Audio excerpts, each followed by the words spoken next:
Hello, beautiful souls. Before we begin our journey, I'd love to know which corner of the world you're listening from. Drop a line in the comments below. And if you're enjoying these immersive bedtime stories, don't forget to like and subscribe to Insomniac's Lore for more adventures that will carry you into your dreams. Tonight's story is a contemporary romance called Ink and Illusions. It's perfect for those of you who love a good secret identity plot with a small town setting. So get comfortable, maybe brew yourself a cup of something warm, and let's begin Ink and Illusions. The rhythmic tap of Harper Lennox's fingers on her keyboard paused as she heard the telltale sound of a motorcycle pulling into the driveway next door. She glanced at the clock, 6:15 p.m, right on schedule. Her fingers hovered over the keys, waiting for the engine to cut off, for the heavy footsteps to cross the gravel drive, for the door to shut with a definitive click. Only then did she exhale and resume typing. His hands moved deliberately, each touch calculated yet somehow instinctive, as if his body remembered a map his mind had forgotten. Harper pushed her glasses up her nose and squinted at the screen. Too cliché. She deleted the sentence and tried again. The image of her neighbour, broad-shouldered, perpetually frowning Jack Maddox, floating up and into her mind. His touch was careful, almost cautious, like a man who had spent years learning the exact force needed to disarm explosives rather than ignite them. Better. Harper saved the file, a small smile playing at her lips. 2 more chapters and Midnight Reconnaissance, the 5th installment in her best-selling Covert Hearts series, would be complete. Her editor at Pinnacle Publishing would be thrilled. The readers of L.L. Moon's steamy military romance novels would be ecstatic. And Harper Lennox, head librarian of Windmere Cove's small public library, would remain exactly what she had always been, invisible. The duality of her existence had never bothered her before. In fact, she had cultivated it deliberately. By day, she was the quiet, bookish woman who recommended gentle mysteries to elderly patrons and organised children's reading hours. By night, she transformed into L.L. Moon, whose novels featured strong-willed heroines and damaged heroes finding redemption through love, and spectacularly detailed intimate encounters. Her phone chirped with a text notification. "Brilliant news, darling. Covert Hearts series just hit 2 million in sales. NYT list confirmed for Midnight Reconnaissance pre-orders alone. We need to talk publicity. Call me." Margot Harper groaned, dropping her head into her hands. Publicity. The word alone made her stomach clench. L.L. Moon had never done interviews, never attended book signings. Her author photo was an artfully shadowed silhouette, her bio purposefully vague. A former literature professor who now lives in a coastal town, L.L. Moon spends her days surrounded by books and her nights writing about passion. The deception had been easy at first, when her debut novel had been a modest success. 5 years and 14 books later, the mystique surrounding L.L. Moon had only intensified her popularity. Harper shut her laptop and walked to the window, peering through the curtains at the cottage next door. A single light burned in what she knew was the kitchen. Jack would be making dinner now, something simple and nutritious. In the 3 years since he'd inherited his grandfather's house, she'd learned his routines as intimately as if they were characters in one of her books.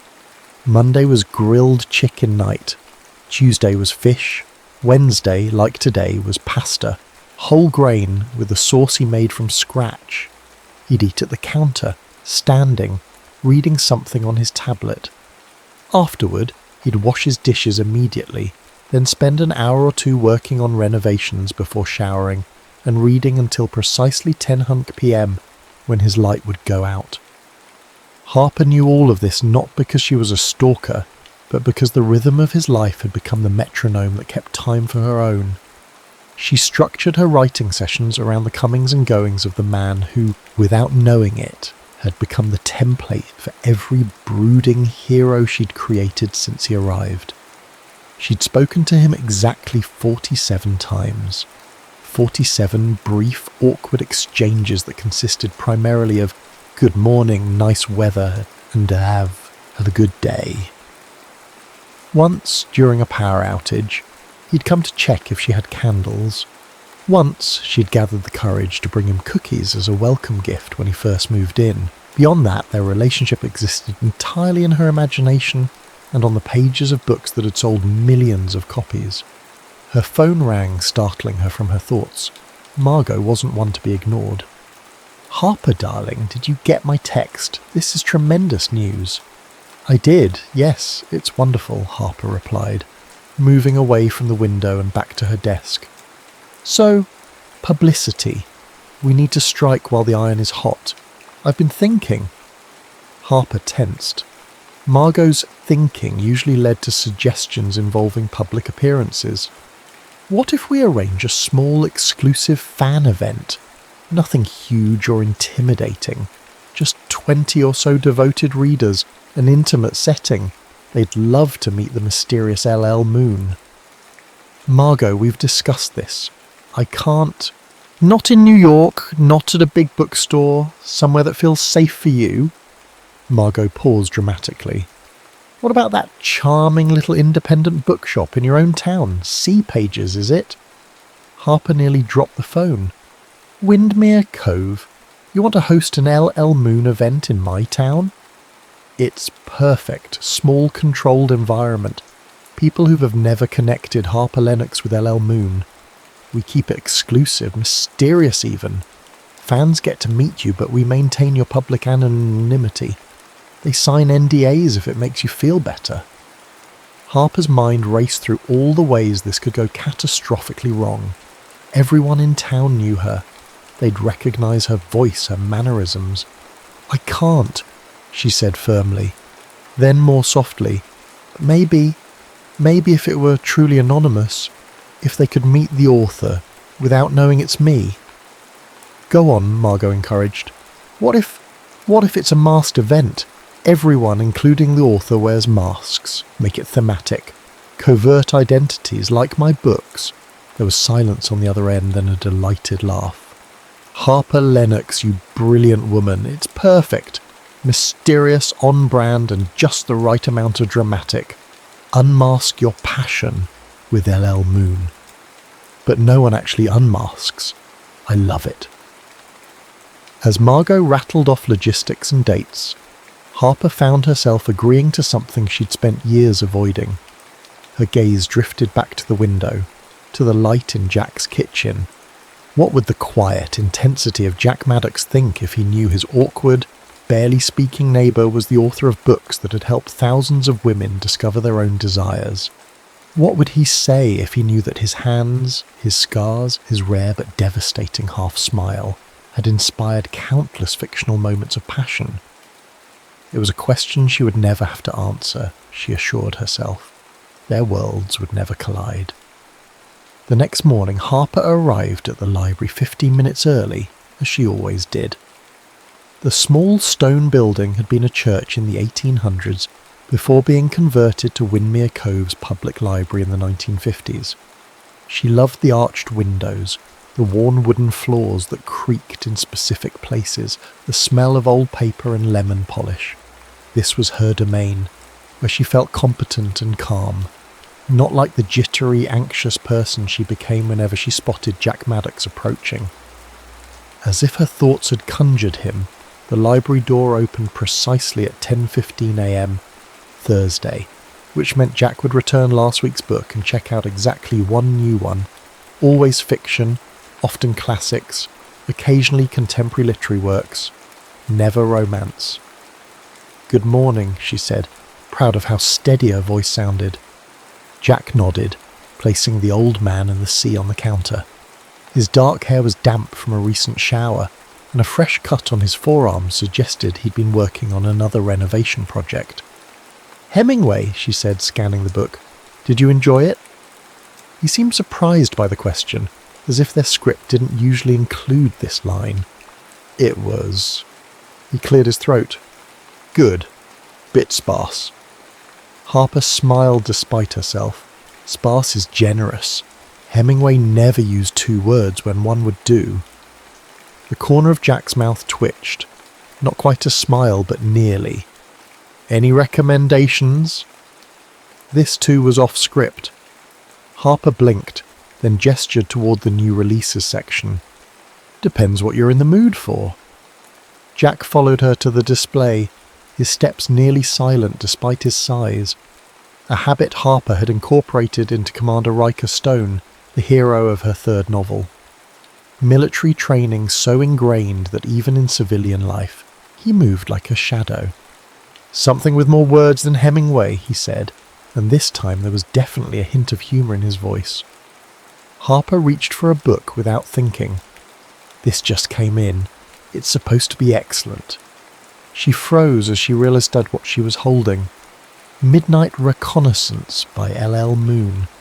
It wasn't supposed to be on shelves yet. The official release was still 2 weeks away.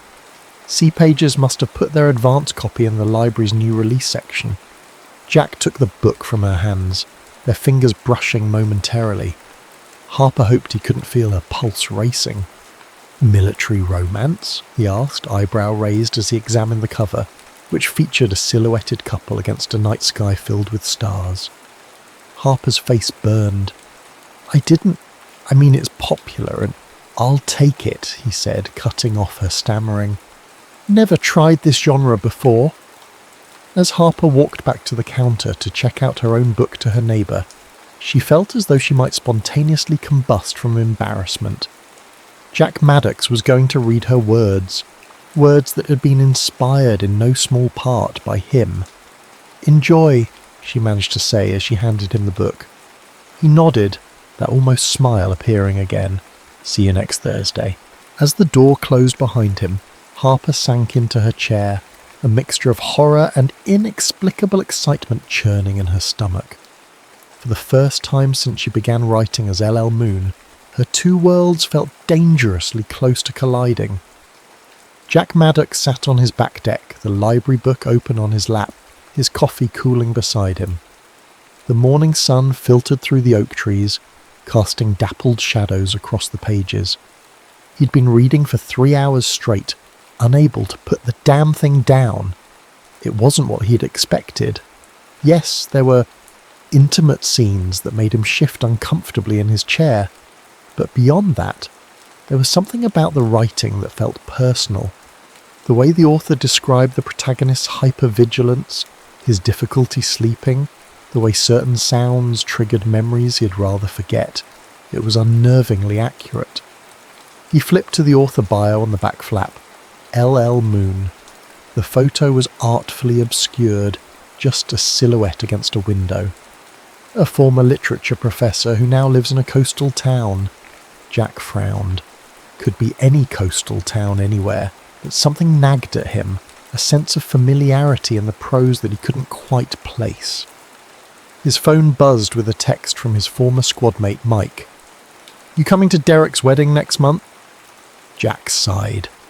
The thought of a large social gathering made his skin crawl, but Derek had been there for him during the worst days of his recovery. He owed him this much. Yes, but I'm not dancing. Mike's response was immediate. We'll see about that after a few beers, Captain No Fun. Jack pocketed his phone and returned to the book, losing himself once again in the story of a Special Forces commander and the war correspondent who saw through his defences. By the time he finished the final chapter, the sun was high overhead, and he felt strangely exposed, as if the author had somehow peered into his soul. On impulse, he walked to his laptop and searched for information about L.L. Moon. There wasn't much. No interviews, no public appearances, just a website with book information and a contact form for fan mail that probably went straight to a publicist. A new link caught his eye. Unmask Your Passion, an exclusive event with L.L. Moon at C. Page's bookstore, Winmere Cove. Jack stared at the screen. L.L. Moon was coming here? To this tiny coastal town that barely registered on most maps? The event was described as intimate and exclusive, limited to 20 attendees. A masquerade theme meant everyone, including the author, would remain anonymous. Before he could talk himself out of it, Jack clicked register and filled out the form. What was the worst that could happen? He He'd spend an evening in a room full of romance readers, most likely women, all of them strangers. The thought made him wince, but his curiosity about the author overrode his discomfort. He wanted to know how she had written so accurately about things he'd never discussed with anyone outside his unit. How she understood the weight of command, the burden of responsibility for other people's lives. How she knew exactly what it felt like to wake up screaming from dreams filled with sand and blood and failure. The confirmation email arrived instantly. "Congratulations, you're invited to an exclusive evening with LL Moon. Thursday, 7 p.m, C Pages Bookstore. Masks required, identities optional, passion guaranteed." Jack closed his laptop, oddly unsettled. He picked up the novel again, rereading a passage that had struck him earlier. "The hardest thing about coming home," he told her, "isn't adjusting to comfort or routine. It's realizing that while you are living in a world where every decision might be your last, everyone else was just living, buying groceries, watching TV, falling in love. And you don't know how to do those simple things anymore without scanning for threats, without waiting for the other shoe to drop." How did she know? How did this mysterious LL Moon, whoever she was, understand exactly what it felt like to be in his head? For the first time since moving to Windmere Cove 3 years ago, Jack felt a flicker of something like hope. Hope that maybe there was someone who might understand the parts of himself he'd never been able to explain. Harper's hands trembled as she applied mascara, careful not to smudge it onto her glasses. No, not her glasses. Tonight she'd wear contacts, another layer of disguise. Her hair, usually pulled back in a practical bun, fell in loose waves past her shoulders. The dress she'd chosen, a deep blue wrap style that emphasized her waist and showed more cleavage than anything in her normal wardrobe, had been ordered online specifically for this event. "You can do this," she whispered to her reflection. "It's just one evening. No one will know it's you." Her phone chimed with a text from Margot. "Car will pick you up at 6:30. Remember, you're just another guest until the revealed moment. You've got this, superstar." The plan was simple. Harper would arrive with the other attendees, mingle anonymously, and only at a predetermined moment would the bookstore owner, who was the only person in town who knew her secret, indicate that LL Moon was ready to take questions. Even then, she would remain masked, her identity protected. At exactly 6:30, a sleek black car pulled up outside her cottage. Harper grabbed her purse and the ornate masquerade mask she'd purchased online, casting one last glance at Jack's house. His motorcycle was gone, which meant he was out for the evening. One less worry at least. C Pages Bookstore had been transformed for the evening. Fairy lights twinkled from the ceiling, candles, flameless, Harper noted with librarian approval, flickered on tables scattered with rose petals, and soft jazz played in the background. Champagne flutes were being filled as masked attendees, mostly women, but a few men, chatted excitedly. Harper slipped in, securing her mask over her eyes. The elaborate design covered most of her upper face, with delicate silver filigree extending to her hairline. Between that, the contacts, and her unusual styling, she doubted even her regular library patrons would recognise her. "Welcome," said Abby, the bookstore owner, with a wink that only Harper could see. "Please enjoy some champagne. LL Moon will be circulating among you before the formal Q&A.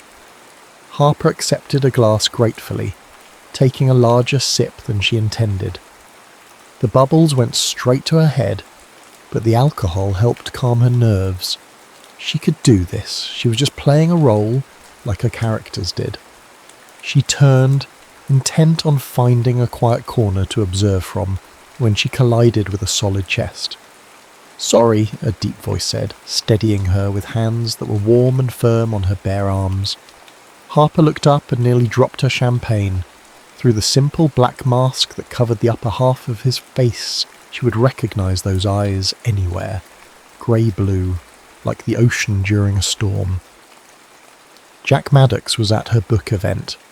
Jack Maddox, her neighbour, her unwitting muse, the man whose silent intensity had inspired an entire series of romantic heroes, was standing in front of her, apologising for bumping into her, completely unaware that she was both the woman who lived next door and the author whose event he was attending. "It's fine," she said, pitching her voice slightly lower than normal. "No harm done." He nodded, and she waited for him to move on, but instead he remained standing there, studying her with an intensity that made her pulse quicken. "Are you a fan of L.L. Moon?" she asked, desperate how to break the silence. A faint flush appeared above his mask. "I've only read one of her books, actually. Just finished it today." "And?" Harper couldn't help herself. "What did you think?" Jack took a sip of his drink. Whiskey, not champagne, she noted, before answering. "It wasn't what I expected. There was a lot more understanding than I anticipated." Understanding? Of what it's like to come back from war. His voice had dropped, becoming almost confessional. Most people who write about it get it wrong. They focus on the dramatic parts, the firefights, the explosions. They don't understand that the hardest battles happen in the quiet moments afterward. Harper's breath caught. This was more than Jack had ever said to her in their 3 years as neighbours. "You served?" she asked, even though she knew the answer. He nodded once. "Special Forces. 8 years." Just like Commander Riker Stone from Midnight Reconnaissance, Harper felt a wave of guilt. Had she been too specific in her characterization? Had she somehow invaded his privacy without realizing it? "And the book captured that experience for you?" she asked carefully. "Parts of it." He swirled the amber liquid in his glass. "I'd like to ask the author how she knew, how she could describe so accurately what it feels like to..." He trailed off, seeming embarrassed by his own openness. "To what?" Harper encouraged gently. Jack's eyes met hers, and for a moment she forgot they were in a room full of people. To feel broken in ways that can't be seen or fixed. The rawness in his voice made her heart ache. Without thinking, she placed her hand on his arm. Maybe she knows that even broken things can be beautiful. That's what her books are about, right? Finding wholeness even with the broken pieces. He looked at her with surprise, then something like recognition. "You sound like you know her work well." Harper withdrew her hand quickly. "I'm a big fan," she said lightly. "Have you read her other books?" "Not yet, but I might now." There was a warmth in his gaze that made her stomach flutter. "I'm Jack, by the way." Harper caught herself just in time. "Carly," she improvised. "Nice to meet you, Jack." Before they could continue their conversation, Abby clinked a glass for attention. "Ladies and gentlemen, L.L. Moon has been among you all evening, and now she's ready to take your questions. However, in keeping with the spirit of mystery, she'll remain masked, and we ask that you respect her privacy." All eyes turned expectantly to Harper, who took a deep breath and stepped forward, feeling Jack's gaze on her back as she moved to the front of the room. "Good evening, everyone," she said, still using the slightly lower register she'd adopted with Jack. "Thank you for coming tonight. I'm honoured that my words have meant something to you." For the next 45 minutes, Harper fielded questions about her writing process, her inspiration, her characters. She grew more confident with each answer, especially when her responses elicited appreciative nods from Jack, who stood at the back of the room, watching her intently. "One final question," Abby announced, pointing to a woman near the front. "Your male characters are so authentic," the woman said. "Do you base them on real men in your life?" Harper froze, acutely aware of Jack's attention. "I observe," she said carefully. "I believe that the best fiction comes from emotional truth, even if the specific details are invented. So while none of my characters are exactly based on real people, they all contain elements of humanity that I've witnessed or experienced." It wasn't a lie, but it wasn't the complete truth either. She didn't mention that Commander Riker Stone's habit of running his thumb along his jaw when thinking was something she'd seen Jack do countless times from her kitchen window, or that the scar on Lieutenant Drake Mason's left shoulder in Covert Seduction was inspired by the glimpse she'd caught of Jack's own scar one summer day when he was working shirtless in his yard. As the event wound down, Harper felt both exhilarated and exhausted. She'd done it. She'd appeared publicly as LL Moon without compromising her identity. Guests were leaving, thanking Abby and casting curious glances back at Harper, who remained by the refreshment table, sipping a glass of water. That was illuminating. She turned to find Jack beside her again, his expression thoughtful behind his mask. "I'm glad you enjoyed it," she said, fighting to maintain her composure. "You never answered that last question fully," he said quietly. "About your inspiration." Harper's pulse jumped. Some things a writer has to keep to herself. Fair enough. He hesitated, then added, "I'd like to write to LL Moon, I mean.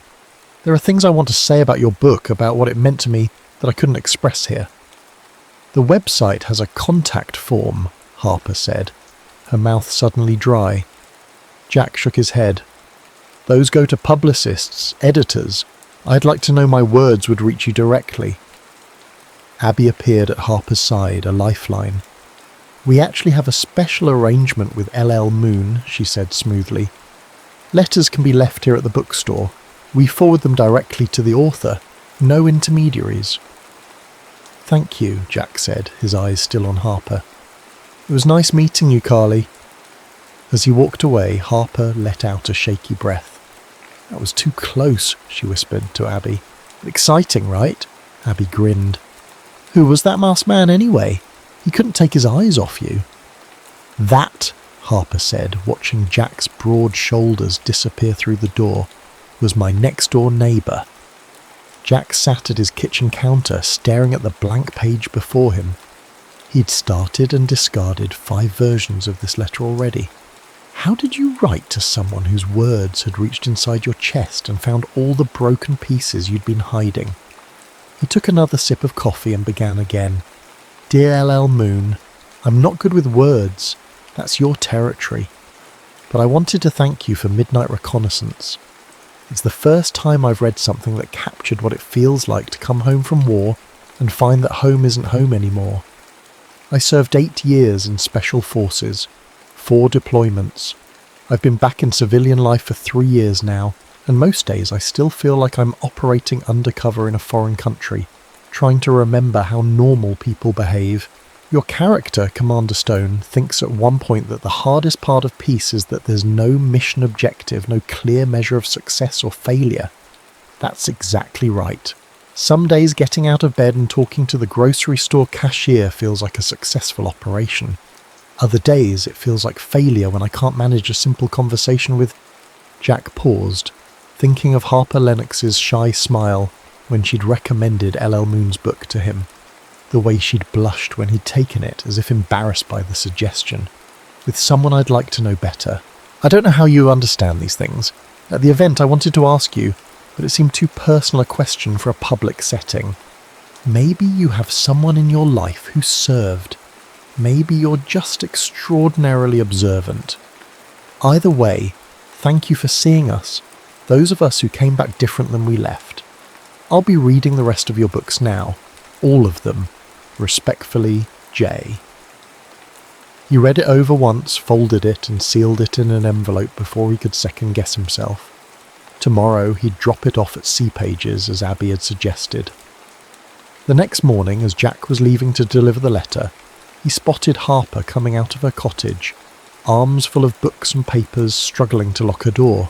Without thinking, he jogged over to help. "Let me," he said, taking the stack from her arms so she could find her keys. "Oh, thank you." She seemed flustered, pushing her glasses up her nose with one finger. "Just bringing some work home for the weekend." "Research?" he asked, nodding at what appeared to be historical reference books. She blinked in surprise. "Yes, actually. For the summer reading program, we're doing a historical theme." As she successfully locked her door, Jack returned the stack to her arms, their fingers brushing briefly in the exchange.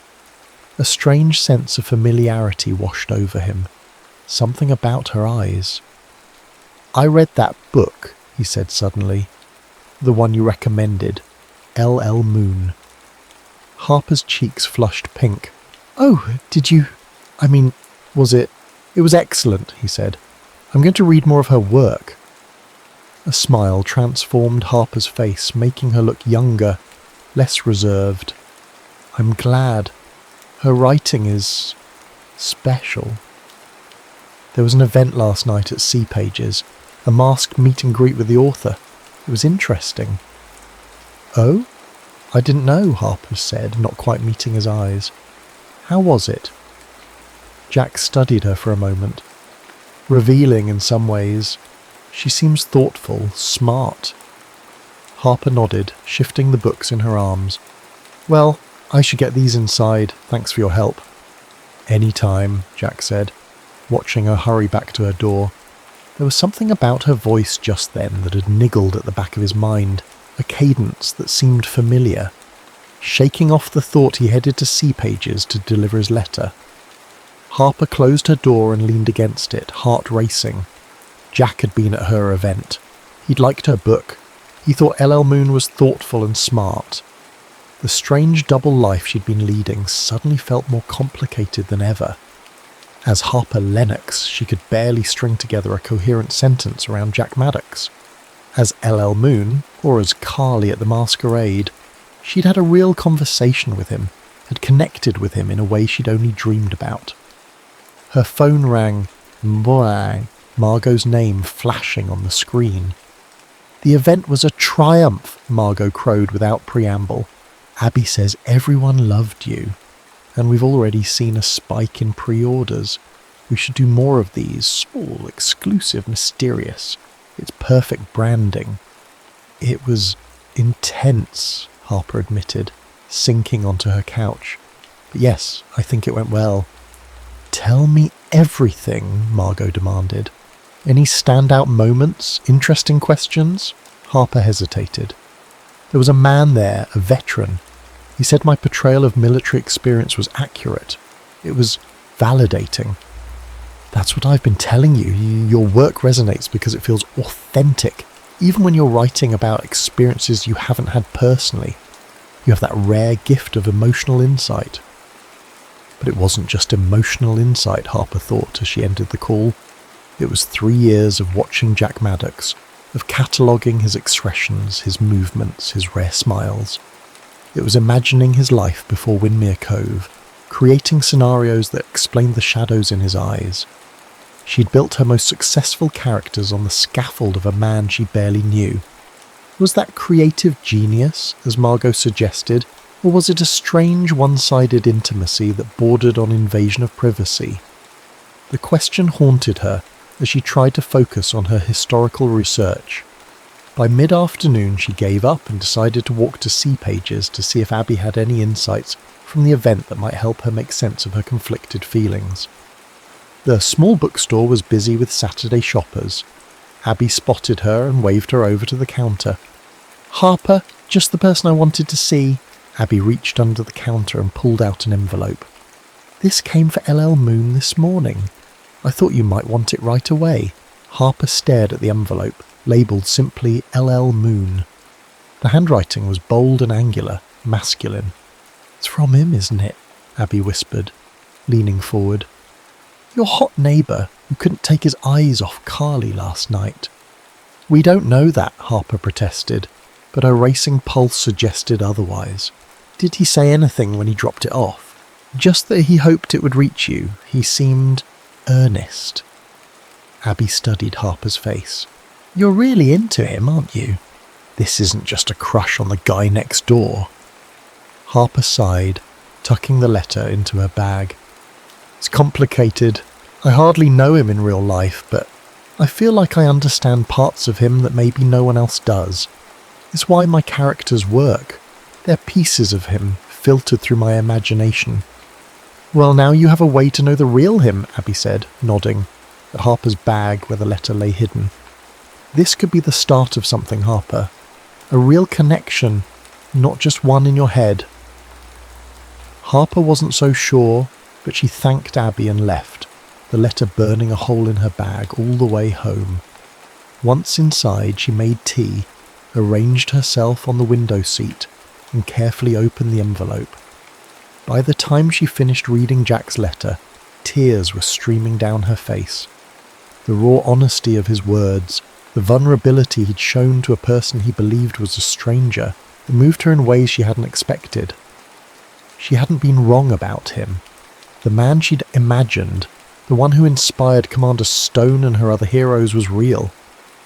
But he was also so much more complicated, more genuine, more wounded and hopeful than any character she could create.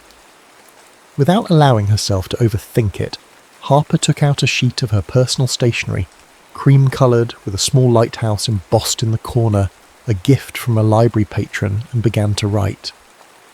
Dear Jay, your letter touched me deeply.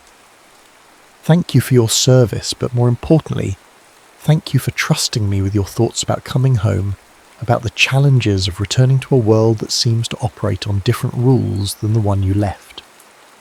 I don't have direct experience with military service.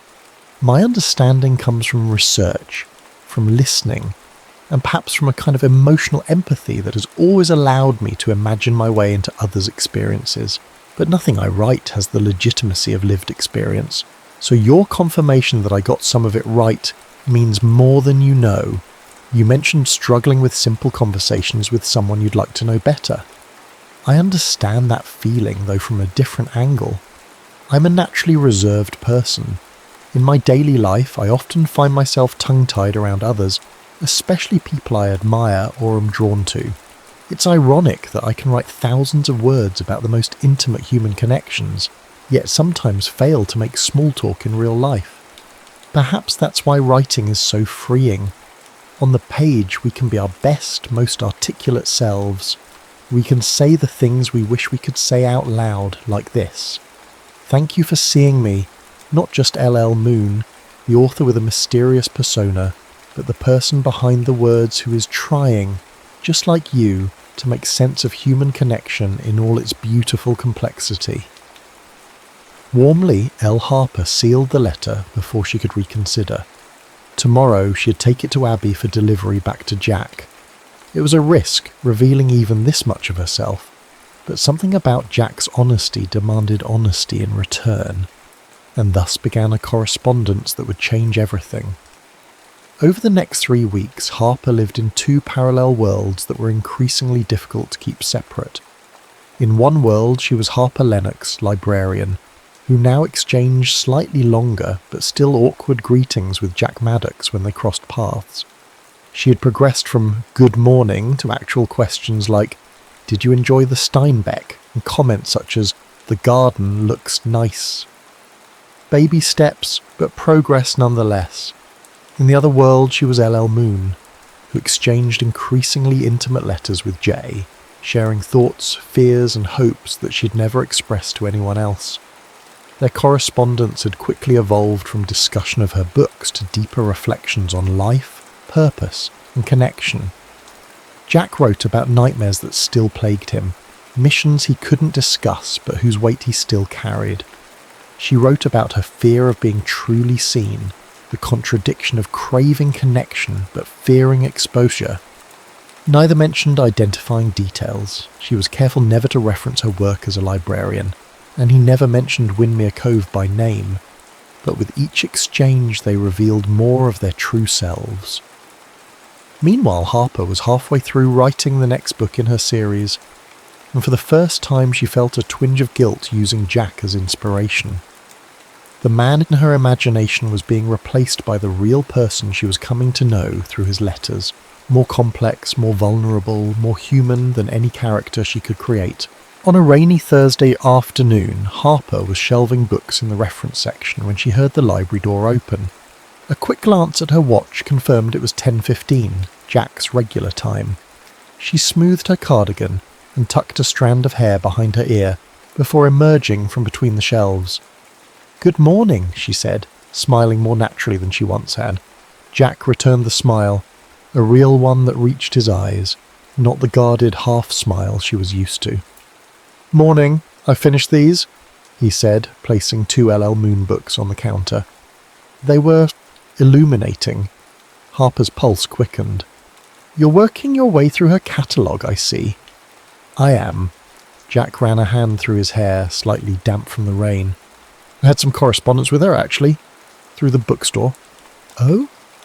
Harper hoped her surprise sounded genuine. "She's not what I expected." He seemed to be choosing his words carefully. "More genuine, less steamy romance novelist," Harper supplied with a small laugh. Jack's eyes crinkled at the corners. "Exactly. There's a depth there that surprised me." He hesitated. "Have you read her new one, Midnight Reconnaissance?" Harper nodded, her mouth suddenly dry. "Of course, I ordered it for the library." "The main character, Stone, did you notice anything familiar about him?" Harper froze, alarm bells clanging in her head. "Familiar how?" Jack shook his head as if dismissing a thought. "Nothing. Just something that struck me." He glanced at the new releases section. "Anything good come in this week?" Crisis temporarily averted, Harper led him to the display, recommending a few titles she thought he might enjoy. As they talked, more easily than ever before, she couldn't help but notice the way his expression softened when he looked at her, how he seemed more present, less guarded. Was it possible that their letter exchange was affecting how he saw her, even though he had no idea that Harper and LL Moon were one and the same? "I was wondering," Jack said as she checked out his new selections, "if you'd like to get coffee sometime. There's a new place on the pier that's supposed to be good." Harper nearly dropped his book. "Coffee with me?" A flash of uncertainty crossed his face. "If you're interested, no pressure." "Yes," she said quickly. "I'd like that, very much." His smile then, warm, genuine, a little relieved, sent a flutter through her chest. "Great. Saturday morning, around 10? "Perfect," Harper agreed, handing him his books. As Jack left, Harper sank into her chair, conflicting emotions washing over her. Joy at the prospect of spending time with him, guilt at the deception that was growing more complicated by the day, and a gnawing fear that when the truth inevitably came out, she would lose both the real connection they were forming and the fantasy one she'd created through their letters. That evening, another letter from Jack arrived via Abby. Harper made herself wait until after dinner to open it, savouring the anticipation. These letters had become the highlight of her weeks, a space where she could be completely herself without fear of judgment. "Dear Elle, I did something impulsive today. I asked out my neighbour, the shy librarian I mentioned before. We're getting coffee Saturday. I'm both looking forward to it and terrified I'll say the wrong thing and ruin whatever small progress we've made toward actual conversation. Is it strange that I feel I can talk to you more easily than to someone standing right in front of me? With you, the words flow. With her, I fumble and forget basic English. Yet there's something about her that draws me. A quietness that feels like it's full of thoughts she doesn't share. A sense that there's so much more beneath the surface than she lets people see. In your last letter, you asked what I hope for now that I'm back in civilian life. I've been thinking about it for days. The honest answer is that for a long time, I didn't hope for anything. I came back, inherited my grandfather's house and existed. I renovated rooms, I read books, I went through the motions, but lately I've started to want more. Connection, purpose, maybe even a future that feels like more than just surviving each day. Your books, your words helped with that. They reminded me that broken people can still find wholeness, that the past doesn't have to define everything that comes after. So thank you for that gift, and wish me luck on Saturday. I'll try not to be completely awkward. Yours, Jay. Harper set the letter down, her hands trembling slightly. Jack was developing feelings for both versions of her, the author he corresponded with and the librarian he was getting to know. It was both wonderful and terrible, a dream and a nightmare colliding. She couldn't write back tonight. How could she respond to a letter about himself asking her out? The layers of deception were becoming too complex, the moral ground too shaky. For the first time since their correspondence began, Harper didn't immediately reply. Instead, she opened her laptop and stared at the manuscript of her new novel, the words blurring before her eyes. How had a simple pen name, a private way to express herself without judgment, turned into this elaborate double life? And more importantly, how could she find a way back to honesty without losing Jack in the process? Saturday morning dawned clear and bright, as if the universe were offering perfect weather as compensation for Harper's internal turmoil. She changed outfits 3 times before settling on a simple blue dress that Abby had once told her brought out her eyes. Contacts instead of glasses, hair down instead of up. Small changes that made her look more like Carly from The Masquerade without being obviously different from her everyday self. The coffee shop on the pier was a charming converted boathouse with large windows overlooking the water. Harper arrived 5 minutes early, but found Jack already there, securing a table by the window. He stood when he saw her, that warm smile appearing again. "You look nice," he said as she sat down. "Thank you," Harper replied, hoping the blush she felt wasn't too obvious. "So do you." It wasn't just politeness. The blue Henley he wore matched his eyes, and he seemed more relaxed than she'd ever seen him. Conversation flowed more easily than she'd expected. They discussed books, he was making his way through the classics he'd missed while enlisted, music, they discovered a shared appreciation for jazz, and local history. Harper knew all about the town's past as a smuggler's haven, which fascinated Jack. "I've lived next door to you for 3 years, Jack said as they finished their second coffees, and I feel like I'm just now meeting you." "I'm not very good at people," Harper admitted. "Books are easier. They don't judge if you say the wrong thing." Jack nodded, understanding in his eyes. "I get that. When I first got back, crowds were impossible. Conversations felt like tactical operations, too many variables, too much that could go wrong." He paused. "It's better now. Some days are still hard, but overall, better." "What helped?" Harper asked, genuinely curious despite already knowing parts of the answer from his letters. "Time, routine," he looked out at the water, "and recently, finding connections that matter, remembering how to be human again."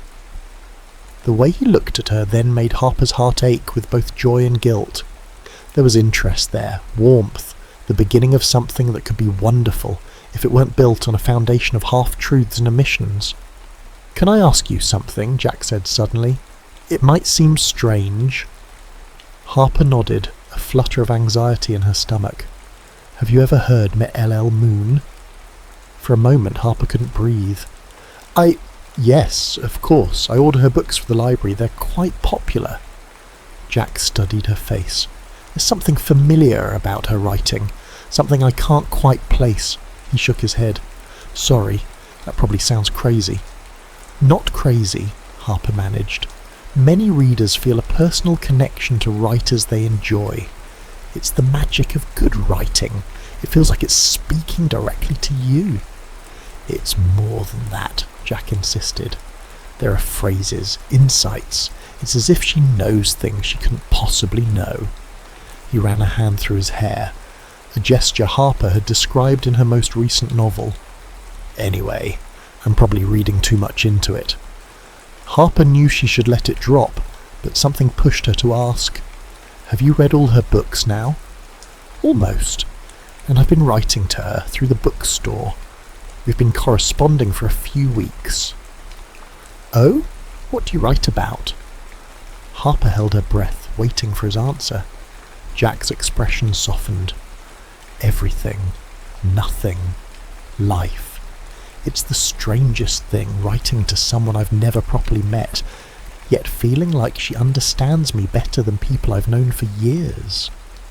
The guilt Harper had been carrying crystallized into resolution. This had gone too far. She couldn't continue deceiving him, not when he was opening up to her, to both versions of her, with such honesty. "Jack, Sorry," he interrupted, looking embarrassed. "I didn't mean to go on about it. It's just been unexpected, finding that connection through letters."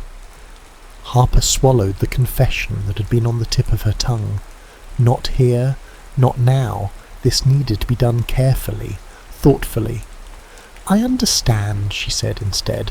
"Sometimes the written word allows for a kind of honesty that's harder face to face." "Exactly." The smile he gave her then was so full of warmth that Harper knew whatever came next she had to find a way to tell him the truth, even if it meant losing him. As their coffee date ended and Jack walked her home, their hands occasionally brushing, Harper made a decision. She would write one more letter as LL Moon, a letter that would begin the process of revealing the truth, whatever the consequences. "Dear Jay, I've started this letter 12 times, and each attempt feels inadequate. How do you tell someone that you've been less than honest? That what began as a small omission has grown into something that keeps you awake at night? You asked in your first letter how I could understand so well what it feels like to come home from war. The truth is, I don't. Not from personal experience, but I do understand what it means to live a divided life, to present one face to the world while keeping another hidden. My pen name wasn't meant to become a deception. It was protection, a way to express some parts of myself I couldn't share as the person I am in daily life. But as LL Moon became successful, the division grew.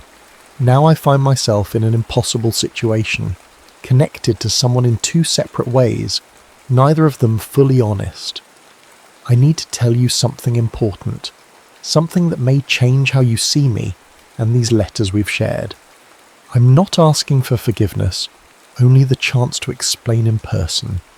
If you're willing to hear me out, come to See Pages this Friday at 7 p.m. No masks this time, just truth. With hope, L. Harper read the letter one last time before sealing it, her hands trembling slightly. She'd chosen her words carefully, revealing enough to be honest without giving away everything in writing. Some truths needed to be spoken face to face. Abby had agreed to close the bookstore early on Friday to give Harper and Jack privacy for what promised to be a difficult conversation. Now, all Harper could do was deliver the letter and wait, the knot in her stomach growing tighter with each passing day. On Thursday morning, Harper was shelving new arrivals when she heard the library door open. Jack's distinctive footsteps approached, and she steeled herself to face him, unsure what his reaction to her letter had been. "Good morning," she said, turning with a smile she hoped didn't betray her nerves. "Morning." His expression was unreadable. "Got a minute to talk?" Harper nodded, her mouth suddenly dry. "Of course, let me just—" She finished shelving the book in her hand and led him to the small reading nook at the back of the library, away from the few morning patrons browsing the shelves. "Is everything okay?" she asked as they sat in adjacent armchairs. Jack studied her face for a long moment. "I got a strange letter from LL Moon yesterday. She wants to meet in person, says she hasn't been honest with me." Harper's pulse hammered in her ears. "Are you going to go?" "I don't know." He ran a hand through his hair. "It's complicated."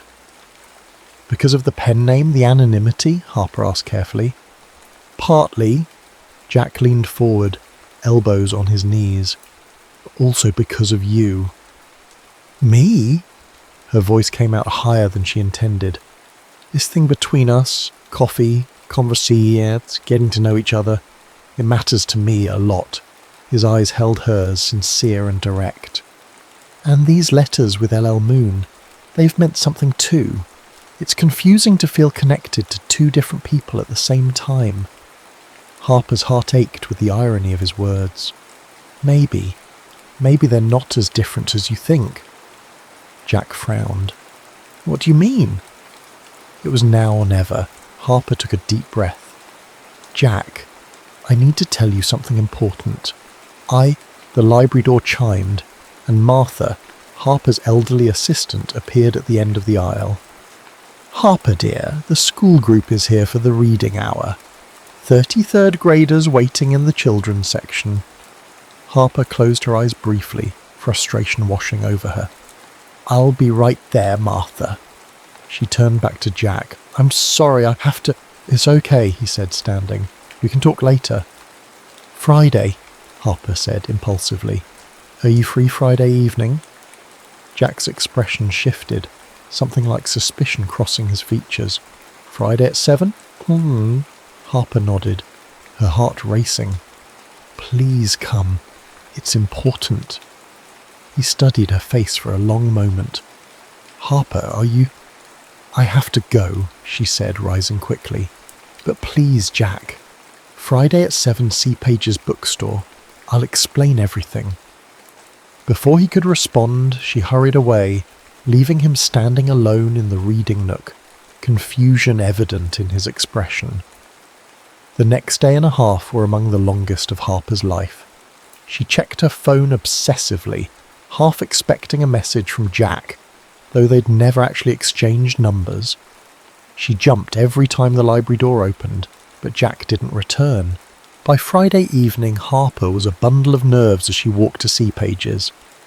Abby had arranged the store much as she had for the masquerade event, but more simply, just 2 comfortable chairs facing each other in a quiet corner, a bottle of wine and 2 glasses on a small table between them. "He'll come," Abby reassured her, squeezing her shoulder before leaving. "And it'll work out. He cares about you. Both versions of you." Harper smiled weakly. "Thanks for everything." As Abby's car pulled away, Harper poured herself a glass of wine with shaking hands. It was 6:55 p.m. She sat in one of the chairs, smoothing her dress, the same deep blue one she'd worn to the masquerade, a deliberate choice to help Jack make the connection. At 7:10, there was still no sign of him. Harper's hope began to fade. He wasn't coming. He'd figured it out and was too angry, too hurt to face her. At 7:22, just as she was about to give up, the bookstore door opened. Jack stood there, his expression guarded as he took in the scene. The empty store, the wine, Harper, in her blue dress. "You came?" she said softly, standing. "You knew I would," he replied, closing the door behind him. "You're her, aren't you? L.L. Moon." Harper nodded, her heart in her throat. "Yes." Jack moved closer, his eyes never leaving her face. "I suspected after I got your letter. Things started falling into place, the way you both use certain phrases, the timing of the masked event, how much L.L. Moon seemed to know about me in her books." "When did you know for sure?" Harper asked. "I didn't.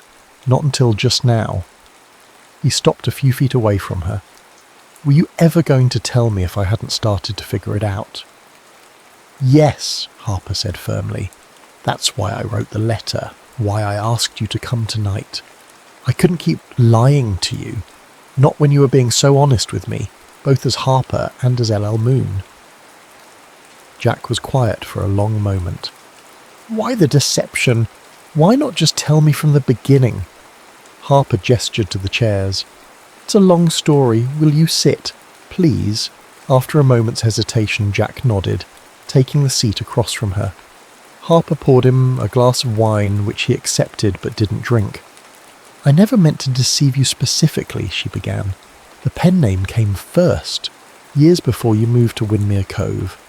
I was teaching literature at a small college then, shy, insecure about my writing. L.L. Moon was protection, a way to separate my professional life from what I thought would be a small, private, creative outlet." "But it wasn't small for long," Jack said. Harper shook her head. "No. The books took off, and suddenly maintaining my anonymity became crucial. I moved here for the privacy, for a fresh start where no one knew me as either person. Then you moved in next door, and..." "And what?" Jack prompted when she paused. Harper met his eyes. "And you became my muse, the quiet, guarded neighbour with ghosts in his eyes. I started writing characters inspired by what I imagined your story might be."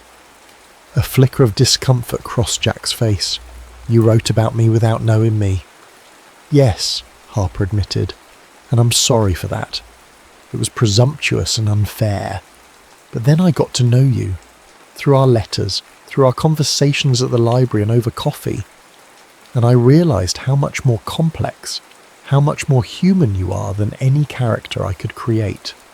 Jack was quiet, processing her words. At the masquerade event, when we talked, you knew exactly who I was. Yes, and I was terrified you'd recognise me, but also thrilled to finally have a real conversation with you without my usual shyness getting in the way. So, Carly was what? A performance? There was a hint of hurt in his voice. No, Harper said quickly. That was me. A version of me without the barriers I usually put up. Just like LL Moon in our letters was me, being more honest and open than I've ever been with anyone. Jack took a sip of his wine, his expression thoughtful. You've been living a double life all this time? Triple, actually, Harper said with a sad smile. Harper the shy librarian, Carly the confident woman at the masquerade, and LL Moon the successful author who writes the words I can't say out loud. But they're all me, Jack. Different facets of the same person. And which one was falling for me? The directness of his question took her breath away. All of them, she whispered. That's why I had to tell you the truth. Because I couldn't bear to keep lying to someone She trailed off, unable to say the words. Someone you what? Jack pressed, leaning forward. Someone I'm falling in love with, Harper finished, her voice barely audible. Jack was silent for what felt like an eternity. Then slowly, he reached across the table and took her hand in his. I have one more question. Harper nodded, her heart pounding. Anything. Letter you wrote me after the masquerade, was that real? Were those your true feelings or just part of the act? Every word was real, Harper said without hesitation. I've never been more honest than in those letters, Jack. That's the irony of all this. I had to hide behind a pen name to show you who I really am. Jack's thumb traced small circles on the back of her hand. I understand that better than you might think. It's sometimes easier to be brave on paper or behind a mask. Are you angry? Harper asked softly. I was, he admitted. When I first suspected, I felt betrayed, used even. But then I reread our letters and realised that whatever name you were using, the connection between us was real. He paused. I'm still processing all this, Harper. It's a lot to take in. I know, and I'll understand if you need time or if you can't forgive the deception. Jack studied their joined hands. I've spent years building walls, keeping people at a distance. Through your books, your letters, you somehow found a way past those defences. That matters more to me than the name you used to do it. Hope bloomed in Harper's chest. So where do we go from here? Jack finally smiled, that rare, genuine smile that had always made her heart skip. I think we start over. No masks, no pen names, just Jack and Harper, getting to know each other for real this time. He stood, still holding her hand, and pulled her gently to her feet. Harper Lennox, would you like to have dinner with me tomorrow night? I'd like to properly meet the woman behind the words that helped me find my way home. Harper felt tears of relief sting her eyes. I'd love that, Jack Maddox. As he drew her into his arms, Harper felt the walls between her separate selves beginning to dissolve.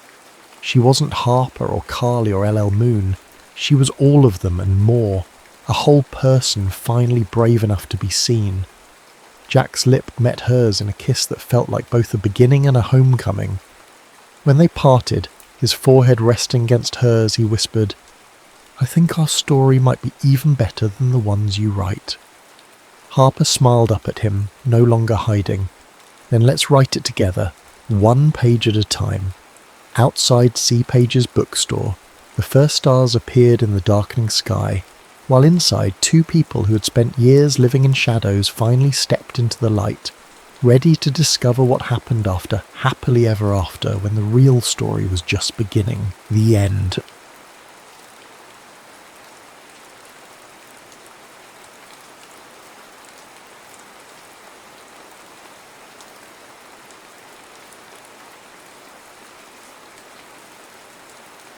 Velvet curtains and vinyl dreams.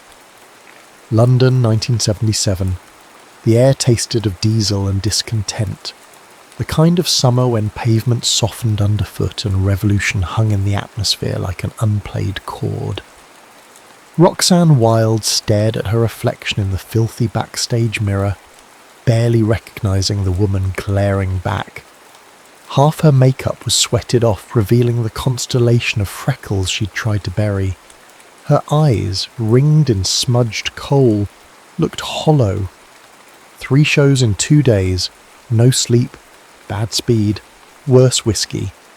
5 minutes, Rox, her bassist Matty shouted through the door. The Snarls were opening for The Clash tonight, their biggest gig yet, and she felt nothing but dread.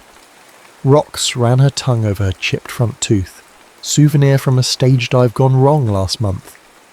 The crowd had parted like the Red Sea, leaving her to meet the concrete floor face first. Tonight's venue, the Roxy, was packed with industry vultures. One more fuck-up and they'd be back playing pubs in Hackney for pints instead of pounds. She crushed her cigarette against the mirror, watching the ash slide down like dirty tears. "Let's disappoint some people," she muttered. The stage lights hit her like an accusation. Too bright, too exposing. The first chord from Matty's bass vibrated through the floorboards. Drummer Sully picked up the beat, too fast, the nervous idiot. Their guitarist Bex, steadier than the rest, found the rhythm somewhere in the middle. Rox wrapped her hands around the microphone stand like it was the neck of someone she hated. The first verse flowed like battery acid from her throat, all corrosion and burn. By the chorus, something had shifted. The crowd surged toward the stage, 100 bodies moving as one organism. But halfway through their third song, she spotted him. Suit jacket despite the heat, Cuban heels, notebook in hand, another fucking A&R man looking for the next Sex Pistols, the next cash cow to milk dry. He wasn't even watching her. He was writing something down, dismissing them before they'd even finished. Something snapped inside her like a guitar string wound too tight. Rox grabbed her warm beer from the amp, took a swig and spat it directly into the microphone. The feedback screeched like a wounded animal. "Enjoy the fucking audition," she snarled, dropping the mic with a thunderclap of reverb. She flipped 2 fingers at the crowd and stalked off stage, ignoring Matty's desperate grab for her arm. Backstage, their manager Cecil was already red-faced, veins standing out on his forehead like worms after rain. "You just committed career suicide, love," he hissed, breath reeking of gin and disappointment. "That was Malcolm fucking Davies from Elektra Records." Rox laughed, the sound as sharp as broken glass. "Good. Save me the trouble of doing it myself." She pushed past him, through the fire exit, into the alley where rain had begun to fall. The water mixed with her mascara, black tears streaming down her cheeks. She wasn't crying. It was just London, weeping for another dream gone sour. 3 days later, Cecil summoned her to his office above a betting shop in Soho. The stairs creaked a warning with each step. "You're fucking joking," she said when he told her. "Alejandro Reyes. He produced that Fever Dream album everyone's lost their minds over. 3 Grammys. He wants to meet you. I don't need some wanker in expensive shoes telling me how to sound more commercial." Cecil leaned forward, desperation etched into the lines around his mouth. "The rest of the band is ready to replace you, Rox. One more chance, that's all you've got." The cafe was neutral territory, neither his world nor hers. Alejandro Reyes was already seated when she arrived, deliberately 20 minutes late. He stood when she approached, a gesture so old-fashioned it momentarily disarmed her. Close up she noticed his eyes first, amber, watchful, amused. not at all what she expected. "Miss Wilde," he said, his accent warming the edges of her name. "Thank you for coming." "Didn't have much choice," she replied, dropping into the chair across from him. "And it's rocks. Nobody calls me Miss Wilde except the magistrate." His smile was slow, revealing a slightly crooked incisor that humanized what would otherwise have been intimidating perfection. "I was at your show, the abbreviated one. Wasn't my finest hour. Actually, I disagree." He slid his notebook across the mail. "May I be honest with you?" She shrugged, reaching for his coffee instead of her own, taking a deliberate sip. He didn't react. "Your band is adequate. Your songs are better than most. But your voice..." He paused, searching for words with a precision that suggested English was not his first language. "Your voice is a wound that hasn't healed. People will listen because they recognize their own pain in it." Rox narrowed her eyes, studying him for the mockery, the manipulation, the angle. She found none. "So what's your pitch, Mr. Reyes? Make me a star? Get me on top of the pops? New clothes, new teeth, new attitude?"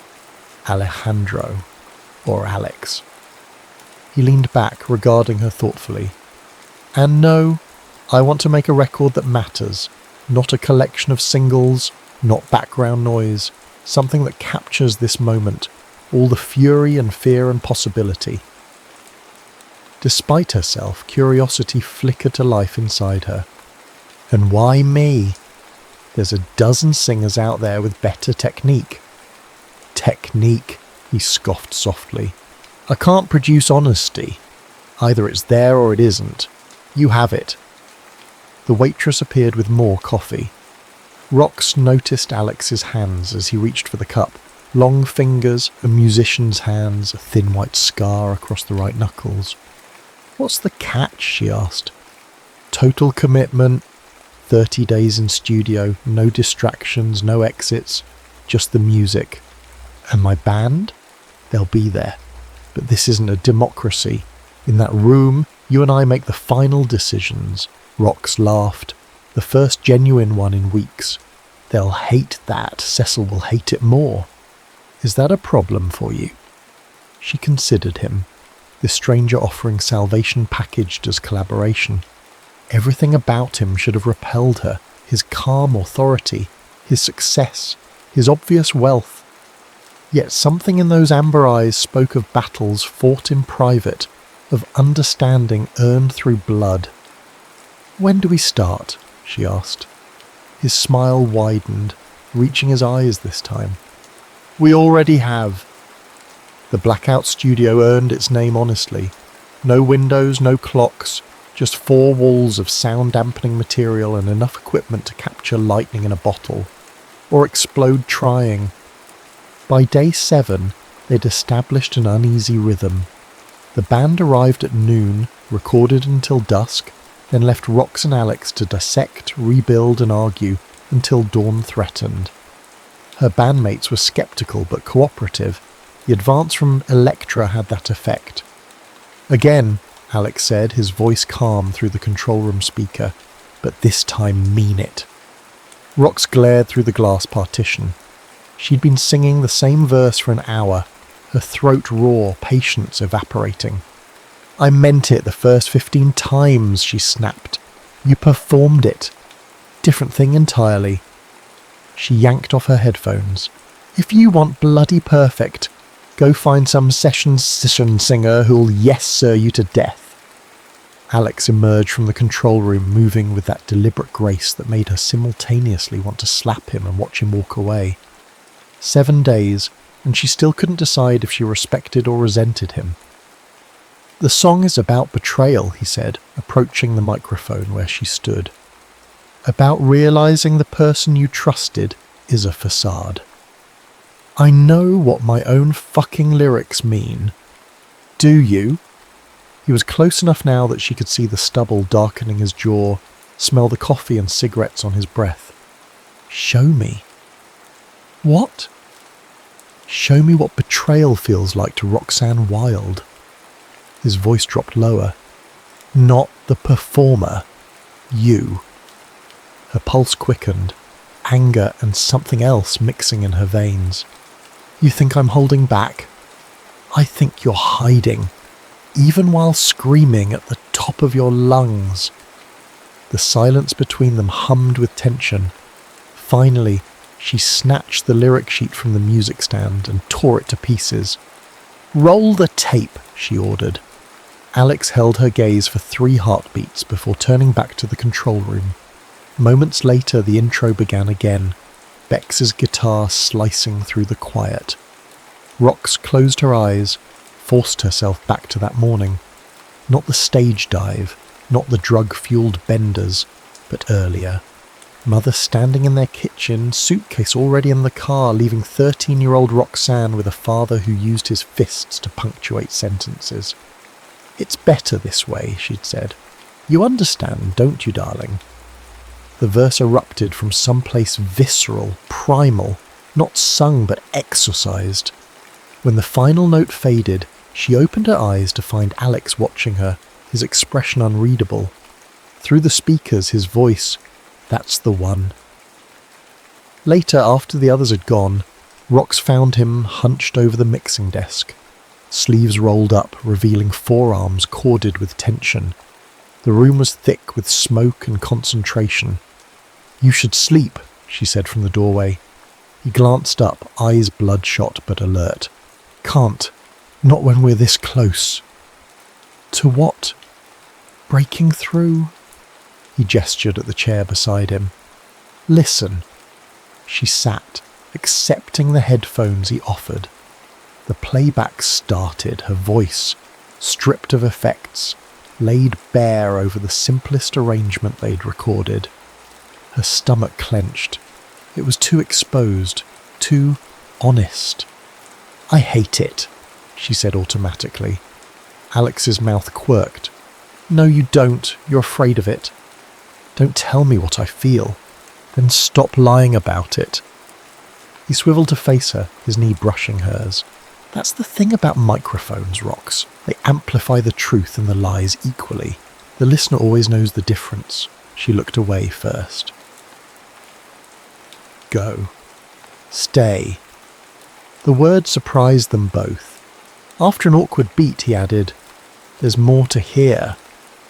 Against her better judgment, she remained. One track led to another. Critical analysis softened into philosophical debate, then meandered into personal history. The bottle of tequila he produced from a cabinet didn't hurt. "Miami," she repeated after he mentioned it. "Is that home?" Something shadowed his expression. "Was. Not anymore." "What happened?" "Politics.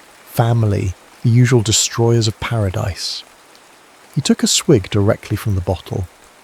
"My father backed the wrong side. When things got dangerous, he sent me to relatives in New York. He and my mother stayed. Said they'd follow." The unspoken end to that story hung in the air. "I was supposed to become a concert pianist," he continued, surprising her. "Had been training since I was 4. My father sacrificed everything for those lessons." Rox tried to imagine his hands, now manipulating knobs and sliders, dancing across piano keys instead. It fit. "Why didn't you?" "I did. For a while. But classical music," he hesitated. "It wasn't enough anymore. Too structured. Too safe. After what happened in Cuba, I needed something that acknowledged chaos." "So you started producing rock instead?" "Jazz first, then rock. Music that embraces imperfection." His gaze found hers. "What about you? Was punk your first rebellion?" She smiled wryly. "Hardly. Been disappointing authority figures since primary school." "And your parents?" "Mother left, father drank," the classic tragic backstory. She reached for the tequila. "Boring, really." "Is that why you won't sing about it directly?" "Because it's boring?" She shot him a warning look. "We're not in session anymore, producer man." He raised his hands in surrender, but his eyes still saw too much. Dawn found them on the floor of the studio, surrounded by empty cigarette packets and scribbled notes. Rox had dozed off, her head somehow finding his shoulder. She woke to his gentle nudge, momentarily disoriented by the intimacy of his expression in the half-light. "You should see this," he whispered. Through the control room window, London was emerging from darkness, the skyline silhouetted against a crimson sky. "You said there were no windows in this place," she murmured, still half asleep. "There's always light somewhere if you know where to look." His hand rested lightly on her back, warm through the thin fabric of her t-shirt. "We've been hiding down here like moles." "I like moles, underrated creatures." His laugh was soft, close to her ear. "Perhaps today we should try recording above ground, the roof maybe. And risk people actually seeing us." She turned to face him, suddenly aware of how near he was, how isolated they'd been for days. Dangerous proposition. Something changed in his eyes, a recognition, a decision made. His hand moved to her cheek, thumb brushing her lower lip. "I'm beginning to think danger might be the point." The kiss, when it came, was not what she expected. Not aggressive, not tentative, but questioning. An exploration rather than a conquest. Her fingers found his hair, surprisingly soft. A crash from the outer studio shattered the moment. Cecil's voice boomed down the hallway. "Anyone alive in this tomb got the contracts." Alex pulled back, his expression a mixture of frustration and amusement. Always an interruption. Rox stood, straightening her clothes, pulse still hammering. "Probably for the best, mixing business with whatever this is, messy." "You like messy," he countered. "It's your entire aesthetic." She couldn't help but laugh. "Touché, maestro." But as Cecil burst in, waving paperwork and talking advances, the look that passed between them promised the conversation wasn't over, merely paused, like tape waiting to resume. 16 days in, and the album was taking shape. A strange, beautiful monster stitched together from rage and tenderness. 4 tracks completed, 3 more close. Rox had never worked so hard or felt so alive. The tabloids had caught their scent. "Punk Princess Rox in studio lockdown with Cuban Casanova," screamed one headline. Cecil had taped it to the refrigerator, claiming all publicity was good publicity. Rox had drawn horns and a moustache on her grainy photo. She and Alex hadn't discussed the kiss. Neither denied it had happened, neither pushed for a repeat performance. Instead, they circled each other warily, their creative partnership intensifying even as they maintained careful physical distance. Until the night they recorded Beneath the Underground. It started as a throwaway track, a bass-heavy dirge Matty had written after a particularly bleak bender. But Alex heard something in it, insisted they develop it further. Under his guidance, it evolved into something hypnotic, menacing, beautiful. "One more take," he called through the speaker. "From the bridge." The band groaned. It was past midnight. They'd been at it for hours. "Last one," Rox promised. "Then we're opening that bottle of Macallan that Cecil thinks he hid." Bex counted them in, her guitar slicing through the heaviness of Matty's bass line. Sully's drums kicked in, military precise, and Rox let the lyrics flow, words she'd scrawled at 4 a.m. about underground stations and lovers who meet in darkness, and the things buried beneath cities and skin. Something electric happened in the final chorus, a perfect alignment of sound and meaning and emotion. When the last note died, silence filled the studio, the kind of silence that follows revelation. Through the glass, she saw Alex with his head bowed, hands gripping the console. When he looked up, his expression was nakedly vulnerable. "We're done, he said simply. "Everyone go home." Bex and Sully didn't need to be told twice. Matty lingered, eyeing Rox with concern. "You coming?" "Later. Need to hear the playback." After they left, she found Alex still at the console staring at nothing. "That bad, huh?" she asked, trying for lightness. You know it wasn't. His voice was rough. Then what's wrong? He ran a hand through his hair, dishevelled from hours of work. Do you know why I wanted to record that track? She shook her head. Because it scared me. He finally looked at her. The lyrics. Like you've been reading my thoughts. Oh, Alex. No, it isn't. He stood, moved toward her with the focused intention that characterised everything he did. You wrote about standing on platforms, watching trains go by, never boarding. About living under the weight of all you've buried. She swallowed hard. Poetic license. Bullshit. He was close now, close enough that she could see the gold flecks in his eyes. You wrote my life. The constant leaving, the fear of staying, all of it. Maybe I just understand you better than you think. Something broke in his expression. He reached for her, and this time there was nothing questioning about his kiss. It was hunger and recognition and relief all at once. Her back hit the wall, his hands in her hair, her leg hooking around his waist. They didn't make it further than the leather couch in the control room, a tangle of half-removed clothing and desperate touches. Their coupling was like their arguments, intense, unchoreographed, revelatory. In the aftermath, sprawled across his chest, Rox felt oddly peaceful. We should have done that 2 weeks ago, she murmured against his skin. His laugh rumbled beneath her ear. We would have killed each other. Possibly. She traced the scar on his knuckles. How did you get this? Piano lid. I was 7, showing off, not paying attention. She pressed her lips to the old wound. And this? Her fingers found a small puckered mark near his collarbone. His hesitation was brief but noticeable. Cigarette. An old friend who didn't know his own strength. She recognised the lie but didn't press. Everyone had secrets, scars they protected. God knew she had her share. They dozed off as dawn approached, tangled together on the too small couch. She woke to the sound of him humming quietly, composing in his head even half asleep. I don't believe in forever, she said abruptly. His eyes opened, focus immediate. I know. This, us, it's just part of the process, the album. If that's what you need to tell yourself.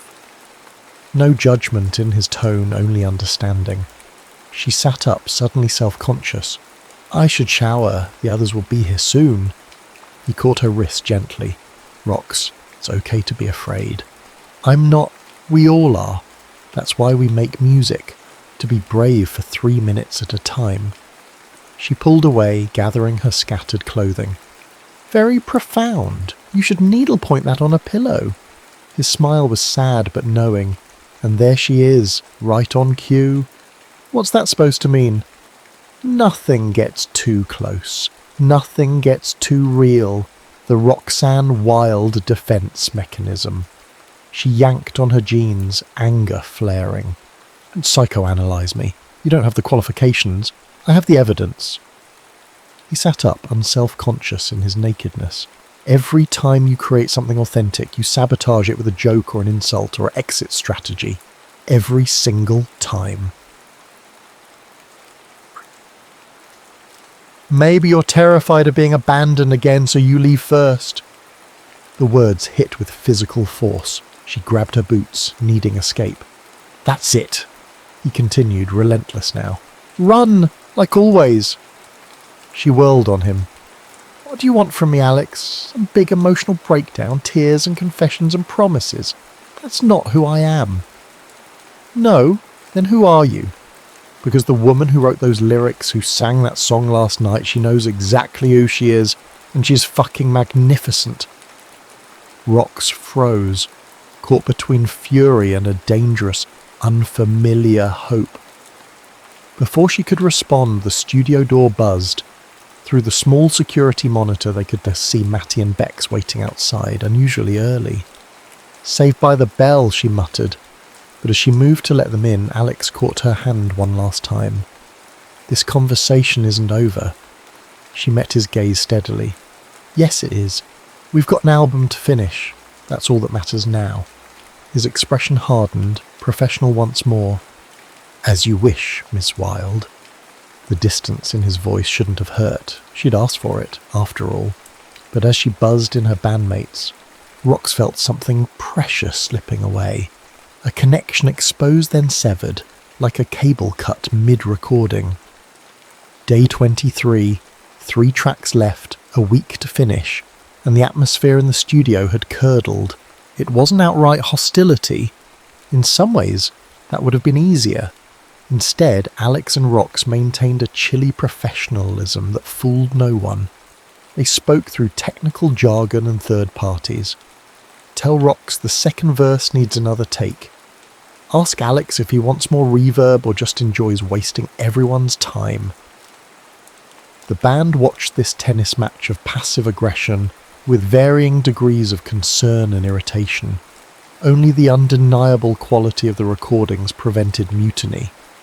Then Malcolm Davies from Elektra arrived unannounced, bringing chaos in his pinstriped wake. "Loving what I'm hearing," he announced after a playback session, his voice too loud for the small control room. "Absolutely transformative, but..." Rox tensed. In her experience, everything before the but was meaningless flattery. "I'm concerned about commercial viability. Beneath the Underground is brilliant, but 7 minutes long. Radio won't touch it. And velvet curtains. Bit morbid for the mainstream, isn't it?" "That's rather the point," Alex said, his tone neutral, but his posture rigid. "This isn't a mainstream album." "Everything's mainstream if it sells, darling." Malcolm's laugh was practiced, hollow. "Just need a few tweaks. A radio edit of Underground, perhaps trim a verse from Velvet, and we'll need a proper single." "A single?" Rox repeated flatly. "Something catchy, rebellious, but, accessible." Malcolm mimed quotation marks around the last word. "You lot can whip something up, can't you? We've got the full release schedule to consider." Alex glanced at Rox, the first direct look they'd shared in days. A silent communication passed between them, unexpected unity in the face of this common enemy. "We'll discuss it," Alex said carefully. "Marvellous." Malcolm checked his watch. "Keep me updated. Ciao, darlings." The moment the door closed behind him, the explosion came. "Absolutely fucking not," Rox snarled. "I won't butcher the songs for radio play." "Agreed," Alex said. "The album stands as is." Their solidarity lasted exactly 17 minutes, right until they started discussing how to tell Elektra to piss off without losing the contract. "We deliver as promised, then stand our ground," Alex argued. "Bollocks to that," Rox countered. "We tell them now. If they walk, they walk. And the band loses everything. Your career, over before it started. Better than being castrated for commercial appeal." She paced the room like a caged animal. "You're supposed to be this great visionary producer. Where's your artistic integrity now?" His eyes narrowed. "Don't question my integrity. I've been protecting this album and you from day one." "Protecting me?" She laughed bitterly. "That's rich. You think this is the first time Elektra's tried to interfere? I've been running interference while you've been throwing tantrums and pushing away anyone who gets too close." The band, watching this escalation with alarm, began making discreet exits. Only Matty remained, his expression troubled. "If you two are finished," he interjected, "I might have a solution." They both turned to him, surprised. "We give them a single," he continued. "Not from the album. Something separate. A bone to throw while we keep the real work intact." The idea hung in the air, oddly reasonable amid the emotional chaos. "It could work," Alex admitted reluctantly. "Great," Rox said, her voice brittle. "You two sort it out. I need air." She grabbed her jacket and escaped before either could respond. Outside, London was enjoying a rare, perfect evening. Warm air, clear sky, streets alive with possibility. Rox walked without direction, letting the city's rhythm calm her frayed nerves. 3 streets later, she realised Matty was following her. "Subtle as a brick, aren't you?" she called without turning. He jogged to catch up. "Someone had to make sure you didn't disappear again." "I'm not the disappearing type." "No? What about that week after the tour when no one could find you? Or when that journalist asked about your father and you vanished mid-interview?" She shot him a warning look. Point made. They walked in silence for a block before he spoke again. "What happened with you and Reyes? And don't say nothing, because I've known you too long." "Creative differences."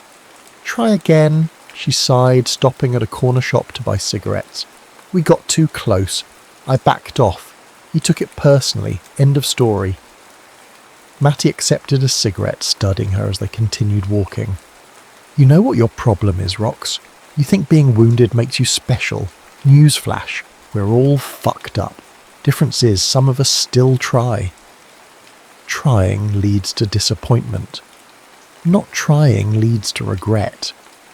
He stopped, forcing her to face him. "That bloke looks at you like you're both salvation and destruction, and you're too scared to see if he's right. Since when are you a romantic philosopher?" "Since I watched my best friend sabotage the best thing that's happened to her, because she's afraid it might actually work out." The accusation landed with uncomfortable precision. Before she could formulate a sufficiently cutting response, a ragged cry echoed from a nearby alley. They exchanged glances and hurried toward the sound. In the narrow passage between buildings, a boy of perhaps 16 was curled on the ground, 2 older men standing over him. One held a wallet, clearly not his own. "Oi!" Matty shouted. "Back off!" The men looked up, assessed the odds, and apparently decided 2 angry punks weren't worth the trouble. They tossed the wallet onto the boy's huddled form and sauntered away with practiced nonchalance.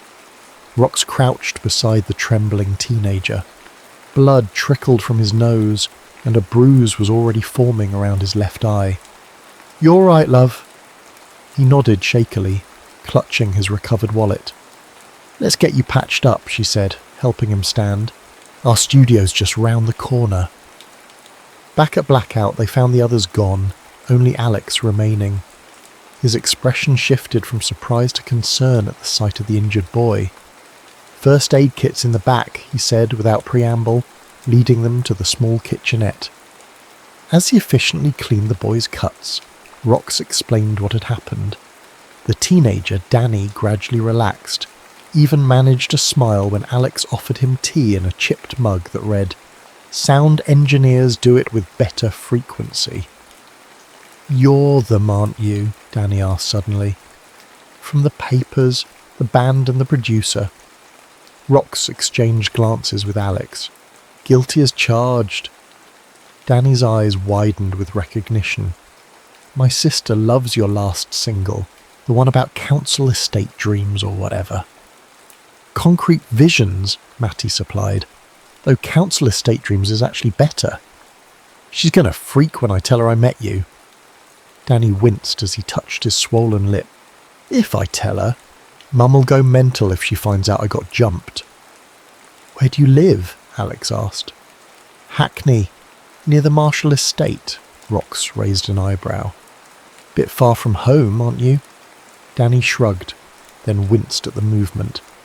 "Came to leave demo tapes at record shops. I make music too. Well, try to."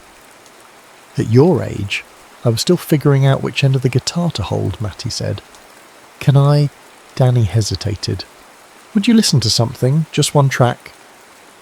The question hung in the air. Rox glanced at Alex, who nodded almost imperceptibly. "Why not?" she said. "Not like we were being productive anyway." Danny pulled a battered cassette from his jacket pocket. Alex took it gently, examining the handwritten label before inserting it into the studio deck. What emerged from the speakers was raw, unpolished, and undeniably alive.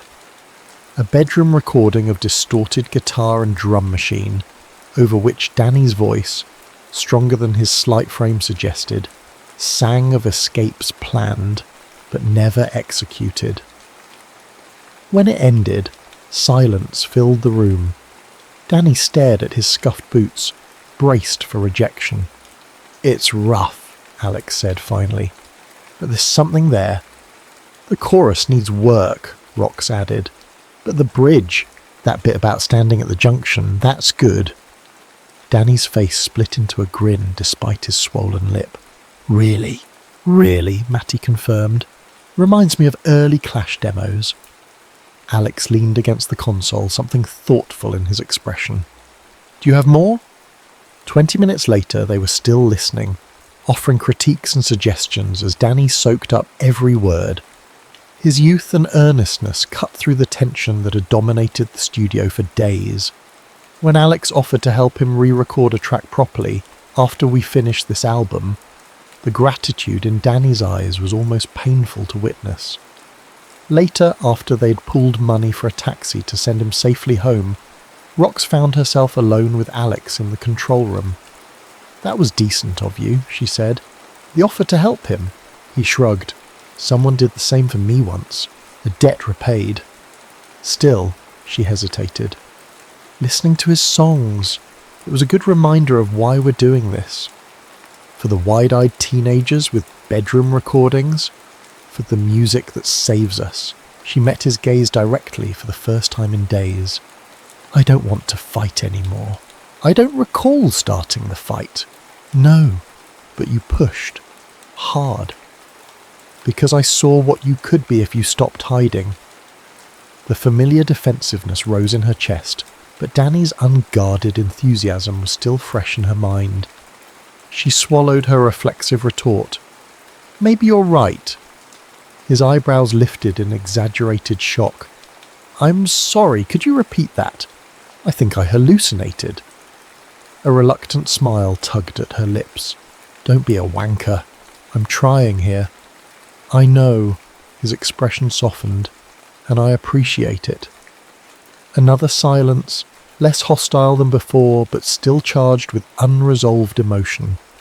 "About what Malcolm said," she began. "Already handled. I called Cecil, explained our position. The album stays intact or we walk. And Cecil is doing what he does best, negotiating while pretending to agree with everyone." She laughed, the sound breaking the last of the tension between them. "Poor Cecil, stuck between rock stars and suits. You consider yourself a star already?" "I consider myself a rock, at least." She moved closer, testing the waters. "Hard, cold, difficult to move." "Not how I'd describe you." His voice dropped lower. "Stubborn? Yes. Cold? Never." The air between them shifted, possibility returning like a needle finding its groove. But before either could act, the studio door opened, revealing Bex and Sully, arms laden with takeaway bags. "Peace offering," Bex announced. "Chinese food and a resolution. Whoever mentions Electra or singles or anything business-related buys a round at the pub." "Deal," Rox said, moving away from Alex with a backward glance that promised continuation. They ate cross-legged on the studio floor, passing containers and trading stories, the band's solidarity beginning to heal.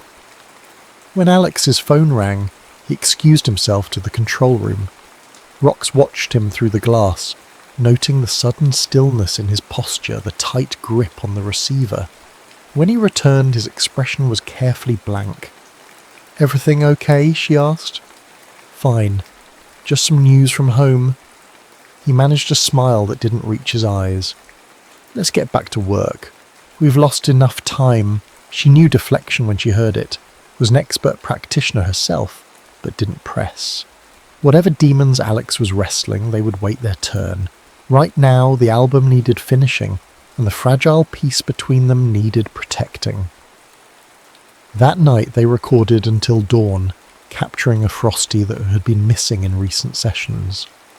As the last note faded, Alex looked at her through the glass, exhaustion and exhilaration mingling in his eyes.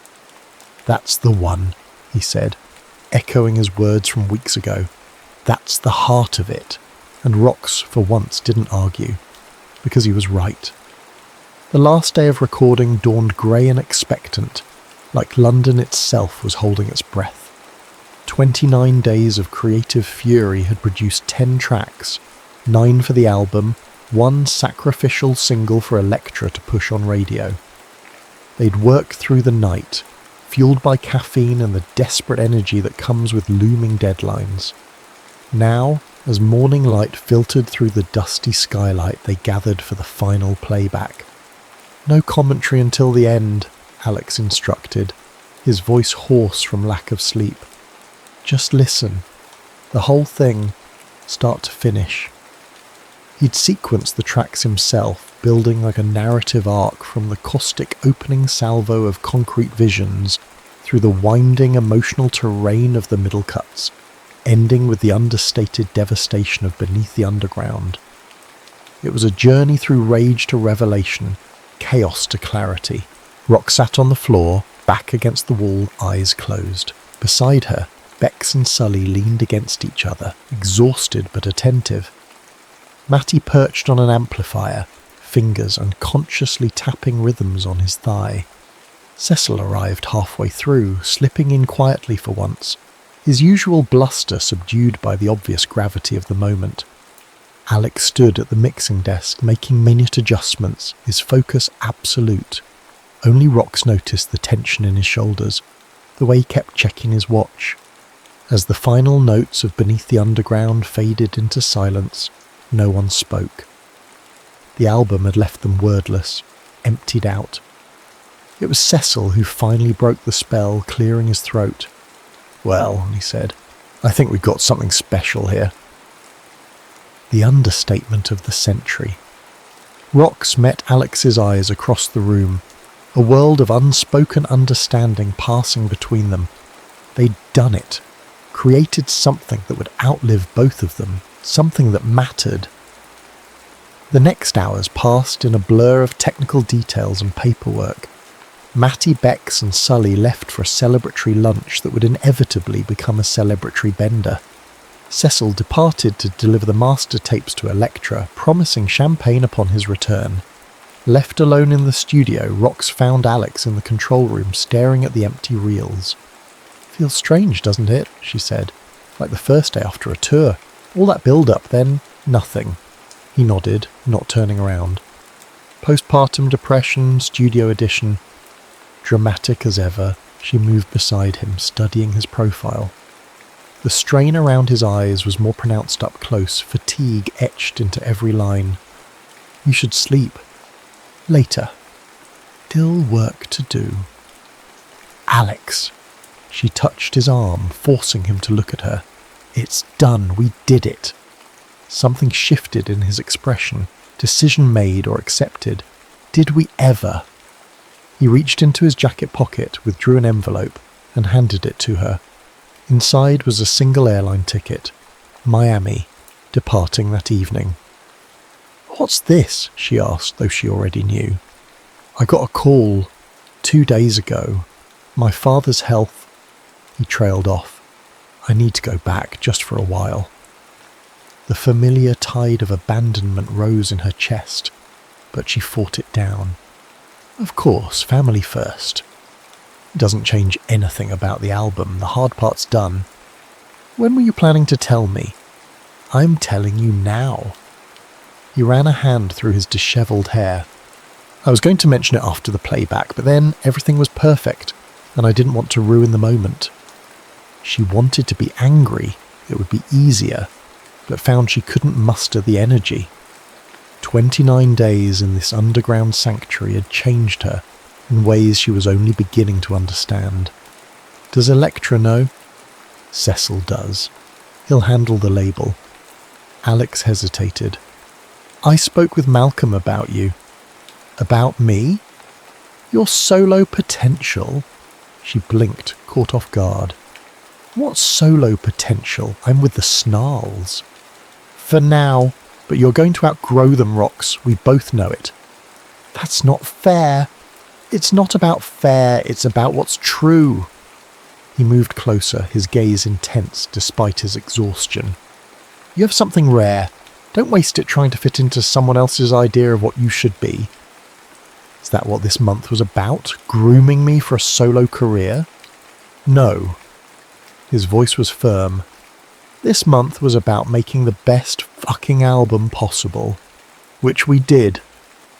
He took her hands in his. What happens next is up to you.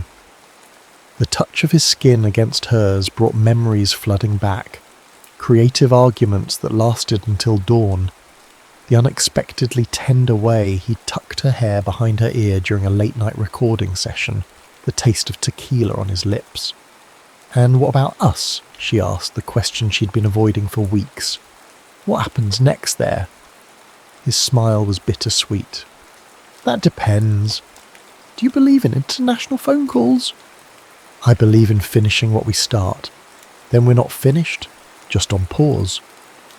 He pulled her closer. I'll be back in London by the time the album releases, 3 months give or take. It wasn't a promise, not exactly, but it was more than she'd expected from either of them, an acknowledgement that whatever had sparked between them deserved exploration. Cecil's return interrupted the moment. He burst through the door with his usual lack of subtlety, brandishing champagne and news. They love it. Absolutely mental for it. Release date confirmed for November. Full promotional budget.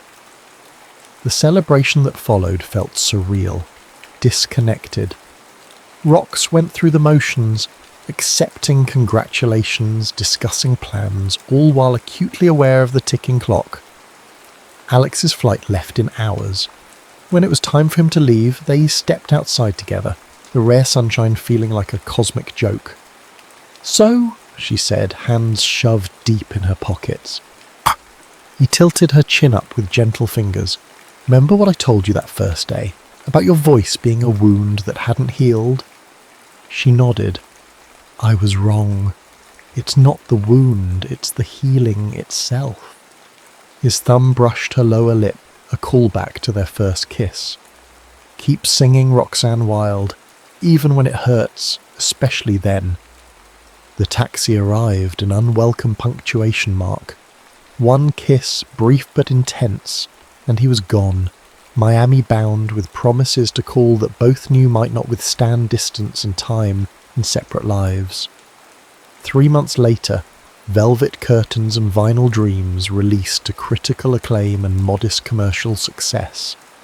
The Snarls became underground darlings, respected if not quite famous. The sacrificial single even managed radio play, introducing their sound to unsuspecting commuters across Britain. Rox kept every review, every mention in a folder on her nightstand. Not for herself, she rarely read them twice, but for when he returned. If he returned. The promised phone calls had come at first. Transatlantic static, punctuating conversations that grew increasingly formal, increasingly brief. His father's condition had stabilised but required ongoing care. Miami studios had offered him projects he couldn't refuse. London seemed increasingly distant in his descriptions. By the 4th month, the calls stopped altogether. Release day had been November 17th. By March, Rox had accepted that the album would be their only collaboration. She'd moved on, or convinced herself she had. The Snarls were recording again, with a different producer, a different sound. She'd cut her hair, changed her look. Life continued its relentless forward motion. Until the night she found herself at the studio again. Blackout, now renovated with Electra money, but still essentially the same underground bunker where they'd created magic. She hadn't planned to go there. Her feet had simply carried her, muscle memory guiding her through London's tangle of streets on the anniversary of that first disastrous gig.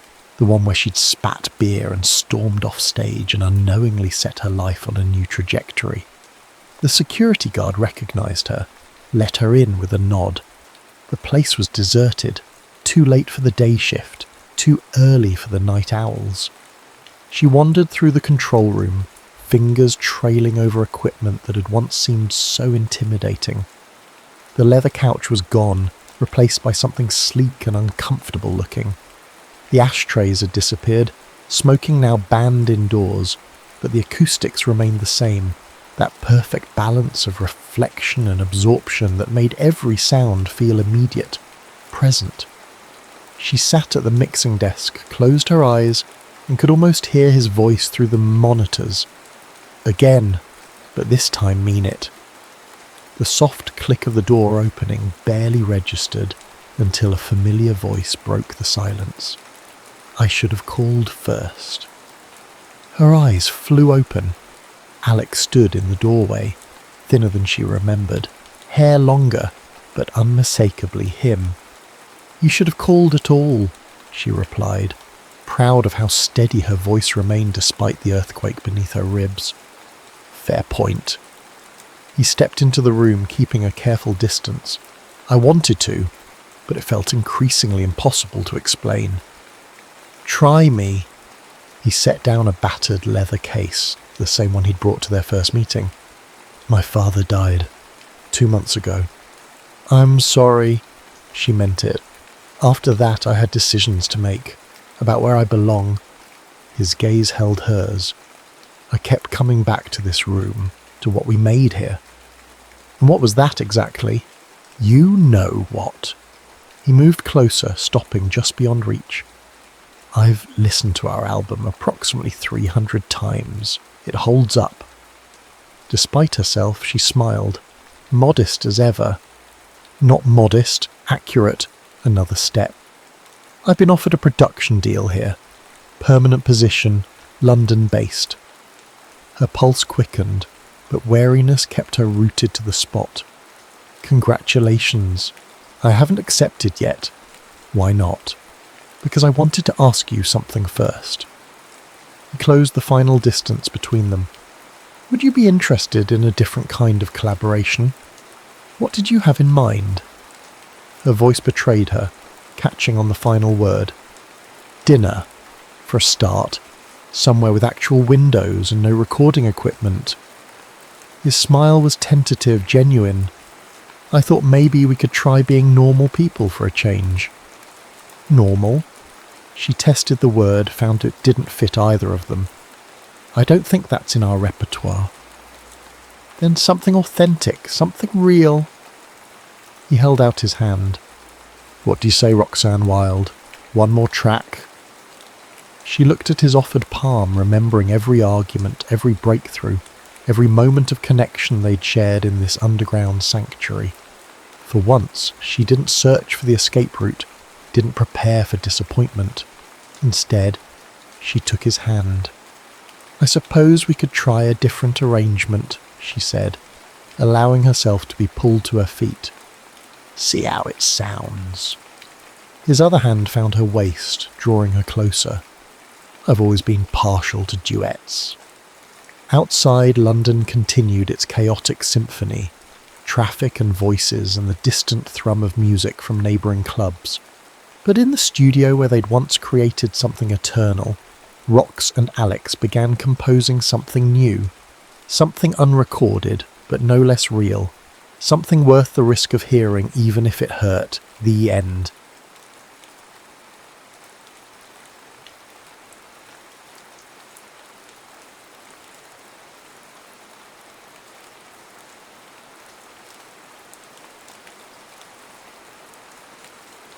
Aliyah Rahman's camera flashed as she captured the ancient mosaic tiles of Marrakesh's Bahia Palace. The midday sun glinted off her press badge as she scribbled notes about the corruption scandal she was investigating, one that linked Moroccan officials with British business interests. At 32, she'd built her reputation on stories that crossed borders and challenged power. Last shot, Miss Rahman, her fixer Hamid warned. The minister's people are watching. She nodded, tucking her notebook away. Got what I needed anyway. 3 days later, Aliyah's London flat welcomed her with familiar silence. She dropped her bags in the entryway, kicked off her boots, and headed straight for the shower. The hot water washed away 2 weeks of desert dust and the tension of navigating political sensitivities.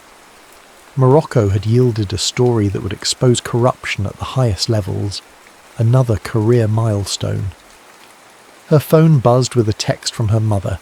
Dinner tonight. Important family matter.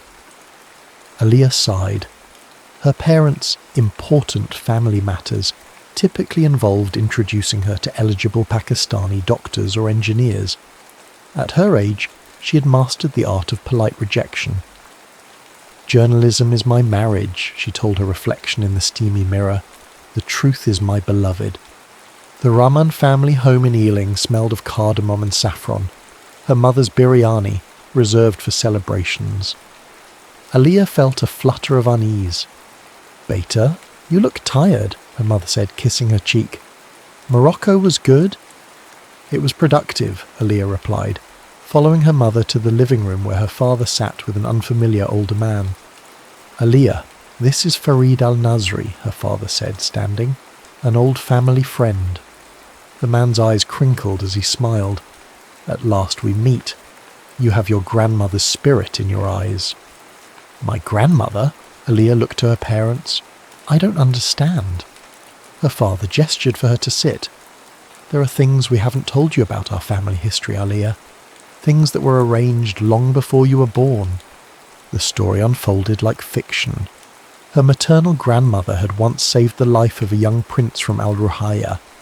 In gratitude, the royal family had promised an alliance through marriage in a future generation. That promise had remained dormant for decades.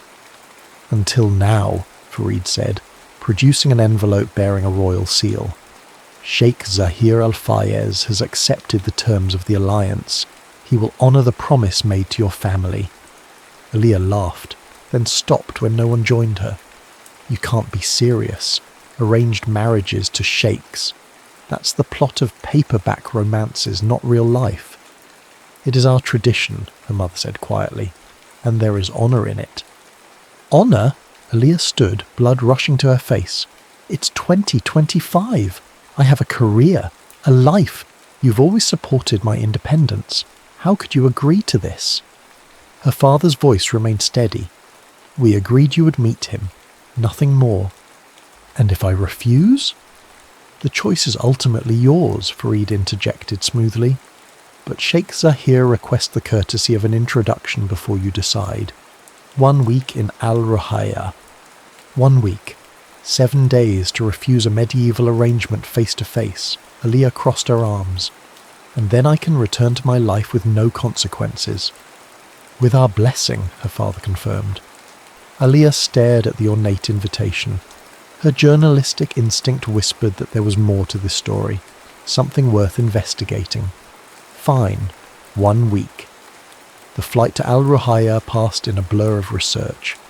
Aliyah devoured information about the small but wealthy kingdom, known for its oil reserves and strategic position. Sheikh Zahir had ascended the throne 3 years ago after his father's death. Western educated, intensely private, and reportedly married to his duties. Few photographs existed of him, and those that did showed a stern, imposing figure at formal functions. From her window seat, Aliyah watched the landscape transform from azure Mediterranean waters to vast rolling dunes. Al-Ruhaya emerged from the desert like a mirage, ancient sandstone walls embracing gleaming modern architecture. A sleek black car awaited her on the tarmac. No customs, no passport control. The privileges of entering as a royal guest made her uncomfortable. "Miss Rahman." The driver bowed slightly. "Welcome to Al-Ruhaya." The palace complex rose from the heart of the capital city, its domes and minarets glowing gold in the setting sun. Aliyah's journalistic eye noted security details, architectural features, the blend of tradition and technology. She mentally composed the opening paragraph of the article she would never publish. The kingdom of Al-Ruhaya exists in 2 times at once, anchored in centuries of tradition while reaching for an ultra-modern future. A woman in elegant traditional dress met Aliyah at the palace entrance. "I am Samira, your guide during your stay. You must be tired from your journey. I'll show you to your quarters." "Actually," Aliyah replied, "I'd like to meet Sheikh Zahir first. That's why I'm here, after all." Samira's polite smile never wavered. "His Highness will receive you tomorrow at the formal welcome ceremony. Tonight is for rest." The suite prepared for Aliyah was larger than her entire London flat, all cream marble and azure accents, with a balcony overlooking fragrant gardens. A closet had been filled with clothing in her size, both Western and traditional styles. "The presumption," she muttered, running her fingers over fine silks and linens. She unpacked her own clothes instead. Practical, professional attire suitable for facing down a sheik who thought he could claim her through some ancient pact. Sleep eluded her. Aliyah stood on the balcony, breathing in the desert night. The stars seemed impossibly bright, the air scented with jasmine and mystery. Below, a solitary figure walked through the gardens, a tall man in simple white thobe, his face hidden in shadow. He paused beneath her balcony, as if sensing her presence, then continued on, disappearing among the cypress trees. Morning arrived with sunlight streaming through gossamer curtains and the distant call to prayer. Aliyah dressed in her most authoritative outfit, black trousers, crisp white shirt, gold hoop earrings that had been her grandmother's, armour for negotiation. Samira appeared precisely at 8, her expression revealing nothing when she saw Aliyah's Western attire.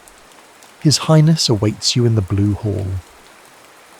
The palace corridors told stories in their architecture, ancient patterns beside contemporary art, history in conversation with the present.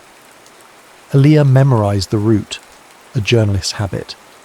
2 massive doors swung open to reveal the Blue Hall, a breathtaking space with soaring ceilings adorned with intricate geometric patterns in varying shades of indigo and azure. At the far end, a man stood with his back to her, gazing out floor-to-ceiling windows at the city below. Samira announced, "Miss Aliyah Rahman, Your Highness." The man turned, and Aliyah's prepared speech evaporated. Sheikh Zahir al-Fayez was not the stern, bearded autocrat she had imagined. Instead, she faced a man perhaps a decade her senior, with intelligent eyes the colour of amber, features cut from desert stone, and an expression of guarded curiosity. He wore a modern suit rather than traditional robes, the only indication of his status a subtle gold pin at his lapel. "Miss Rahman," he said in perfect English, the barest hint of an accent lending musicality to his words, "welcome to Al-Ruhaya." Aliyah forced her voice to remain steady. "Thank you for the invitation, though I must clarify that I'm here only to respectfully decline this arrangement in person." Something flashed in his eyes. Amusement? Irritation? It vanished too quickly to interpret. Directness. Refreshing. He gestured to a seating area of low couches. "Shall we discuss this over tea, or would you prefer to catch the next flight to London?" She hesitated, pride battling curiosity. Tea would be acceptable. As they sat, the differences between them materialised in stark relief. His movements were measured, deliberate, hers quick and decisive. He embodied calm authority. She radiated restless energy. Oil and water, earth and air. "I understand this situation is unexpected," he said, as an attendant silently served tea. "Unexpected?" Aliyah gave a short laugh. "It's medieval. I have a career, independence. I don't need or want marriage, especially not one based on some ancient promise." "Yet here you are," he observed, "when you could have refused without making the journey." The observation struck uncomfortably close to her own thoughts. Why had she come? Professional curiosity, cultural respect, or something deeper she couldn't yet name? "I wanted to understand," she admitted, "and to make clear that while I respect my family's traditions, I cannot be bound by them." Sheikh Zahir studied her face. "Tell me, Miss Rahman, what do you know of royal duty? I know it's often used to justify choices that benefit those in power." His expression didn't change, but something in his posture shifted. "Then perhaps during your stay, you might expand your understanding. My offer remains open for the week. Consider it research, if you prefer." The challenge in his voice caught her attention. Aliyah had never backed down from a story, and Sheikh Zahir Al-Fayez was certainly that, a complex narrative waiting to be understood. 1 week, she agreed, but my answer won't change. Perhaps not. He rose with fluid grace, but by its end, I suspect we'll both understand much more about why we were brought together. As Aliyah followed Samira back to her quarters, she couldn't shake the feeling that she'd just agreed to something far more complicated than a polite cultural visit. Whatever game the Sheikh was playing, she intended to master its rules before he could claim victory. 3 days into her stay at the palace, Aliyah had established a routine. Mornings were spent observing palace life, afternoons exploring the carefully approved sections of the grounds, evenings enduring formal dinners where Sheikh Zahir was unfailingly polite but ultimately distant. Like planets in separate orbits, they circled without collision. Until the 4th morning, when Aliyah slipped away from Samira to explore the eastern wing, the only area expressly forbidden to her. The heart must have its mysteries, Samira had said cryptically when Aliyah questioned the restriction. The eastern corridors were quieter, the decor more intimate. Family quarters, perhaps? Aliyah moved silently, her journalist's instinct for discovery overriding caution. A partially open door revealed a room unlike any she'd seen in the palace. Walls lined with books, comfortable furniture worn with use, windows overlooking a private garden of roses. A personal retreat, not a stateroom. Curious as well as defiant, Sheikh Zahir's voice came from behind her. An interesting combination. Aliyah turned, chin raised. If you want someone to follow rules blindly, you've chosen the wrong woman. Have I chosen at all? He approached slowly. Or are we both caught in circumstances not of our making? In the intimate space, she noticed details she had missed before. A scar at his temple, the slight asymmetry of his features that made him human rather than an icon. His eyes held exhaustion that his posture denied.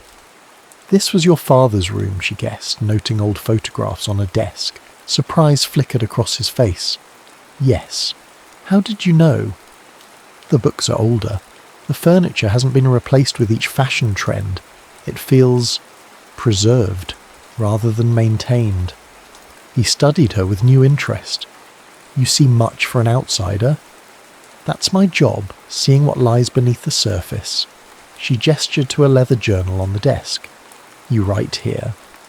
Poetry, he admitted, an indulgence with no place in state matters. May I? She nodded toward the garden beyond the windows. Without waiting for permission, she stepped through the French doors into an explosion of colour and fragrance. Roses of every hue climbed trellises and spilled over stone pathways. At the centre stood a marble bench beneath an ancient olive tree. My mother's creation, Sheikh Zahir said, following her. She found peace here that eluded her elsewhere. It's beautiful. Aliyah touched a deep crimson bloom. Why hide it away? Some treasures are too personal for public display, his voice softened, like grief. The unexpected vulnerability caught her off guard. For a moment she glimpsed the man beneath the crown, someone who carried losses he couldn't publicly mourn. I write about my mother sometimes, she offered. Small memories, the scent of her perfume, how she hummed when she cooked. You understand then, it wasn't a question.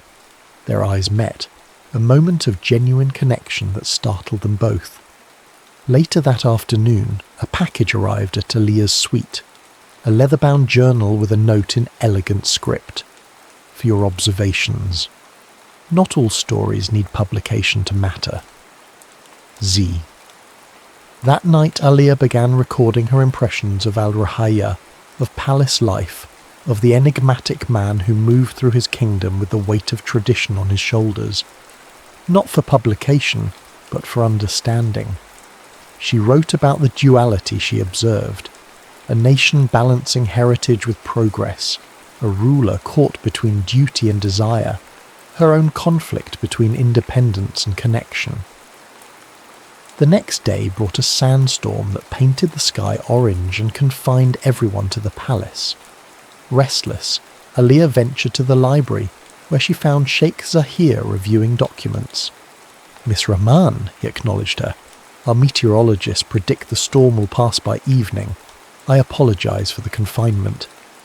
"I'm used to waiting out hostile conditions," she replied, browsing the shelves, though usually in less luxurious surroundings. He set aside his papers. "Tell me about your work." To her surprise, he listened attentively as she described her investigations: corporate malfeasance in Southeast Asia, human trafficking networks in Eastern Europe, environmental crimes in South America. He asked thoughtful questions about her methods, her ethics, her boundaries. "You pursue truth regardless of consequence," he observed. "I admire the principle, though I question its practicality and governance." "Truth may be inconvenient, but concealing it only delays the inevitable," she countered. "Like an arranged marriage."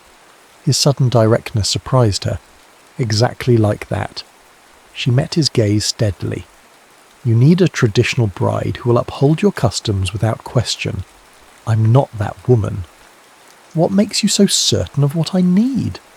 There was genuine curiosity in his voice. Before she could answer, his chief advisor Karim entered with urgent news.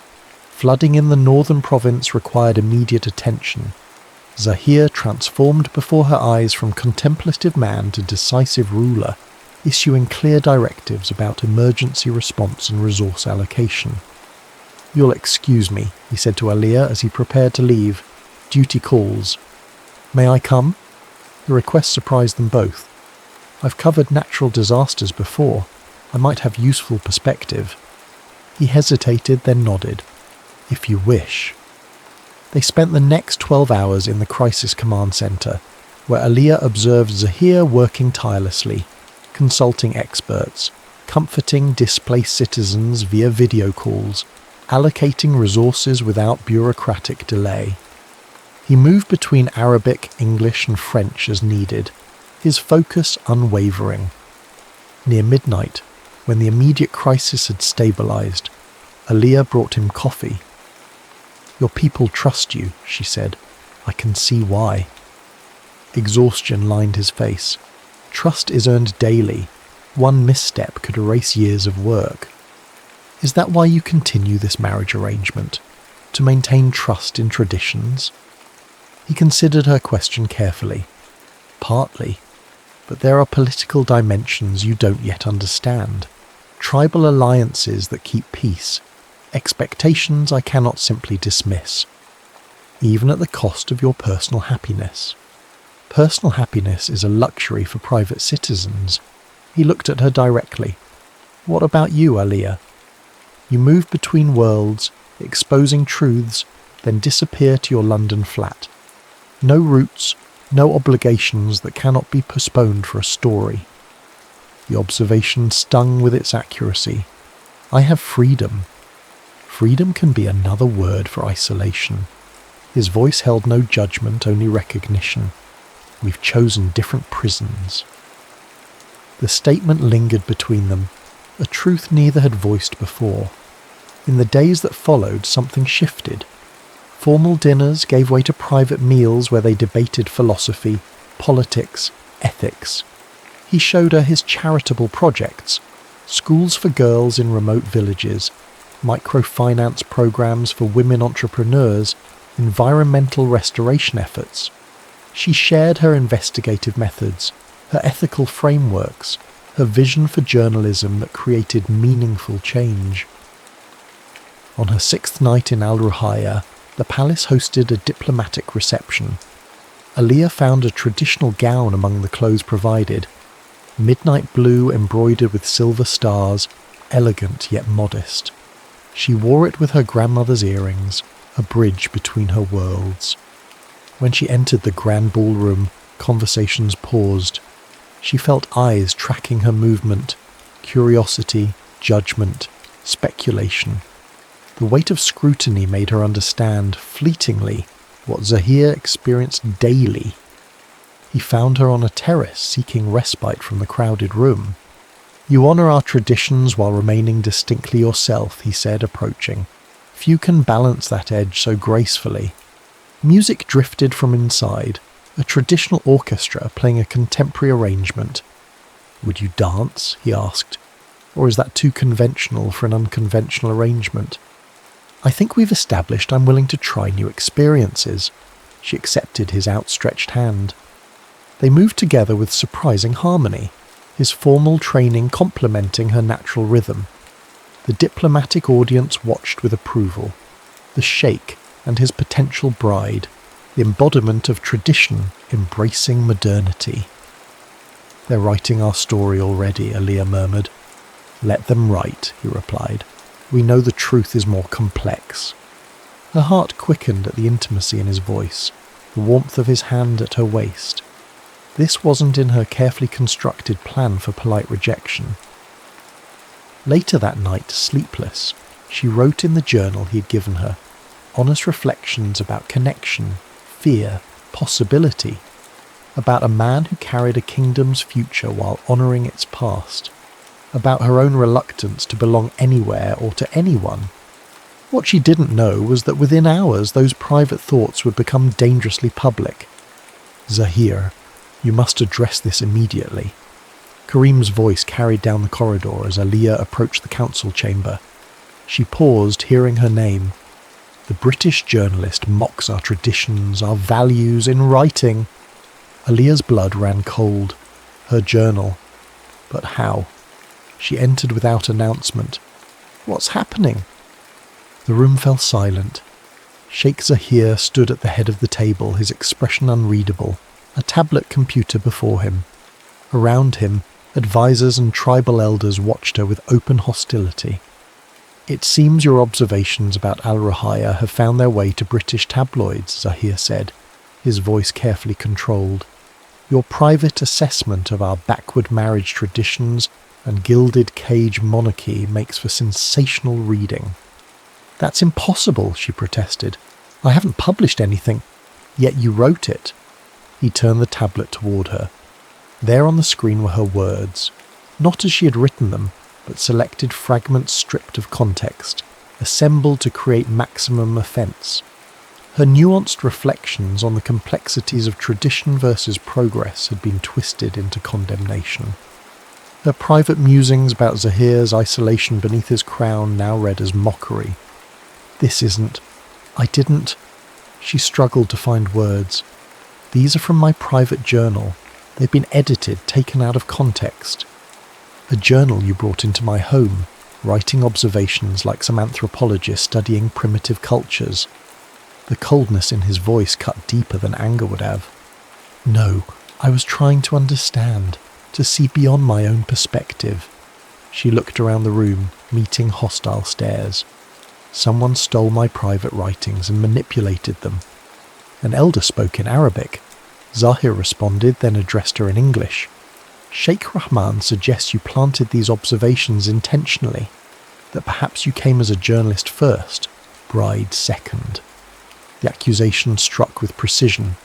Hadn't she initially approached this arrangement with journalistic detachment? Recording, analysing, maintaining emotional distance. "I came because I was asked to," she said, her voice steadying. "I stayed because I found something worth understanding.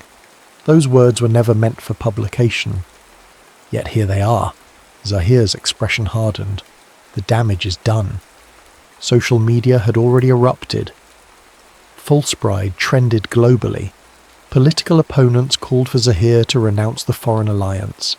Cultural commentators debated whether Aliyah's Western upbringing made her fundamentally incapable of respecting Al-Ruhayyan traditions. "I need to release a statement," she said. "Explain that these were private reflections, taken without consent." "What you need," Zahir interrupted, "is to leave Al-Ruhaya today." The words landed like physical blows. After everything they had shared, the conversations, the growing trust, the moments of genuine connection, he believed she had betrayed him. "Zahir!" She used his name without title for the first time. "Please, let me explain." "There is nothing to explain, Miss Rahman." The formal address created an unbridgeable distance between them. "Our arrangement was always contingent on mutual respect. That foundation no longer exists. Pride straightened her spine. She would not beg. As you wish, Your Highness. 3 hours later, Aliyah boarded a private jet for London. She left behind the borrowed clothes, the leather journal, and the foolish heart that had begun to imagine a future different from the one she'd planned. Back in her London flat, surrounded by the remnants of her solitary life, Aliyah mourned what she'd lost. Not a crown or a kingdom, but the rare connection with someone who had seen her clearly, who had challenged her assumptions while respecting her strength, who had, for a brief moment, made her question whether freedom and belonging had to be opposing forces. She ignored calls from editors offering exclusive rights to her side of the story. She declined interview requests and speaking engagements about her experience infiltrating a royal palace. She removed herself from social media where strangers debated her motives and character. Instead, she did what she'd always done in moments of crisis. She investigated. Who had access to her journal?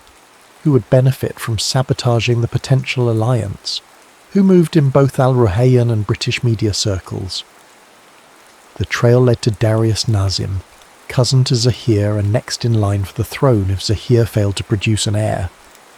Darius maintained residences in both Al Ruhayya and London, moved in journalistic circles, and stood to gain significantly from Zahir's embarrassment. Phone records showed calls between Darius and the editor who published the leaked journal entries. Aliyah compiled her evidence methodically, without emotion. This wasn't about clearing her name or reclaiming what she had lost. This was about truth, the principle she had dedicated her life to serving. When her investigation was complete, she sent a single email to Sheik Zahir's private account, the one she'd seen him use during the flooding crisis. No emotional appeals, no defense of her character, just evidence documented with journalistic precision. Subject: relevant information for your review attachment. Darius Nazi evidence.pdf. Then she did the hardest thing of all, she let go. She returned to her work, accepting an assignment in Argentina that would keep her oceans away from thoughts of desert kingdoms and amber eyes. But late at night, when the Southern Cross glittered above the pampas, Aliyah still found herself writing in an imaginary journal, trying to make sense of how a week in a foreign land had transformed her understanding of herself. Café Ricardo buzzed with midday energy, laptop keys clicking, espresso machines hissing. Aliyah hunched over her computer, 3 weeks into her investigation of agricultural corruption in Argentina. The story was solid. Corporate land grabs, indigenous displacement, environmental devastation, but her usual fire was missing. "Your coffee's getting cold," said Martine, her local fixer. She looked up, distracted. "Right, thanks." "You've been reading the same document for an hour," he observed. "Something wrong with the evidence?" "No, the evidence is clear. Just as it had been when she sent that file to Zahir, evidence he had apparently ignored, as she'd received no response. Not that she expected one. Just thinking through the angles. Her phone vibrated, a London number. Her editor, probably, with questions about her draft. "Rahman," she answered crisply. "Hello, Aliyah." The voice sent electricity through her veins. "Zahir. I'm in Buenos Aires. We need to talk." 4 hours later, she entered a private dining room at the city's oldest hotel. Rain lashed against leaded glass windows, lending drama to an already surreal scenario.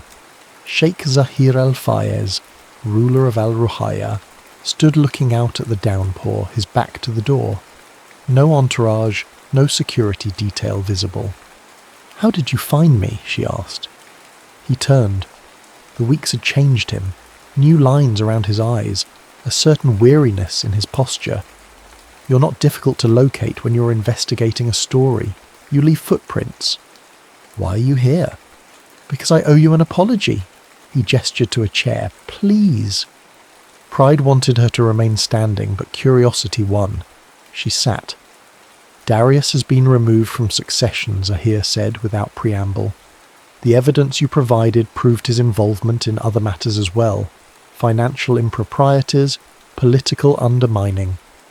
I didn't do it for revenge, she said. I know. He met her eyes.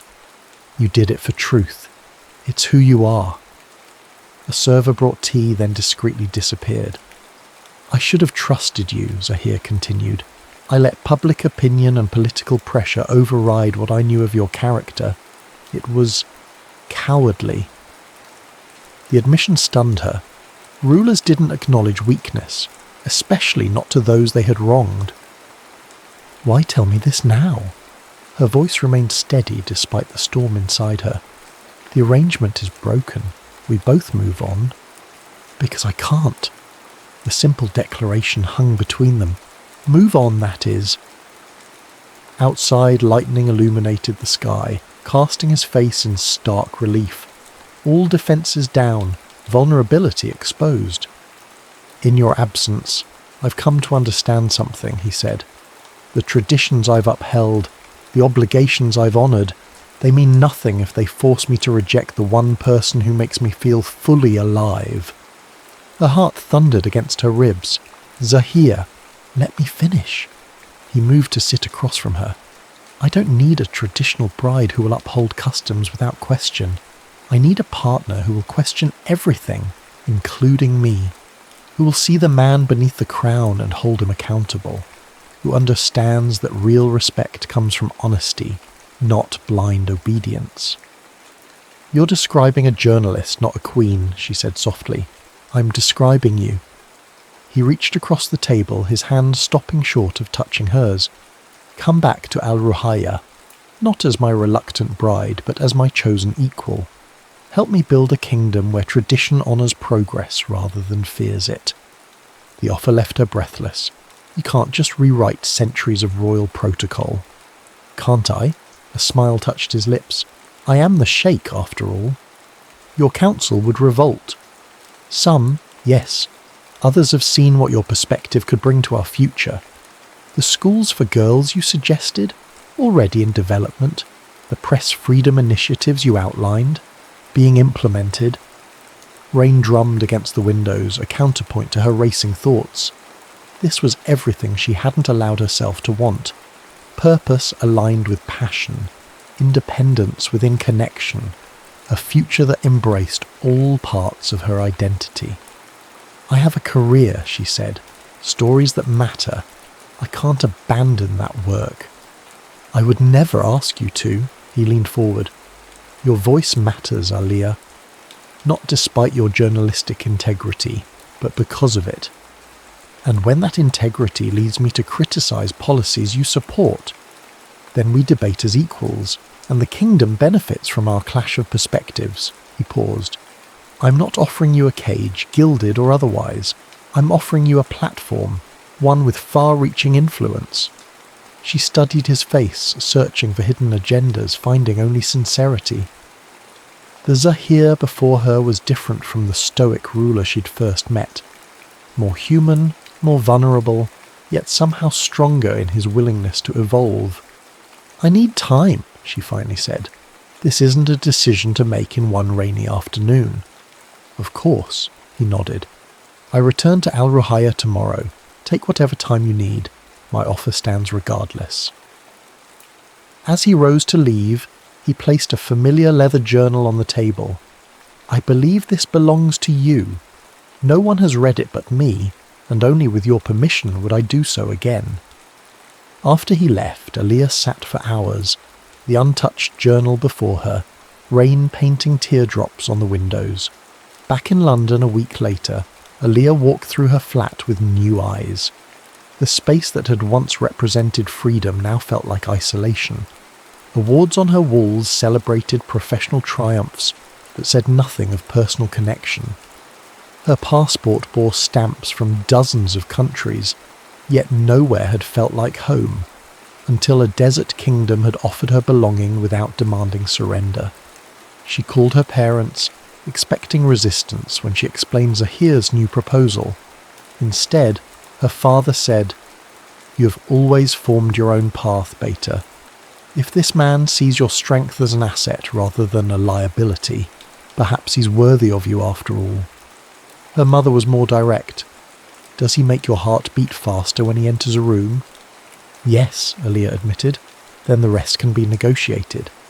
She consulted mentor journalists who had balanced family commitments with demanding careers.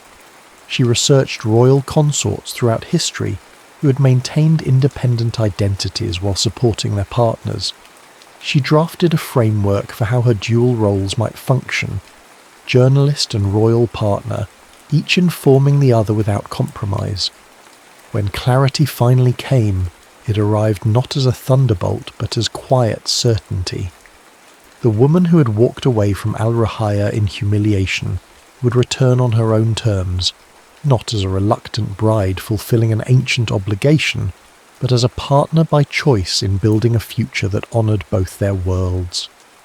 Aaliyah booked a flight to Al Ruhaya, then opened her laptop to compose the most important story of her career, one that began with her own transformation. The royal gardens of Al Ruhaya bloomed with possibility as Aaliyah walked its familiar paths. 1 year had passed since her return, a year of negotiation, adaptation, celebration, and occasional conflict. The transition had not been seamless. Nothing worthwhile ever was. She paused by the rose garden, now open to the public 3 days each week. Children from local schools sketched the flowers, while their teachers explained the garden's history. The royal photographer captured images for next month's feature in Al Ruhaya Today, the independent news magazine Aaliyah had helped establish. Surveying your handiwork, Zahir appeared beside her, dressed casually by royal standards, a simple linen shirt and trousers rather than formal attire. Our handiwork, she corrected, accepting his kiss. The children's art program was your idea. Inspired by your insistence that palace treasures belong to the people, he slipped his hand into hers. The tribal council meeting finished early. Walk with me. They strolled toward the eastern wing, their private refuge still, though now connected to the public areas by pathways rather than walls. Nervous about tomorrow, he asked. Tomorrow, her first official solo diplomatic mission representing Al Ruhaya at a regional women's education summit, a test of her new dual identity, journalist turned royal partner. Not nervous, she replied, but mindful of the balance. I need to honour Al Ruhaya's interests while maintaining my journalistic perspective. That's precisely why you're the perfect envoy. He squeezed her hand. You see both the ideal and the practical, progress without erasure of tradition. They reached his father's study, now their shared workspace, where ancient texts sat alongside modern technology, where policy documents mingled with draft articles, where tradition and innovation engaged in ongoing dialogue. On the wall hung a framed front page, a royal partnership for a new era. The photograph showed Aaliyah and Zahir on their wedding day, she in a gown that blended Western elegance with Eastern embroidery, he gazing at her with undisguised admiration. Not the fairy tale wedding of royal tradition, but something more profound, an alliance of equals. The media summit sent their agenda, Aaliyah said, settling into her chair. They've requested I lead the panel on press freedom in transitional societies. Will that create conflicts with your role here? Zahir asked, though they both knew the answer. She smiled. That's precisely why they asked. The world is watching our experiment, a journalist who maintains her independence while partnered with a ruler. And what will you tell them? He sat across from her, eyes warm with curiosity. The truth, she shrugged. That it's messy and difficult and absolutely essential. That freedom without connection is just another form of isolation. That real change happens in the tensions between opposing forces, not in their elimination. Zahir nodded. The Western papers still call it the unlikely royal marriage. Let them, Aaliyah laughed. They expected either my complete assimilation or a dramatic failure. The idea that we could create something new, neither fully traditional nor entirely modern, confounds their narratives. Their partnership had indeed defied all expectations. Aliyah split her time between royal duties and independent journalism, her byline appearing in international publications under her married name, Aliyah Rahman Al-Fayez, a bridge between her identities. Her recent exposé on labour conditions in neighbouring countries had created diplomatic challenges Zahir navigated with skill, never once suggesting she suppress her findings. For his part, Zahir had opened Al-Ruhayya's governance without sacrificing its cultural foundations. The Council of Elders now included women for the first time in history. Educational reforms expanded opportunities for girls while honouring family values. Environmental initiatives partnered traditional desert conservation knowledge with cutting-edge technology. The Australian ambassador asked if you'll be attending the climate conference, Zahir mentioned. I told him you'd be covering it as a journalist first, royal representative second. And he accepted that? Not entirely, but he's learning, as they all are. Zahir's expression grew thoughtful. Sometimes I wonder if our ancestors knew what they were doing when they created that alliance between our families. You think they foresaw this? Aliyah gestured around them. Not specifically, but perhaps they understood that bloodlines alone don't ensure a kingdom's future, that sometimes fresh perspective is the most valuable inheritance. A knock interrupted them. Samira, now Royal Chief of Staff, entered with a tablet. Your Highness, the Education Minister needs your approval on the new curriculum, and Miss Aliyah, the editor from The Guardian, is online too. I'll take it in the communications office, Aliyah said, rising. Zahir caught her hand before she left. Dinner tonight? Just us in the garden? I'd like that. She brushed her fingers against his cheek. I have a new essay I want to share with you, about finding home in unexpected places. As she walked the palace corridors toward her office, Aliyah reflected on the journey that had brought her here. The reluctant bride had become a willing partner, not because she had surrendered her independence, but because she'd found someone who valued her strength. The sceptical journalist had discovered that some traditions contained wisdom worth preserving, while some needed evolution to remain relevant. In her office, a space that balanced the aesthetic of Al-Ruhayya with the practical needs of a working journalist, she glanced at the framed photo on her desk. Not her wedding portrait, but something more telling. Zahir and herself in working clothes, planting trees in a community garden, laughing together in the sunlight. Not a king and his consort, but partners in the truest sense. The intercom buzzed. The Guardian is holding, and you have the Women's Literacy Foundation at 3, her assistant reminded her. Thank you. Aliyah straightened her shoulders and picked up the phone, ready to bridge worlds yet again. This is Aliyah Rahman Al-Fayez. That evening, as they dined alone beneath the desert stars, Zahir raised his glass. Two unlikely partnerships. Aliyah smiled, clinking her glass against his, and to reluctant brides who find freedom in connection. Above them, the moon illuminated the palace, ancient stone embracing modern additions, just as tradition now embraced progress in the kingdom they were building together. Not without conflict, not without compromise, but with the understanding that the most beautiful gardens grow where different elements meet. In her journal that night, Aliyah wrote words she never expected to believe. Sometimes the story you resist becomes the one that defines you, not because fate demands it, but because in fighting against what you fear, you discover what you truly need. The end.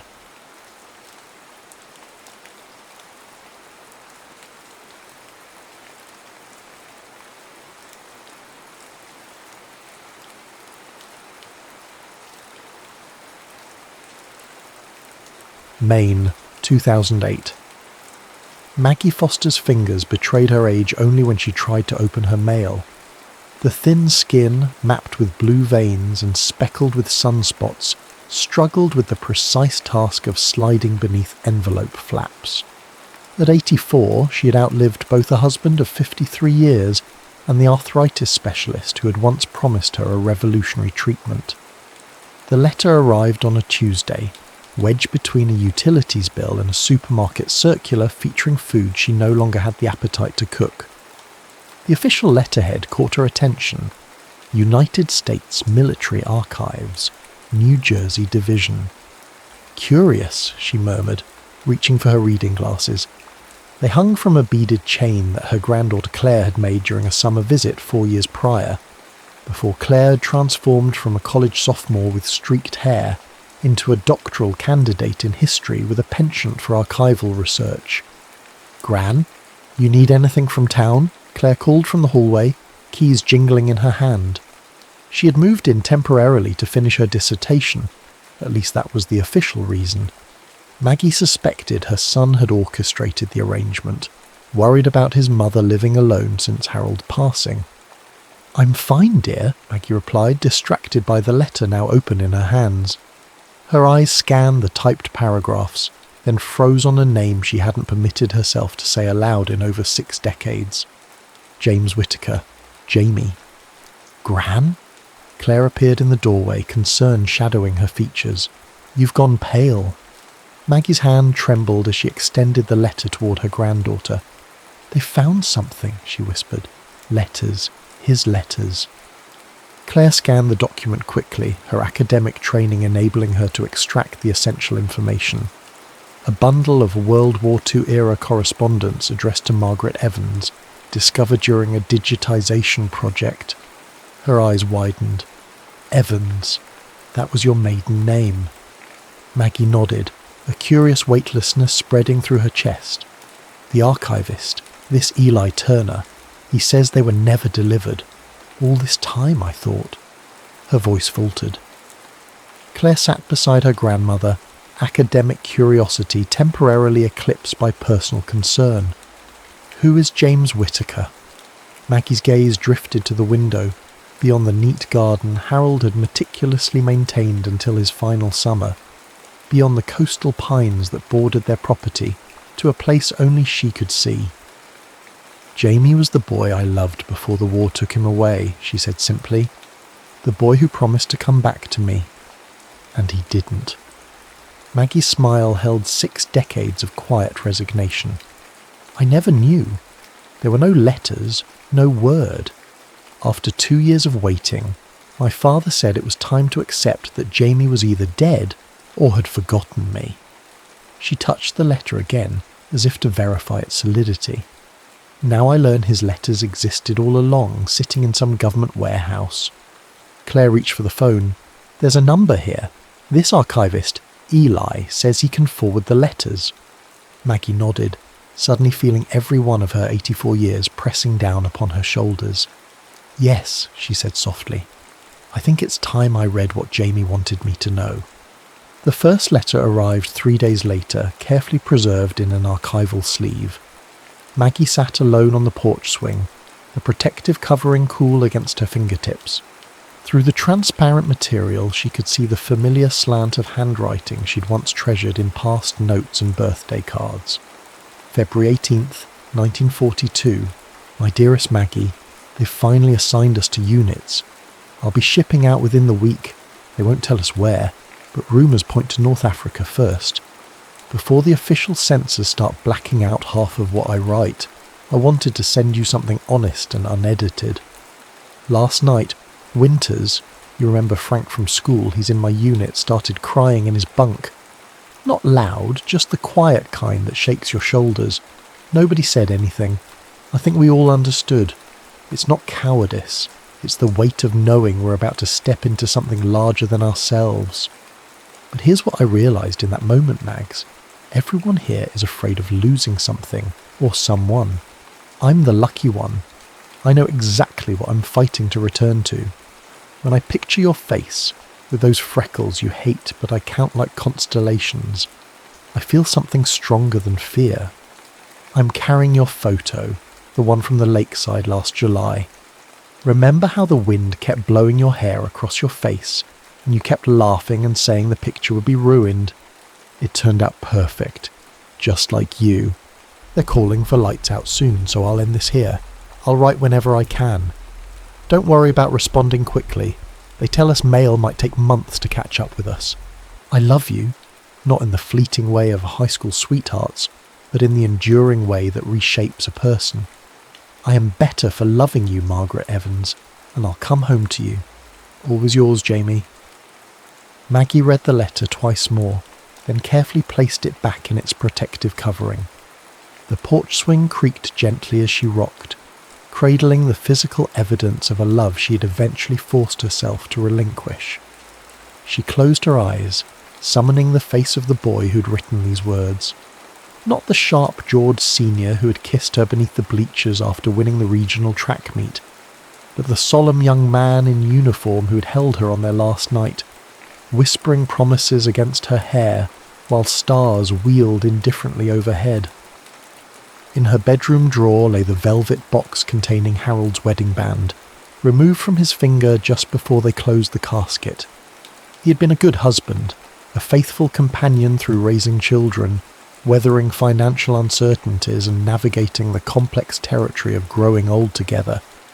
But he had never been Jamie, and now, 66 years too late, Jamie's words had finally reached her doorstep. The letters arrived every few days after that, each in its own archival sleeve, each bearing the careful handwriting of a young man growing older in the crucible of war.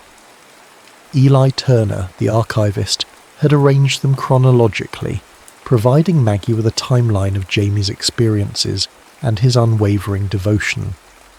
Claire observed her grandmother's ritual with a historian's fascination and a granddaughter's concern. Each evening Maggie would take a new letter to the porch swing, read it slowly, then sit in contemplative silence as twilight settled over the coastal property. "Did you ever try to find him? After the war?" Claire asked one evening, bringing her grandmother a cup of chamomile tea. Maggie accepted the mug with a grateful nod. "I waited 2 years," she said simply. "No letters came. His parents had moved away during the war, defense factory work in Michigan. Nobody seemed to know anything, but surely there were—" "Records?" Maggie smiled faintly. "Claire, you've grown up in an age where information flows like water. Back then, especially with the chaos after the war, finding someone wasn't as simple as typing a name into a computer." She sipped her tea, eyes distant. "Eventually I met your grandfather. He was kind, stable. My parents approved." A small shrug. "And life continued." Claire leaned against the porch railing. "These letters, though. He really loved you." Maggie's expression softened. "Yes, he did." She gestured to the small stack of red letters on the side table. "You can read them if you'd like. A historian might find them illuminating." Later that night, Claire sat cross-legged on her bed, carefully examining each letter. As a doctoral candidate specialising in 20th century social history, she recognised the academic value of first-hand war correspondence. But these weren't merely historical artefacts. They were windows into a love story that had shaped her family without anyone realising it. November 3rd, 1943. My dearest Maggie, we've been in Italy for 3 months now. The landscape here is both beautiful and terrible. Ancient stone buildings shattered by mortar fire, vineyards trampled by tanks. Yesterday we passed an old woman tending her garden as if the war was something happening in another country entirely. She gave us tomatoes so ripe they burst at the slightest pressure, the juice running down our chins like we were kids again. I haven't received any letters from you yet, but the mail system is in chaos. Some fellows got packets of month-old letters all at once last week. I'm hoping for the same luck soon. The strangest thing about war isn't the fighting. It's the waiting. Hours of boredom punctuated by moments of sheer terror. During those quiet stretches I've been reading poetry. Remember how you used to tease me about my fondness for Keats? The guys in my unit would never let me hear the end of it if they knew, but I keep his collected works tucked inside my jacket. There's a line I keep returning to. A thing of beauty is a joy forever. Its loveliness increases. It will never pass into nothingness. When I remember our days at Lake Winnipesaukee, or the way you look when you're concentrating on a difficult passage of music. I understand what Keats meant. Some memories don't fade, they grow more vivid with distance. I know this letter might reach you months from now when circumstances could be entirely different, but I need you to know that whatever happens, loving you has been the most real thing in my life. Forever yours, Jamie. Claire carefully returned the letter to its sleeve, her academic detachment giving way to a profound sadness. These weren't just words on paper, they were evidence of a life unlived, of possibilities foreclosed by circumstance and miscommunication. With sudden determination, she opened her laptop. If Jamie Whittaker had survived the war, there might be records, property tax filings, voter registrations, social security information. In her research work, she'd become adept at tracing historical subjects through public documents. She typed his name into various databases, adding qualifiers. Born approximately 1922 to 1924, possibly from New Hampshire or Maine, served in World War II European theatre. Hours later, as the first hint of dawn crept through her window, Claire stared at her screen in disbelief. James Thomas Whittaker, born April 17, 1922 in Wolfboro, New Hampshire. Current address, Saratoga Springs, New York. "He's alive, Gran." The words hung in the kitchen air, competing with the scent of percolating coffee and the distant call of gulls. Maggie's hand stilled on the handle of a ceramic mug, a Mother's Day gift from Claire's father decades ago. "What did you say?" Claire gentled her voice, aware of the magnitude of her revelation. "Jamie Whittaker. He's alive. 86 years old, living in Saratoga Springs, New York." Maggie lowered herself carefully into a chair, her expression unreadable. "How can you possibly know that?" "I traced him through public records," Claire hesitated, then added, "I also found his phone number." A long silence followed, broken only by the coffee maker's final gurgle. Maggie's gaze drifted to the window, where fog was retreating from the morning sun. 86, she whispered. "All these years." Claire sat across from her grandmother, restraining her historian's eagerness in favour of simple compassion. According to the records, he never married. Maggie's eyes snapped back to her granddaughter's face. "Never?" "No children either. He owns a small house that he's lived in since 1950. He was a high school literature teacher until he retired in 1987. Maggie's hands trembled slightly as she reached for the latest letter, dated May 1945, written just after VE Day. In his last letter, he wrote about coming home, about finding me. Her voice caught. But he never did? "Perhaps he tried," Claire suggested gently. "Remember, your family moved to Portland right after the war." "But my father's hardware store was well known. Anyone asking around would have..." Maggie trailed off, her mind clearly racing through possibilities long unconsidered. Claire pushed a slip of paper across the table. "This is his number. You don't have to use it, but it's yours if you want it." Maggie stared at the sequence of digits as if they formed an incantation with unpredictable consequences. What would I even say? "Hello, it's Maggie. I just got your letters from 66 years ago. How have you been?" Despite the gravity of the moment, Claire smiled. "Actually, that sounds like a pretty good opening." Maggie's laugh was fragile but genuine. "Let me finish the letters first," she said, touching the small stack that remained. "I need to know everything he wanted to tell me before I decide." The final letter arrived on a Friday afternoon. Unlike the others, this one came without an archival sleeve, accompanied by a note from Eli Turner explaining that this particular letter had been discovered separately, misfiled in a different section of the archives. Maggie recognised immediately that something was different. The handwriting was less steady, the paper of lower quality. She took it to the porch swing, her private reading spot, and unfolded the brittle pages with care. August 10th, 1945. "My Maggie, the war is nearly over. The newspapers say Japan can't hold out much longer after the atomic bombs. I don't know what to make of such a weapon, but I'm grateful if it means no more young men will die on either side. I'm writing from a military hospital in England. Don't worry, I'm one of the lucky ones. Shrapnel in my leg from a German artillery shell during the final push into Germany. It's healing well, though the doctors say I'll always have a slight limp. A small price to pay for coming home alive when so many didn't. You haven't replied to any of my letters, and I've tried not to let dark thoughts take root. War changes people.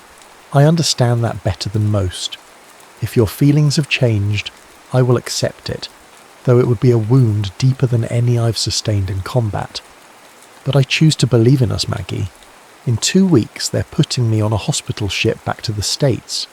Another month of rehabilitation, and then I'm coming to find you. I don't care if you've moved or if your parents still disapprove of me. I promised I would come back to you, and I keep my promises.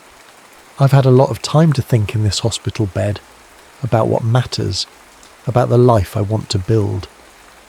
I still see the same future I described in my first letter. A small house near enough to the lake to hear the loons at night. Children with your eyes and stubborn spirit growing old together on a porch swing.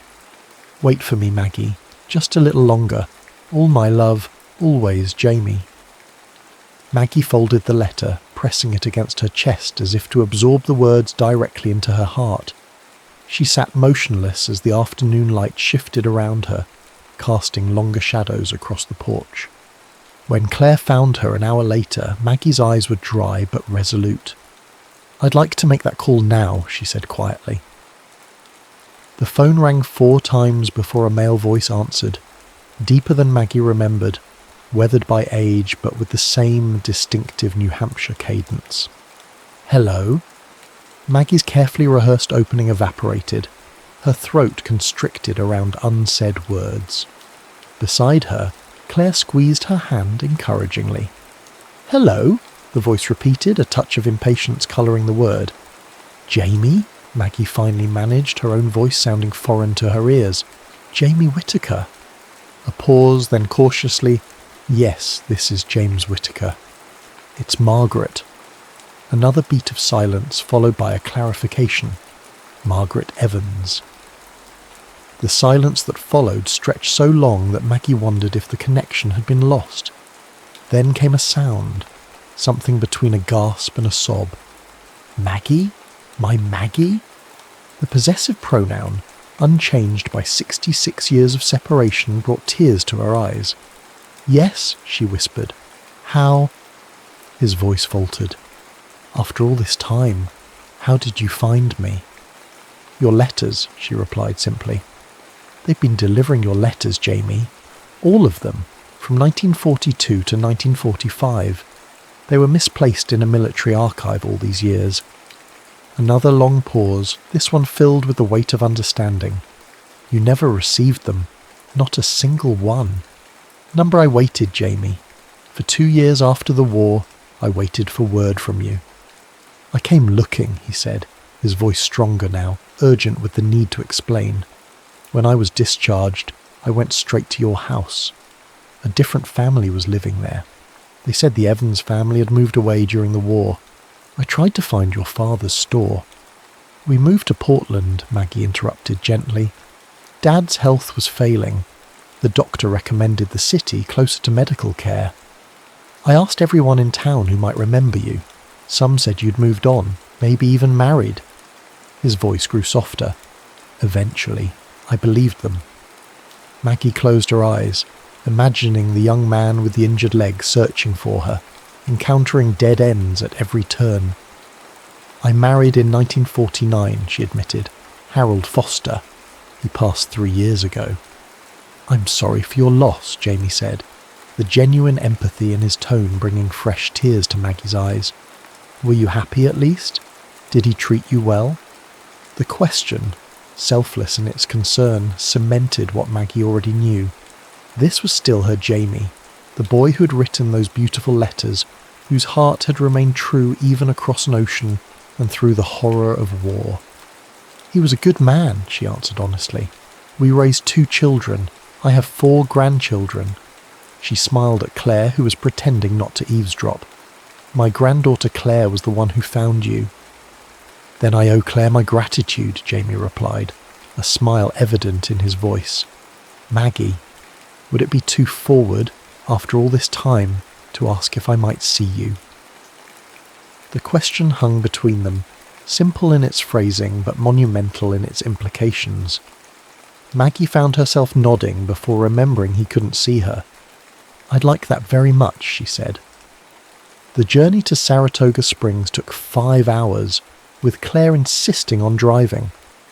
Maggie spent most of the trip gazing out the window, occasionally touching the small stack of letters she'd brought along. "Nervous?" Claire asked as they crossed the state line into New York. Maggie smiled faintly. "Terrified," she admitted. 66 years is a long time, Claire. We're not the same people who wrote and waited for those letters." "Maybe not," Claire conceded, changing lanes smoothly. "But from what I read in those letters, what you and Jamie had was rare. Some connections transcend time.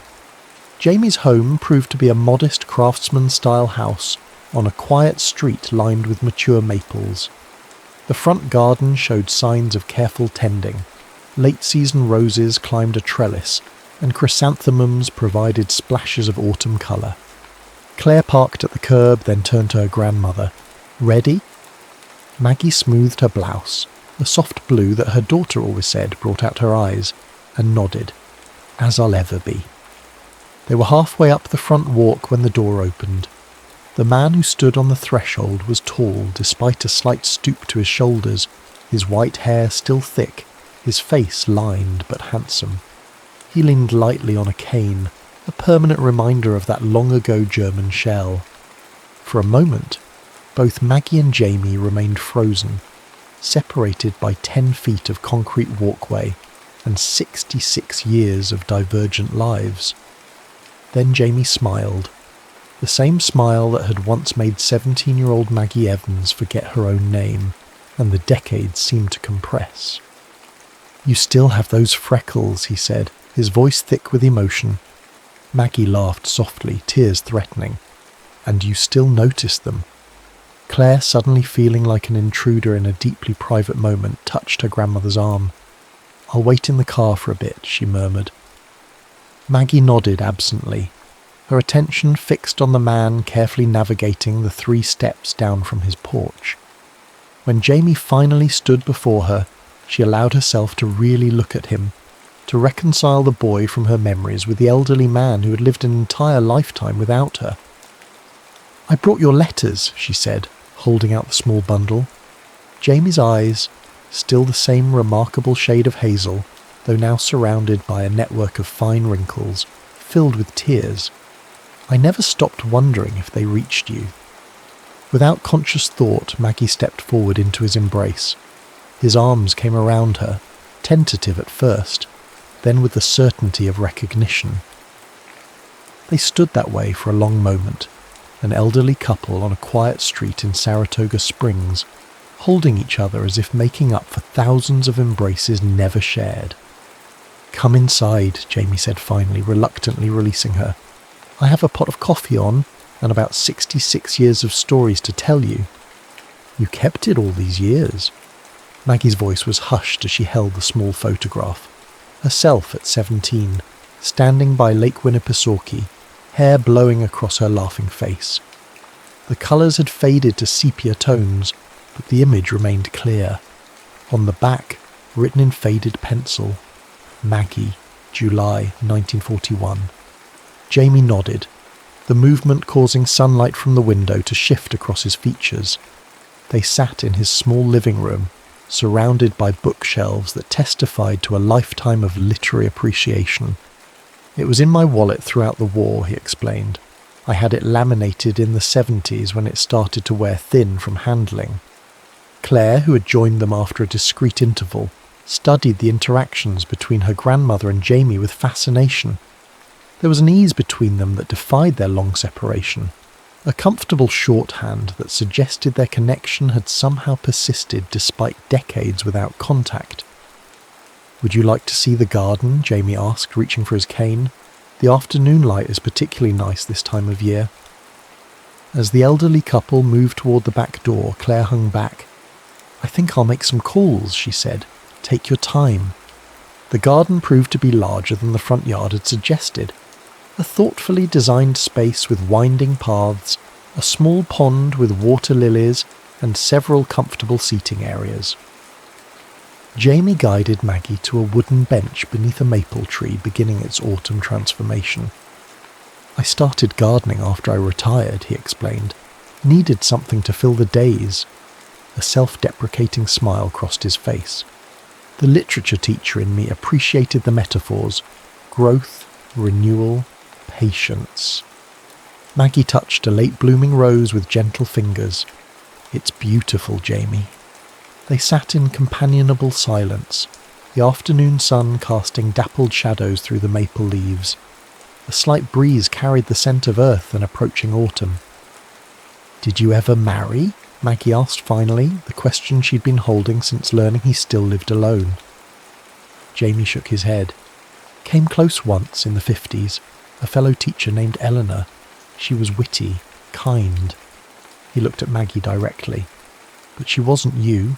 Eventually she realised I was still in love with a ghost." The simple admission hung in the air between them. "I don't regret the life I built," Maggie said carefully. "Harold was a devoted husband. My children brought me immeasurable joy. But—" She hesitated, then forged ahead with characteristic directness. "But there was always a Jamie-shaped void in my heart, a space no one else could quite fill." Jamie reached for her hand, his fingers, like hers, mapped with veins and marked by age but still strong. "I used to imagine, all the possible lives we might have had. Sometimes I'd see a young mother with children who had your smile, and I'd wonder." "We can't reclaim those years," Maggie said gently. "No," Jamie agreed, "but perhaps we're being offered something rare, a chance to write a different ending." As the sun began its descent, casting longer shadows across the garden, they shared stories of their separate journeys, of Jamie's years teaching literature to generations of students, of Maggie's work as a piano teacher and later as a volunteer with the Portland Symphony's youth program, of illnesses overcome, of friendships treasured, of the complex joys and sorrows that constitute a fully lived life. "Will you stay in Saratoga Springs tonight?" Jamie asked as they walked slowly back toward the house. "There's a nice hotel downtown. Or—" He hesitated, suddenly seeming younger, almost boyish in his uncertainty. "My guest room is always prepared." Maggie smiled, squeezing his hand. "Claire checked us into the hotel already, but we're not leaving until tomorrow afternoon." Inside, they found Claire curled in an armchair with one of Jamie's first edition poetry collections, looking completely at home. She glanced up as they entered, noting their linked hands with a barely concealed smile. "Everything okay out there?"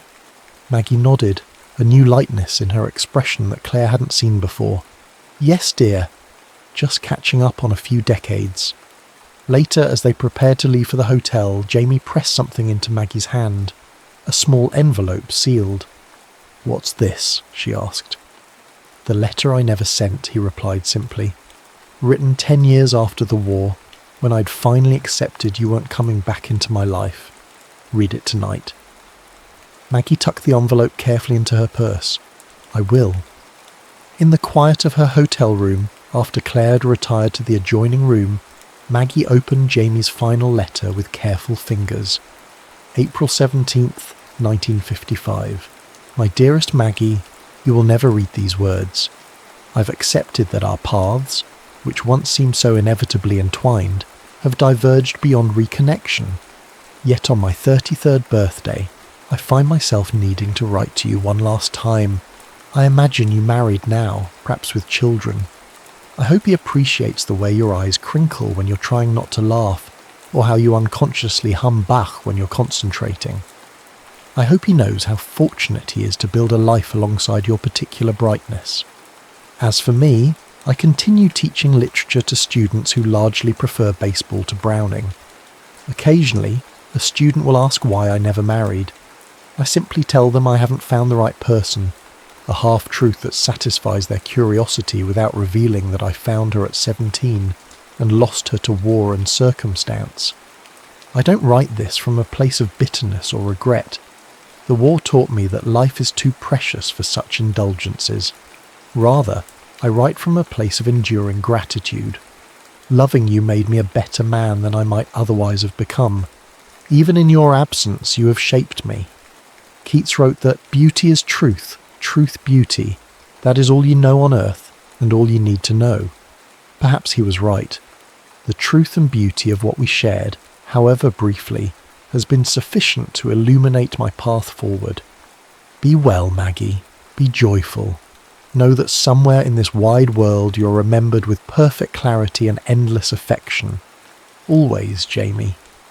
Maggie wiped tears from her cheeks, carefully refolded the letter and returned it to its envelope. Then she reached for the hotel phone and dialed the number Jamie had given her. He answered on the first ring, as if he had been waiting beside the phone. "I read it," she said simply. "And—" Maggie took a deep breath, feeling not like an 84-year-old widow but like the girl who had once promised to wait for a soldier's return.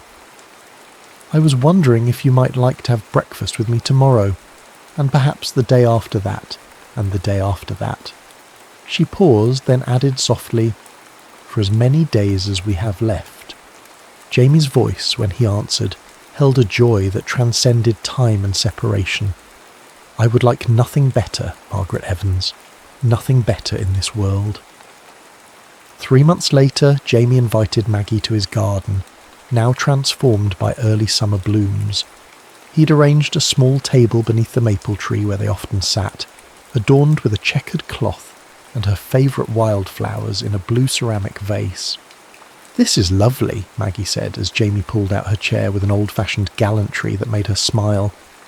They shared a simple lunch, talking easily about Claire's dissertation progress and Jamie's latest gardening project. As Maggie finished her iced tea, she noticed Jamie seemed uncharacteristically distracted, his fingers tapping a nervous rhythm against the tablecloth. "Is everything all right?" she asked, reaching for his hand to still it. Jamie took a deep breath. "I had planned something more elaborate," he confessed with a self-deprecating smile. "At our age, perhaps that seems foolish. But then I remembered that the most meaningful proposal in literature isn't elaborate at all." He reached into his pocket and withdrew a small velvet box that looked as if it had been waiting patiently for decades. "Mr. Darcy simply says, 'You must allow me to tell you how ardently I admire and love you,'" Jamie quoted, his voice steady despite the emotion evident in his eyes. Jane Austen understood that true feeling needs no embellishment. He opened the box, revealing a vintage sapphire ring surrounded by tiny diamonds. "This was my mother's," he explained. "I've kept it all these years, though I never imagined I'd have the chance to offer it to you." Taking Maggie's hand in his, Jamie said, "I've loved you for 67 years, Margaret Evans. Would you do me the extraordinary honour of becoming my wife, so that I might love you even more completely for whatever time we have left?" Maggie's eyes filled with tears as she looked at this man who had waited a lifetime for her. "Yes," she whispered, her voice strengthening as she repeated, "Yes, Jamie. I've already wasted too many years not being your wife." As he slipped the ring onto her finger, a perfect fit, as if it had always been destined for her hand, Jamie gathered her close, his kiss a promise of the days to come. "I never stopped hoping," he murmured against her hair. Maggie leaned back to look into his face, memorising every line that life had etched there. "Neither did I," she admitted. "I just didn't know what I was hoping for until your letters found me." 1 year later, on a perfect autumn day in Maine, Maggie and Jamie were married in a small garden ceremony. Claire stood as witness, alongside a handful of close friends and family members who had watched with wonder as this improbable love story unfolded. As Jamie slipped a simple gold band onto Maggie's finger, he whispered words from the last letter she had received from the archives. "Wait for me, Maggie, just a little longer." And Maggie, radiating a happiness that belied her 85 years, replied with the words she had waited 67 years to say. I'm done waiting, Jamie Whittaker. From now on, we walk together. The end.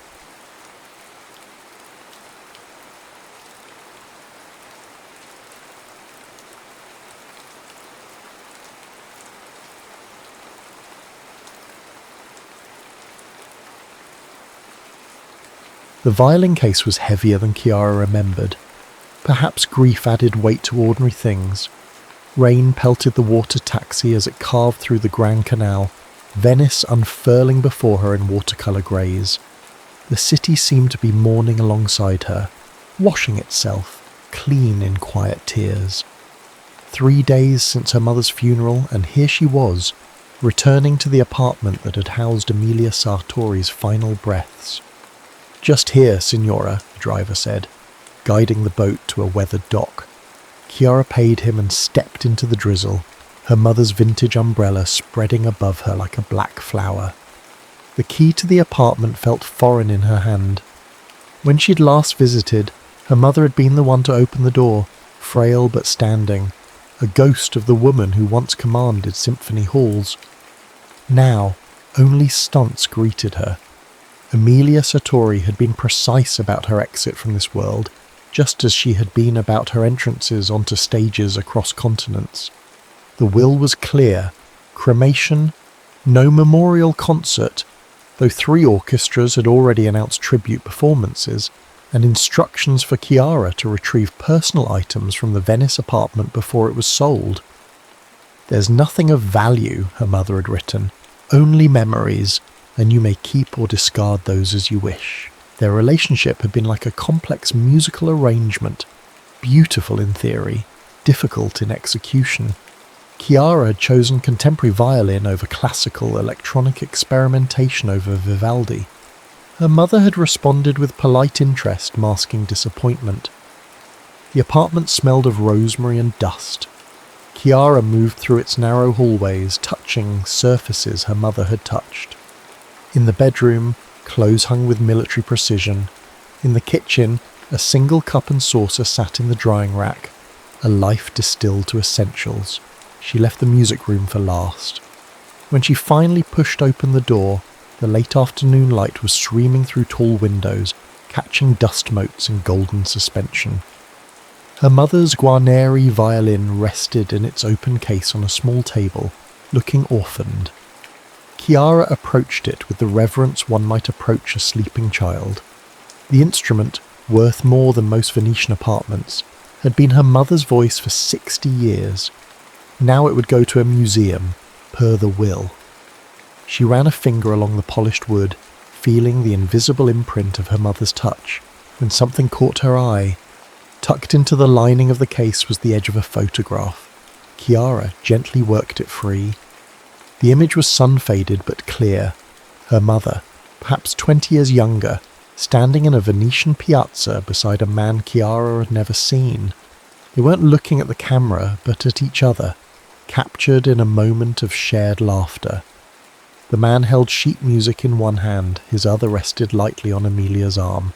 Chiara turned the photo over, written in her mother's elegant script. Luca and me, San Marco, 1999. Luca. A name never mentioned in family conversations. She looked more closely at the case and noticed a slight bulge beneath the velvet lining. Working her fingers underneath, she extracted a yellowed envelope and a single sheet of handwritten music titled "The Last Song in Venice." The envelope contained 1 page, written in a hand that wasn't her mother's. "My dearest Emilia, by the time you read this, you'll be gone from Venice. I understand, you've always been moving towards something while I've been standing still. Perhaps that's why the universe allowed our melodies to intertwine, if only briefly, to teach us both something about time. I've enclosed our song. Play it when you're ready to remember, not before. Some music isn't meant to be heard too often. Like us, it exists in a moment." With love that doesn't require forever to be real, Luca Chiara sat on the faded velvet bench, holding the letter to her chest. Who was this man? Why had her mother, so forthcoming about her achievements, so reticent about her heart, kept him hidden? A knock at the door startled her. She wasn't expecting anyone. She opened it to find an elderly woman with sharp eyes and a cane. "You must be Chiara," the woman said. Her English carried on in an Italian accent. "I'm Sophia Ricci. I lived across from your mother for 15 years. I saw the lights on and thought I should introduce myself."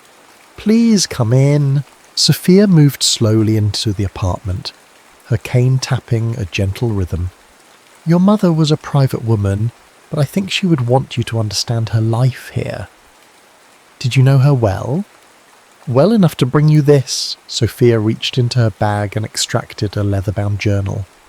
"She asked me to give it to you if you came. She said you might have questions." Chiara accepted the journal, her throat tightening. "Did you ever hear her mention someone named Luca?" she asked. Sophia's expression softened. "Ah, so you found him. Who was he?" The old woman smiled sadly. "That's not my story to tell, but it's all there." She gestured to the journal. "Just promise me you'll read it where they played." "At the Piazza della Musica Persa, the Square of Lost Music.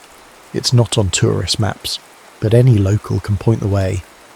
After Sophia left, Chiara sat by the window, watching Venice slip into evening, the journal unopened beside her. Outside, a church bell tolled 7 times.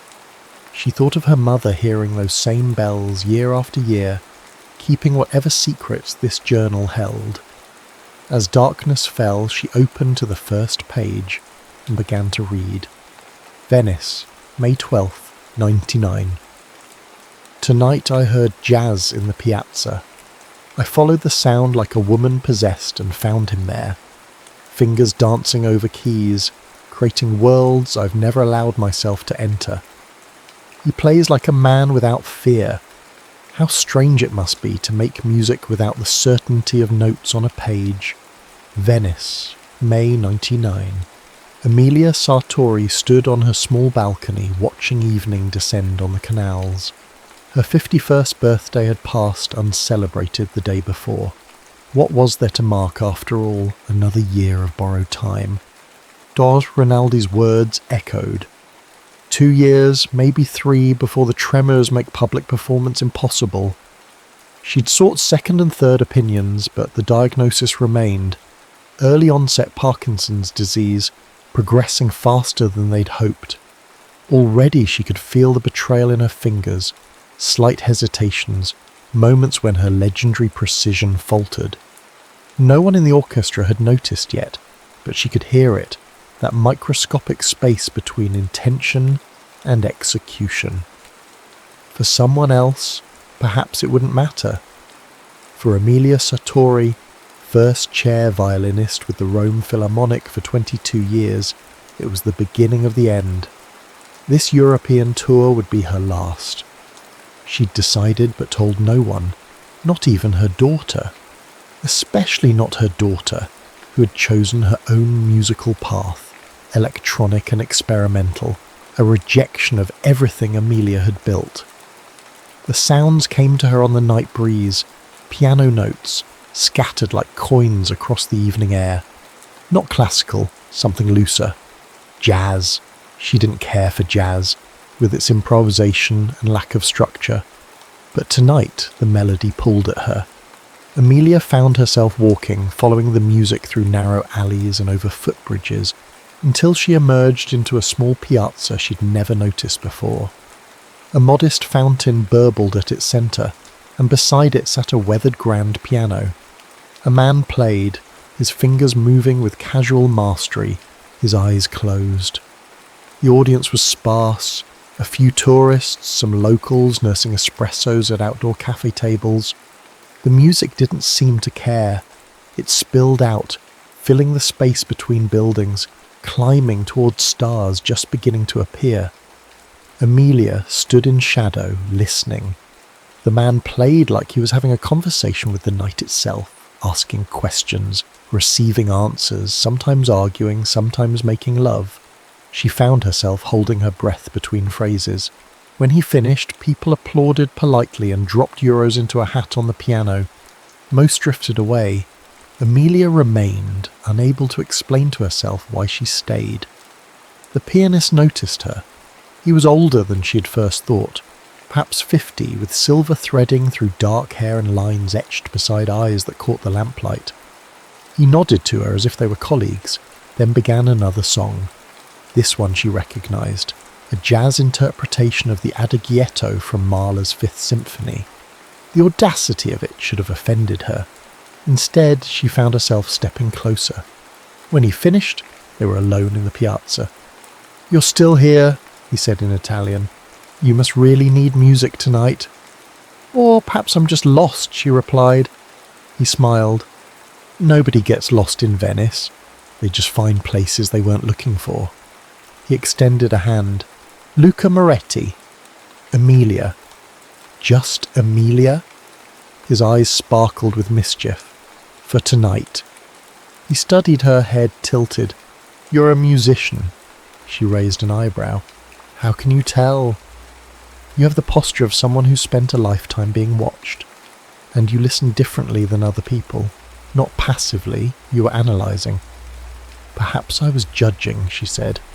He laughed, a warm sound that seemed to belong to the piazza. "Even better. Tell me, what was the verdict?" "Your Mahler was unorthodox." "Ah, so you know your classical music, and I'm not sure Mahler would have approved." "Mahler is dead. I play for the living." He gestured to the bench beside him. "Would you like to try?" She instinctively stepped back, suddenly protective of her hands. "No, thank you." He nodded, seeming to understand something she hadn't said. "Another night, perhaps. I play here most evenings, unless it rains. Then I move to the covered corner by the cafe. Do you live nearby?" "Just there." He pointed to a narrow building with green shutters. "Second floor, the apartment with the red geraniums. And you?" "I'm just passing through." "Ah, a tourist." "A visitor," she corrected. "For work." "And what work brings you to Venice in May?" She hesitated, then decided there was no harm in truth to a stranger. "I'm performing with the Rome Philharmonic. We have 3 concerts at La Fenice." His eyes widened, then narrowed in recognition. "You're not just Emilia. You're Emilia Sartori." She inclined her head, neither confirming nor denying. "I saw you perform in Milan, years ago. Sibelius. You made the violin sound like it was breaking apart and reforming with each note." Something inside her warmed at the description. Not the usual platitudes about technical precision or emotional control. "Will you come back?" he asked as she turned to leave. "Tomorrow night?" She should have said no. She had rehearsal in the morning, a strict regimen of rest and practice that had governed her days for decades. "Perhaps," she said instead. She did return the next night, and the night after. They talked about music, about Venice, about the quality of light on water. He never asked why she wouldn't play, and she never offered. Instead, she watched his hands and wondered what it would be like to live so openly in music, without the armour of perfection she'd forged around herself. On the 4th night, he wasn't at the piano. Disappointed beyond reason, she turned to leave when a voice called her name. Luca stood in the doorway of the cafe, waving her over. "Too much rain for the piano," he explained. "They have a decent upright inside." She followed him into the warm cafe, where the owner greeted Luca like family. They were guided to a back room where a simple upright piano stood against the wall. A bottle of wine and 2 glasses waited on a small table. "I took the liberty," Luca said. "Unless you don't drink before performances." "Not usually," she admitted, "but I'm not performing tonight." The wine was rich and earthy. The room was intimate, just large enough for the piano and table. Through a small window she could see rain falling on the canal. "Tell me something," he said, refilling their glasses. "Why does Emilia Sartori, who can play in any concert hall in the world, spend her evenings listening to a street pianist?" "Perhaps I'm researching the enemy," she said, the wine making her bolder. "And am I the enemy? You and your kind. Jazz, improvisation, playing without a score, is the opposite of everything I've devoted my life to. Is that why you won't play with me? Because I'm the enemy? She stared into her wineglass. I won't play with you because I can't play like you. I don't want you to play like me. I want you to play like you. And what if... The word stuck in her throat. What if I can't play like me anymore either? Understanding dawned in his eyes. Your hands. She nodded, not trusting her voice. Show me, he said gently. She extended her right hand and he took it in both of his. His skin was warm, fingers calloused from years at the keys. For a long moment he simply held her hand, as if listening to it. Play with me, he said finally. Not for an audience, just for us. I can't. You can. I'll follow where you lead. And if I falter? Then we'll call it jazz, he said with a smile that reached his eyes. She found herself at the piano bench, Luca beside her, her violin case open, the Guarneri gleaming in the low light. For the first time in her professional life, Emilia Sartori played without a score, without rehearsal, without certainty. Her hands trembled. Notes that should have been crisp blurred at the edges, but Luca followed, his piano weaving around her imperfections, transforming them into intentional deviations. They played for an hour, moving from classical fragments to jazz standards, to things that existed only in that room, on that night. When they finished, she was crying, not from shame or fear, but from something she couldn't name. See, Luca said softly, the music doesn't care if you're perfect, it just wants to be played. She looked at him then, really looked at him, and felt something calcified within her begin to crack. In her mother's journal, Chiara found a Venice she'd never known, a city of music-filled nights and sun-drenched mornings, of canal-side conversations and shared wine, of two musicians finding in each other what they'd lost in themselves. She read about their first kiss, on a gondola beneath the Bridge of Sighs, tourists above them completely unaware of the world shifting beneath. She read about their nights in his small apartment, how they would play music with the windows open, letting their impromptu duets spill into the piazza below. How crowds began to gather, night after night, to hear the famous violinist and the piazza pianist create something ephemeral and perfect.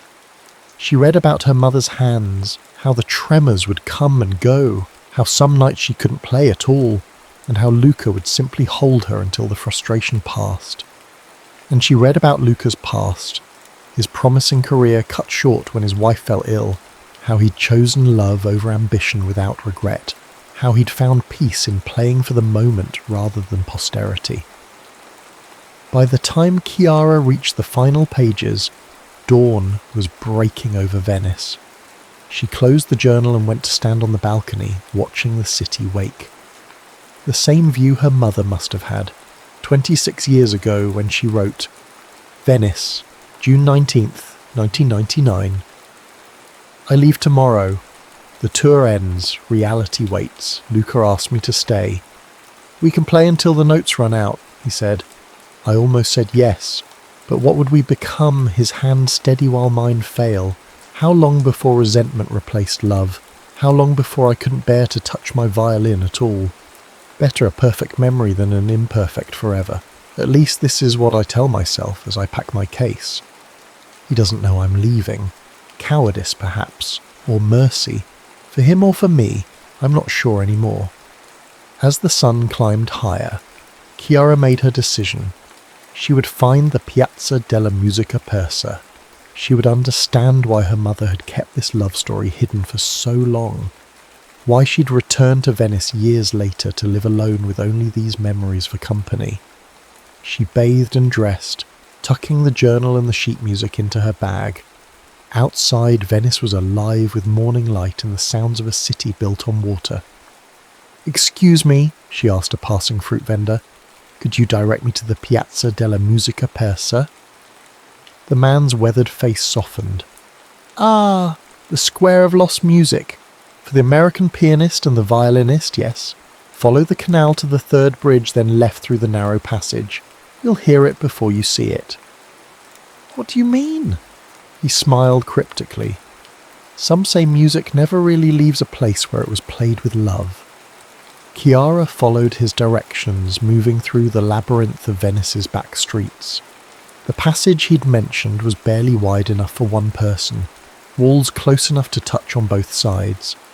It opened suddenly onto a small piazza with a central fountain.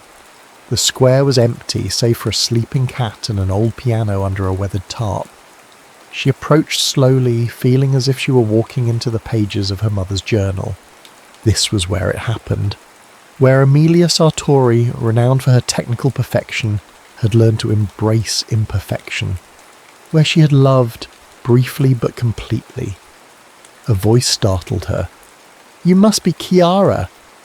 She turned to find an elderly man emerging from the cafe. He moved with the stiffness of age, but had keen eyes that studied her carefully. "Yes, how did you know?" "You look like her." He extended a gnarled hand. "I'm Marco.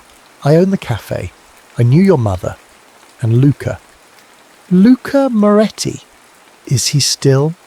"No," Marco said gently. "He passed 5 years ago, heart. Quick, they say." Chiara felt a strange grief for a man she'd never met. Did they ever see each other again after she left? Marco gestured to a small table outside the cafe.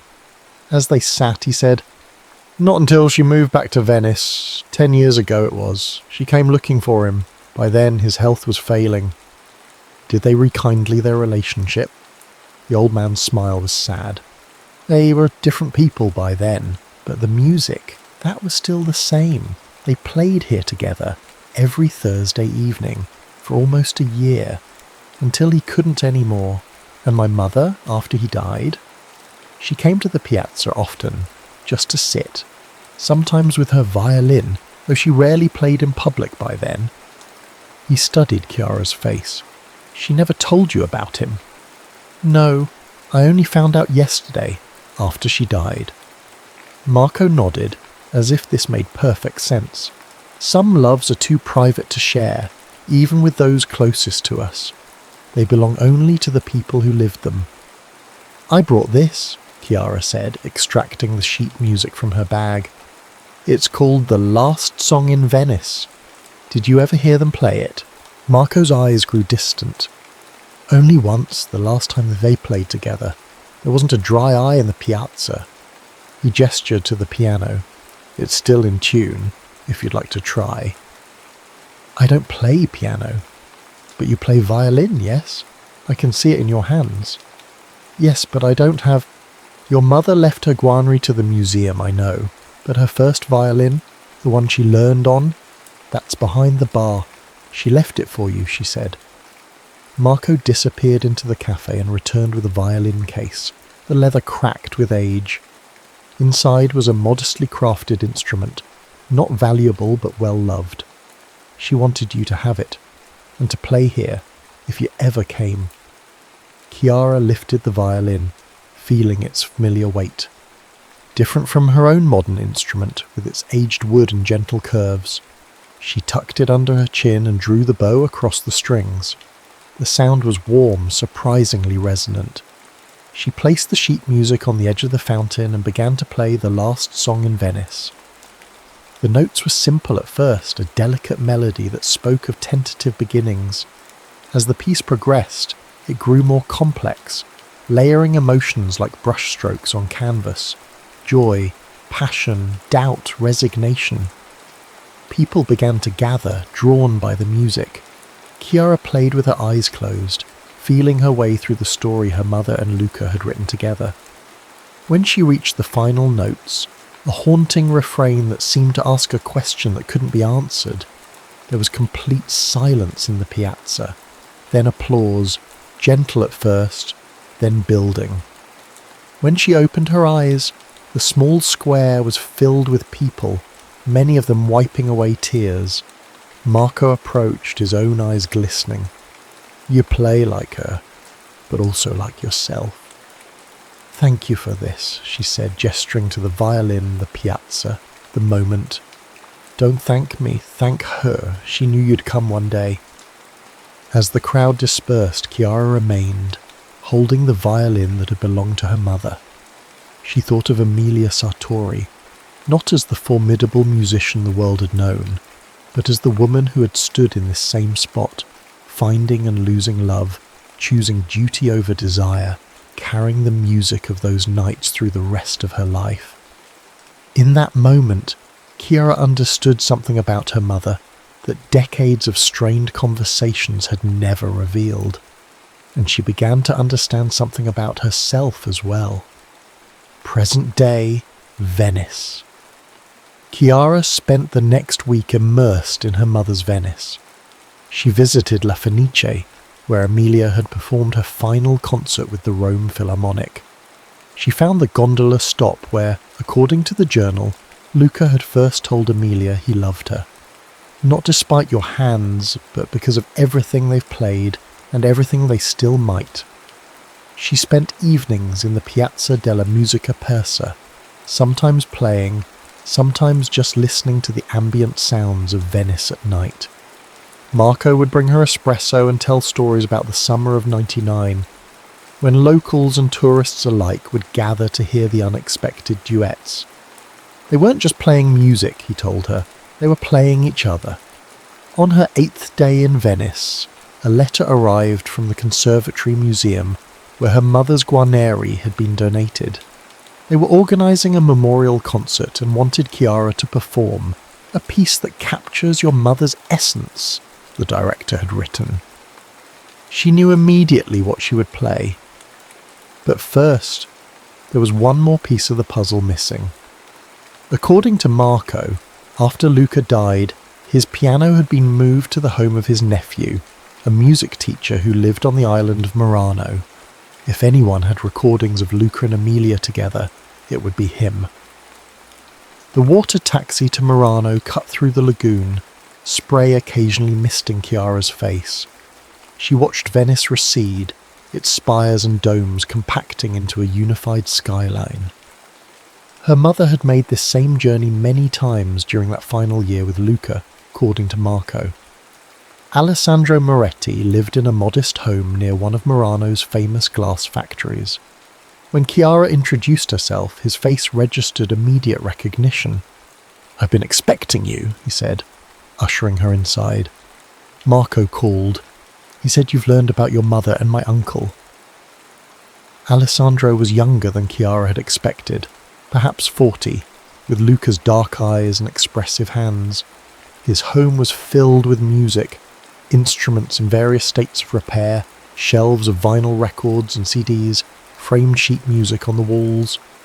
"I teach piano to the children of glassblowers," he explained. "Not as romantic as playing in piazzas, but it pays the bills." "Did you know my mother well?" Chiara asked. "Only in her later years, after she reconnected with Uncle Luca. She was formidable, intimidating, until you saw her with him. Then she softened." Marco mentioned you might have recordings of them playing together. Alessandro nodded, moving to a shelf of unmarked CDs. Uncle Luca recorded most of their Thursday performances, said he wanted to capture lightning in a bottle. He selected a disc and handed it to her. This was their final duet, 3 weeks before he died. Chiara held the CD carefully. "May I?" He gestured to a stereo system in the corner. As she inserted the disc, Alessandro said, "I should warn you. By this point, both of them were physically diminished. Uncle Luca's heart was failing. Your mother's condition had progressed. The music reflects that." The recording began with ambient noise, conversations, the fountain bubbling, Venice being Venice. Then a piano, hesitant at first, finding its way note by note. A violin joined, equally tentative. Chiara recognized the last song in Venice, but this version was different from the sheet music, more fragile, more human. She closed her eyes, listening to her mother and Luca navigate the piece. There were missed notes, moments when tempos didn't quite align. But there was also a conversation happening between the instruments, a tenderness that transcended technique. As the final notes faded, Chiara heard something unexpected. Applause, yes, but also her mother's voice captured by the microphone. That was for everyone who's ever loved something they couldn't keep. When the recording ended, Chiara opened her eyes to find Alessandro watching her intently. "Your mother was an extraordinary musician," he said, "but I think she was at her most extraordinary in her imperfections." "May I have a copy of this?" Chiara asked. "Uncle Luca would have wanted you to have the original." As she prepared to leave, Alessandro added, "There's one more thing." He retrieved a small wooden box from a bookshelf. "After he died, we found this among his effects. It has your mother's name on it." The box contained a single item, a fountain pen. "I don't understand," Chiara said. "Neither did we at first. Then we realized it was the pen she used to write in her journal the summer they met. She must have left it behind when she departed suddenly. He kept it all those years." Chiara held the pen, imagining her mother's hand gripping it as she recorded her innermost thoughts, her fears about her failing health, her unexpected love, her agonizing decision to leave. "Thank you," she said, emotion thickening her voice. On the water taxi back to Venice, Chiara reflected on all she'd learned. Her mother, always so controlled in life, had experienced a brief period of beautiful chaos with Luca. She'd walked away from it, returned to her ordered existence, raised a daughter alone, built a legendary career. But she'd kept the memory close, finally returning to Venice when her performing days were over. Had she regretted her choice? The journal offered no clear answer, but the fact that she'd sought Luca out decades later, that she'd played with him despite her progressed condition, suggested she'd carried him with her all along. Back at the apartment, Chiara sat at her mother's writing desk and began composing a piece to accompany The Last Song in Venice, a daughter's response to a mother's hidden heart. The memorial concert at the Conservatory Museum drew an international audience. Former colleagues, students, admirers of Emilia Sartori's perfectionist brilliance filled the intimate performance space. Chiara, waiting backstage with her mother's first violin, felt oddly calm. The museum director's introduction was brief. "Tonight we honour not only a musical legacy, but the woman behind the music. Her daughter, Chiara Sartori, will perform a piece that captures something essential about Emilia that perhaps we never fully understood." Chiara walked onto the stage where, behind her, a large photograph of her mother in her prime was projected, Emilia in profile, violin raised, eyes closed in concentration. It was the image the world knew. "Good evening," Chiara began. "My mother was known for her technical precision, her unwavering commitment to the score as written. What many of you don't know is that there was another side to her musicality, one she kept private until the final years of her life." She explained about finding the journal, about discovering Luca Moretti, and the summer of improvised duets in a hidden piazza. "The piece I'll play tonight is called The Last Song in Venice. It was composed by Luca for my mother, capturing their brief but profound connection. I'll be playing it on her first violin, the instrument she used during that Venetian summer." Chiara placed the CD player beside her and pressed play. The recorded piano introduction began, Luca's part, from their final performance together. When the violin would normally enter, Chiara raised her mother's instrument and joined the recording, playing not to the audience but to Luca's phantom piano.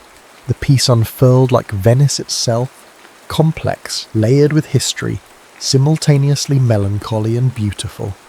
Chiara followed the emotional arc that Luca had composed and that her mother had completed, adding her own interpretations where it felt right.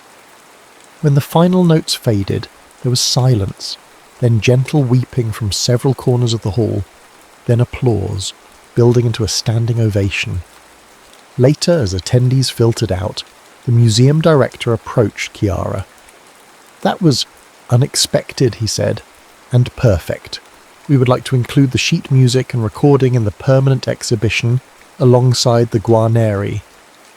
"I think my mother would want that," Chiara said. to be remembered not just for her perfection. The following morning, Chiara returned to the Piazza della Musica Persa one last time. She'd agreed to sell her mother's apartment, but not before making arrangements with Marco to establish a small music scholarship in Emilia and Luca's names.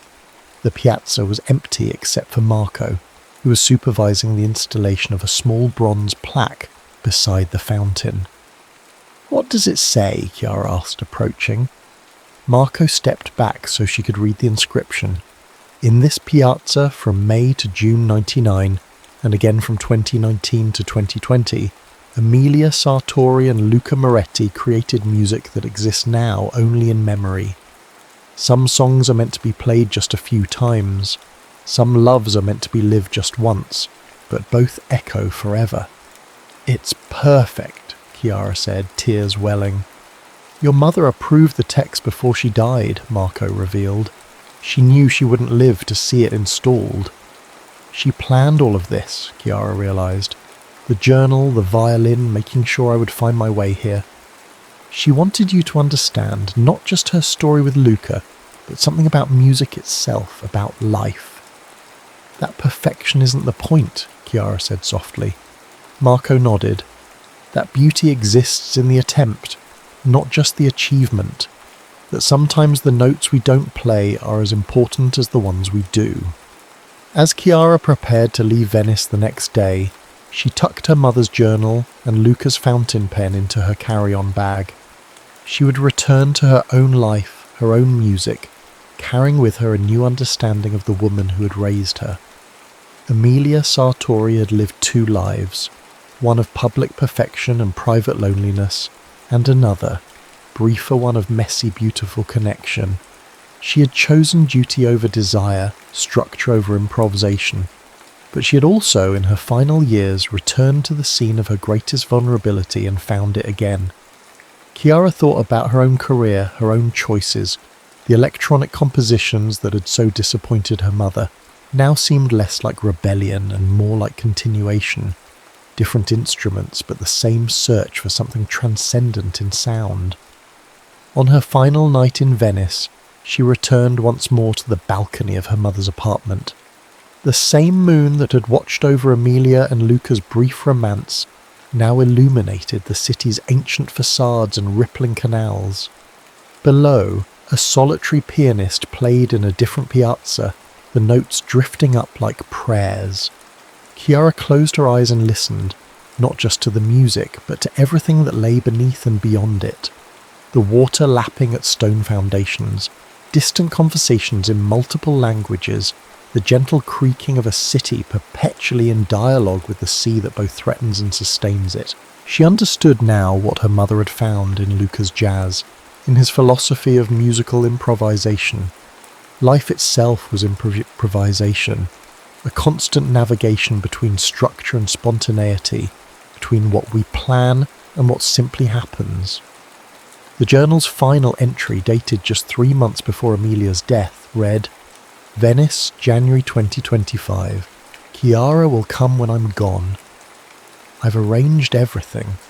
She'll find Luca, or at least his memory, and perhaps understand why I lived as I did, why I left him, why I returned, why I never spoke of him. Don't regret the life I chose. The concert halls, the recordings, the students who now lead orchestras across the world, these matter. But I regret not telling her sooner about those nights in the piazza, about music that existed only in the playing of it. I hope she'll forgive me for keeping this part of myself hidden. I hope she'll understand that some loves aren't meant to be explained or shared, only experienced. And I hope most of all that she finds her own piazza someday, a place where her music can simply be, without judgment, without fear." The tremors are worse now. Some days I cannot hold a pen, let alone a bow, but in my mind I still play our last song perfectly. Memory at least allows for flawless performance. Chiara closed the journal and held it to her chest. In the morning she would leave Venice, carrying with her both versions of her mother, the perfectionist and the improviser, the woman who chose duty and the woman who, however briefly, chose love. But tonight, under a Venetian moon that had witnessed centuries of partings and returns, she allowed herself to simply be her mother's daughter, listening to distant music fading into night, the end.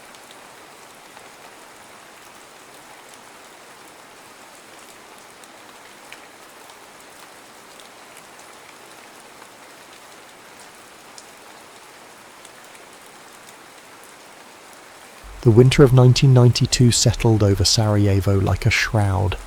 Not the pristine white blanket of postcards, but something grey and oppressive, stained with soot and speckled with blood. Lena Kovacevic moved through it like a ghost, her medical bag clutched to her chest, a prize more valuable than gold in a city where morphine had become currency and antiseptic was worth dying for. The makeshift hospital had once been a primary school, now children's drawings still clung stubbornly to walls that trembled with each distant explosion. Lena worked by candlelight, the electricity having failed 2 days prior. Her patients lay on classroom desks pushed together to form beds, their groans forming a terrible chorus that echoed down hallways once filled with laughter. "Water!" rasped the boy beneath her hands, no older than 12. A piece of shrapnel had torn through his abdomen while he stood in line for bread. His mother had carried him 3 kilometers under sniper fire to reach them. "Please, water." Lena reached for her canteen, half empty, reserved for patients, and held it to his cracked lips. She had learned to ration compassion as carefully as supplies. Too much, and you'd bleed yourself dry in a week. Too little, and you became something worse than the men in the hills with their guns. "What's your name?" she asked, checking his bandages. "Emir," he whispered. "Mir, you're being very brave. Your mother is waiting outside." His eyes, glassy with pain, suddenly focused. "Did they get her too?" "No, Habibi, she's safe." The lie came easily. His mother had collapsed at the hospital entrance, a sniper's bullet having found her just as they reached sanctuary. Lena had watched the life fade from her eyes while orderlies carried her son inside. Another orphan in a city manufacturing them by the hundreds. A whistle cut through the air, the unmistakable sound of an incoming mortar. Lena instinctively threw herself over Amir, shielding his fragile body with her own. The blast hit somewhere nearby, close enough to shower the windows with debris. Glass tinkled across the floor like wind chimes. When silence returned, punctuated only by the wailing of a new victim somewhere outside, Lena straightened. An elderly doctor named Farouk approached, his face a map of fatigue. "The generator's running on fumes," he muttered. "We'll lose refrigeration for the blood supplies by morning." Lena nodded, making quick calculations. "I know a way to the brewery. They have a diesel tank that... Too dangerous. The crossing is exposed to sniper positions." "I've made it before," she countered, already untying her surgical apron. "Twice last month." Farouk's eyes, sunken from months of inadequate sleep, regarded her carefully. "Your brother would disapprove." "Dragan disapproves of breathing if it isn't in service of his resistance," she replied sharply. Then softening, "I'll be back before dawn. Keep Amir comfortable." Outside, Sarajevo had transformed from the cosmopolitan city of her youth into a maze of dangers. Lena moved with practiced caution, keeping to walls, ducking beneath blown-out windows, traversing the sniper alleys with the quick, unpredictable movements that had kept her alive while friends and neighbours fell. She knew the snipers watched from the hills surrounding the valley, like wolves surrounding a wounded deer, patient, calculating, waiting for a clear shot. The thought of those scopes, those eyes behind them, sent a chill through her that had nothing to do with the bitter cold.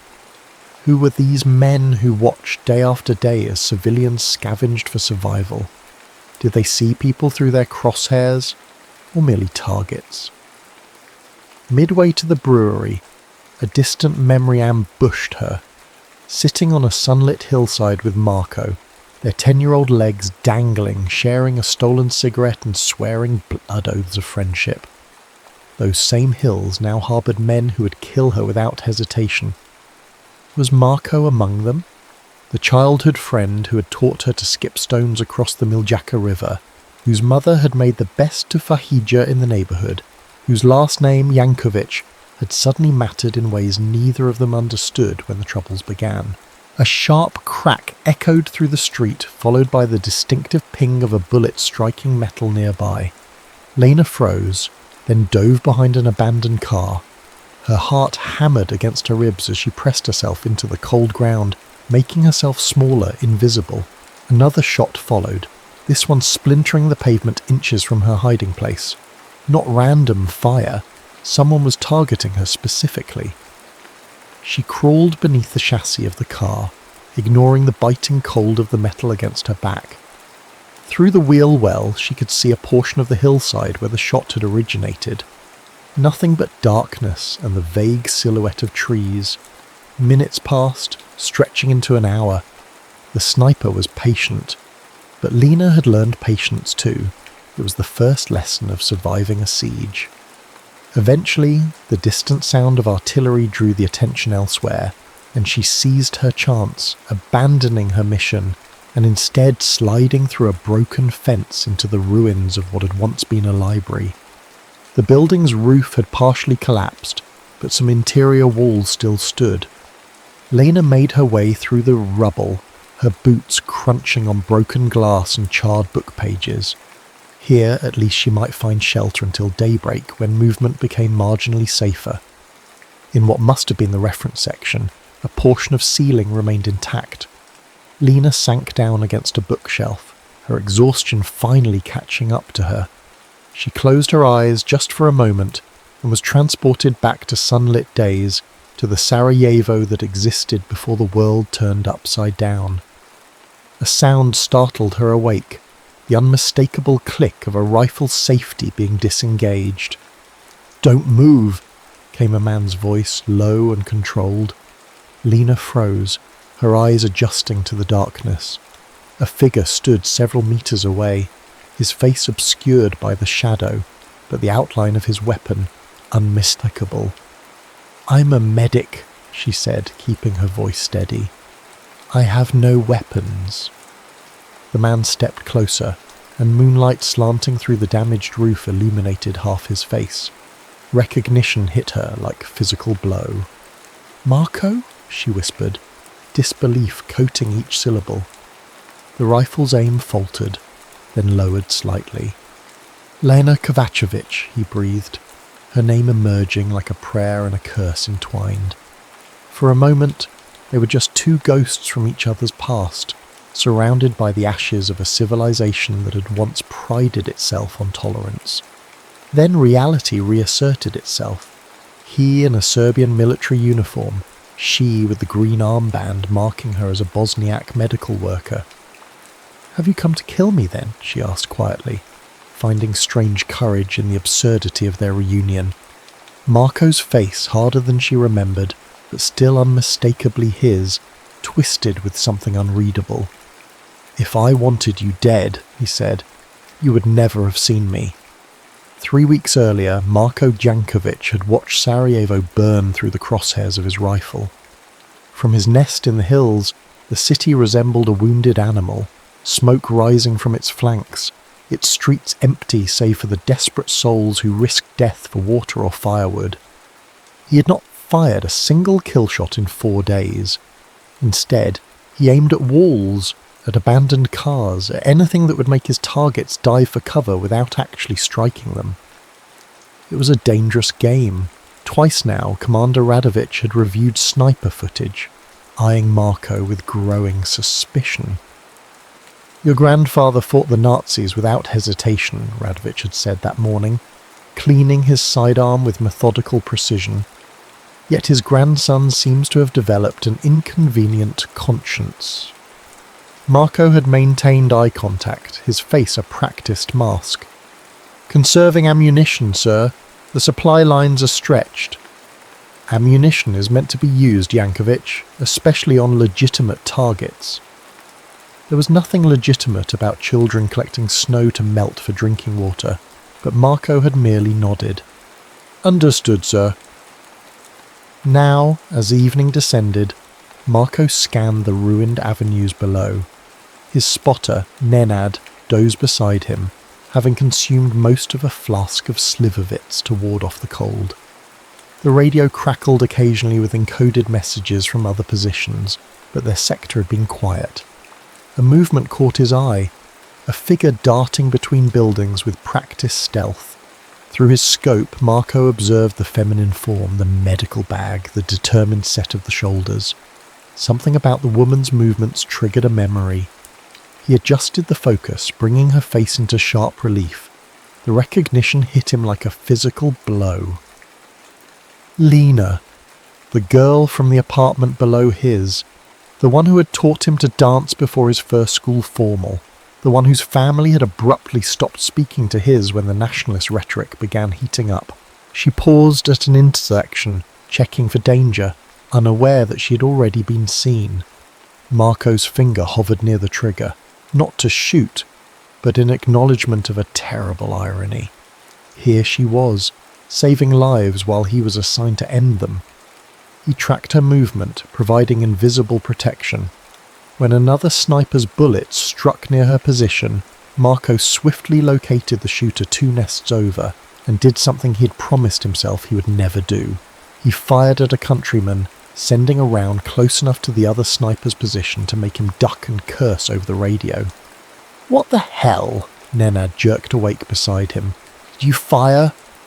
"Thought I saw movement," Marco lied smoothly. "Just a dog." Later, after Nenad had fallen back into his drunken slumber, Marco watched Lena take shelter in the library. He knew he was crossing a line that could not be uncrossed, but after months of following orders that hollowed him out with each passing day, the sight of her had awakened something he thought long dead. He waited until full darkness before slipping away from his post, leaving Nenad snoring softly. The descent into the city was perilous. Serbian patrols were under orders to shoot deserters on sight. But Marco knew the blind spots, the gaps in coverage that resulted from months of comfortable superiority in the hills. The library's broken shell offered multiple entry points. He moved silently through the debris, guided by the moonlight and memory. When he found her, sleeping against a bookshelf, vulnerability etched across features hardened by war, he almost turned back. Almost. Instead, he deliberately made a sound to wake her, needing her to see him, to confront what they had both become. "Have you come to kill me then?" she had asked, and the question lacerated him. "If I wanted you dead, you would never have seen me." Now they stood facing each other across the ruins of literature, culture, knowledge, all the things that had once bound their city together. "You're with them," she said, her voice hollow, eyes fixed on his uniform. "I was conscripted," he replied, though it sounded hollow even to his ears. "My father was ill. They said they would provide medicine if I served." "And did they?" Marco's silence was answer enough. Lena's laugh held no humour. "So you shoot at us for nothing." "I don't shoot," he said, the confession dangerous even here. "Not at civilians, never." She studied him, looking for the lie. Finding none, she slowly rose to her feet, wincing slightly. "You're hurt," he observed. "The whole city is hurt, Marco." He stepped closer, rifle now slung across his back, hands visible and empty. "Let me see." Reluctantly, she showed him her side, where a fall during her hasty retreat had embedded a shard of glass. Without speaking, Marco removed a field medical kit from his pocket. Their fingers brushed as he handed her antiseptic wipes, and the contact sent electricity through him. Not desire, but the shock of human connection after months of isolation. "Why are you helping me?" she asked as she cleaned the wound. Marco considered the question. "'Cause I remember who I was before all this. Who we were." that Sarajevo's gone. Not all of it. He gestured between them. We're still here.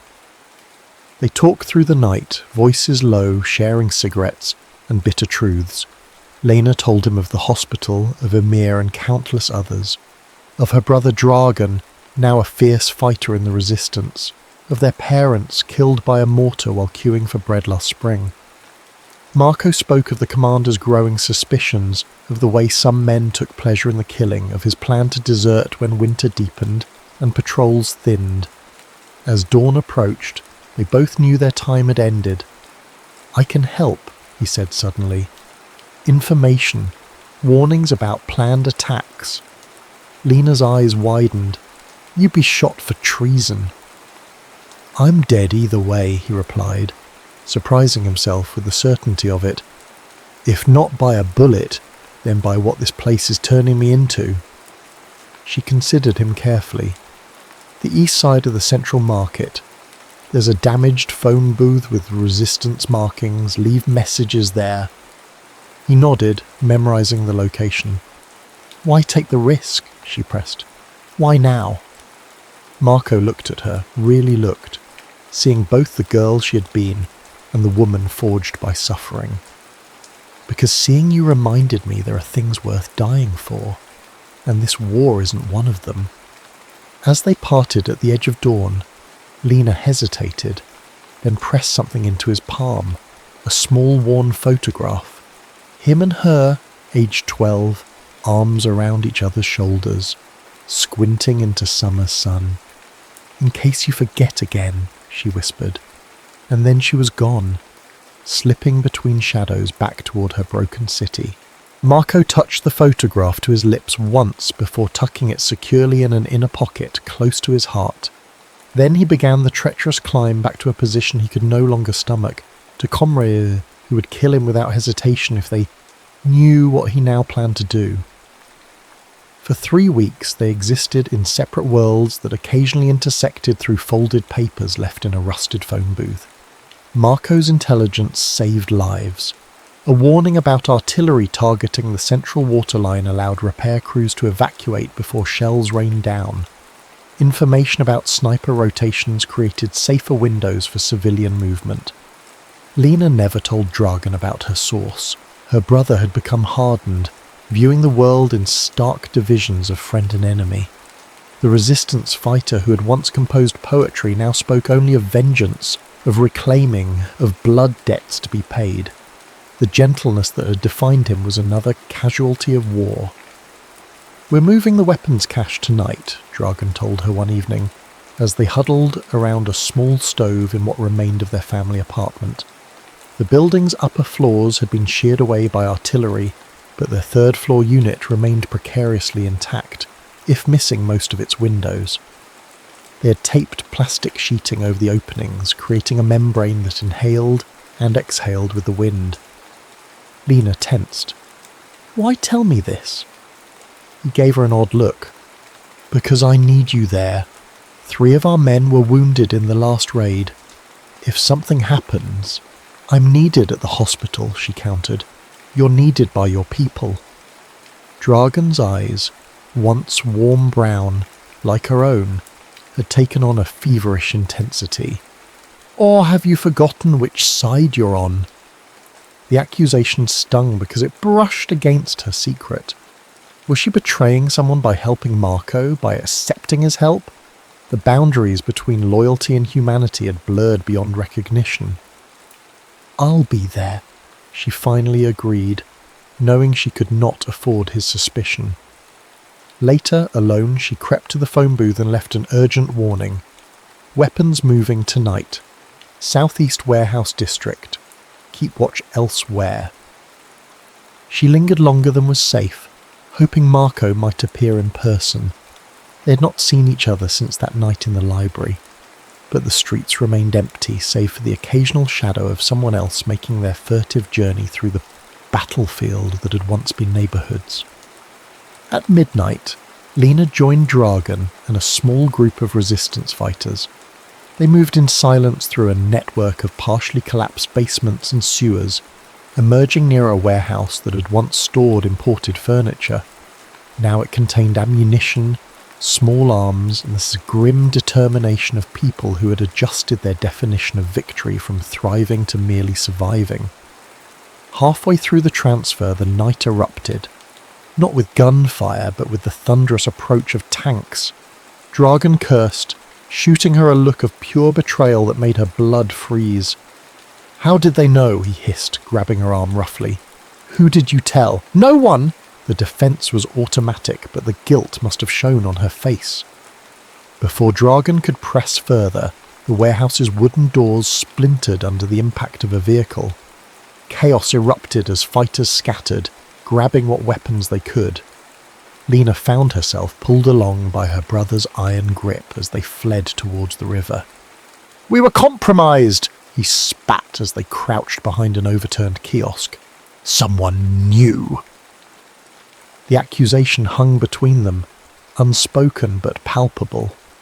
Lena's heart hammered against her ribs. Had Marco betrayed her? Had her message somehow been intercepted? Or was this raid planned regardless? Coincidental timing that now marked her as suspect. They made it back to relative safety, but the damage was done. 3 resistance fighters captured, a cache of precious ammunition lost, and Dragan's trust in his sister, already fragile, had fractured further. The next morning, Lena made her way to the phone booth, anger and confusion warring within her. To her shock, Marco was there, hunched inside the broken structure, waiting. "You betrayed us," she accused without preamble. His face, gaunt with exhaustion, registered surprise, then understanding. "The raid," he said. "It wasn't because of your message. I never received it." "Then how did you know what I was talking about?" "Because I've been demoted," he explained, voice low. "They caught me filing false reports about civilian sightings. I'm no longer in the intelligence loop. The raid was planned days ago by Commander Radovich himself." Lena wanted to believe him, needed to believe him. "Prove it." Marco unbuttoned his jacket enough to reveal angry purple bruising across his torso. "This is what happens to soldiers who show too much restraint," he said quietly. "I'm being watched now. Coming here was a risk, but I needed to warn you." "Warn me about what?" "They're executing prisoners tomorrow at dawn, public display in the central square." His eyes met hers, conveying the gravity. "Resistance fighters captured last night are among them." The blood drained from Lena's face. Dragan had told her which of their comrades had been taken. Young men she had treated for previous wounds. One was barely 19. "We have to stop it," she said automatically. "We can't. The area will be heavily guarded." "Then we need to break them out tonight, from wherever they're being held." Marco shook his head. "Suicide." "Then what?" Lena demanded, desperation rising. "We just let them die? Write it off as an acceptable loss in this godforsaken war?" "No," he replied, reaching for her hand. The contact was electric, dangerous. "We leave. Together. Tonight." The proposal hung between them, radical in its simplicity. "Leave," she echoed. "There's a supply convoy heading to the Croatian border. The driver owes me a favour. He'll take us if we can reach the checkpoints by midnight."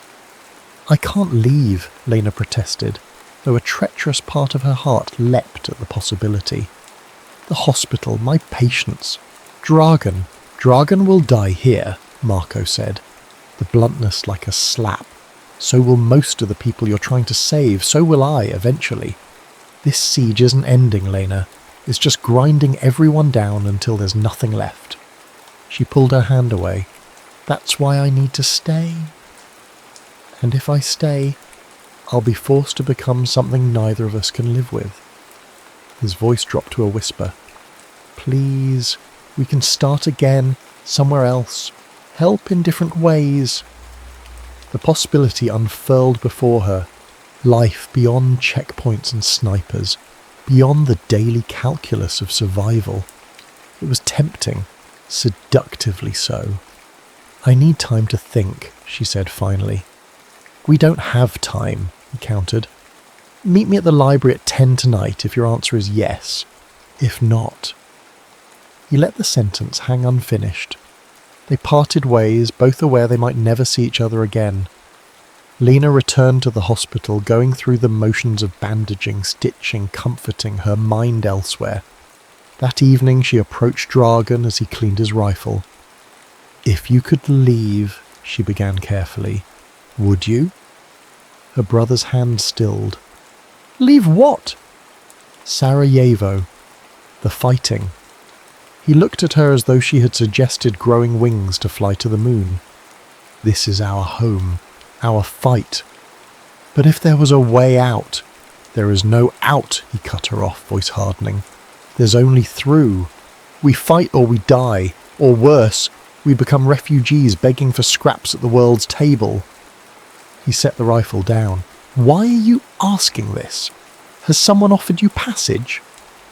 The direct question caught her off guard. "I was just thinking," she hedged, "about options." Dragan's eyes narrowed.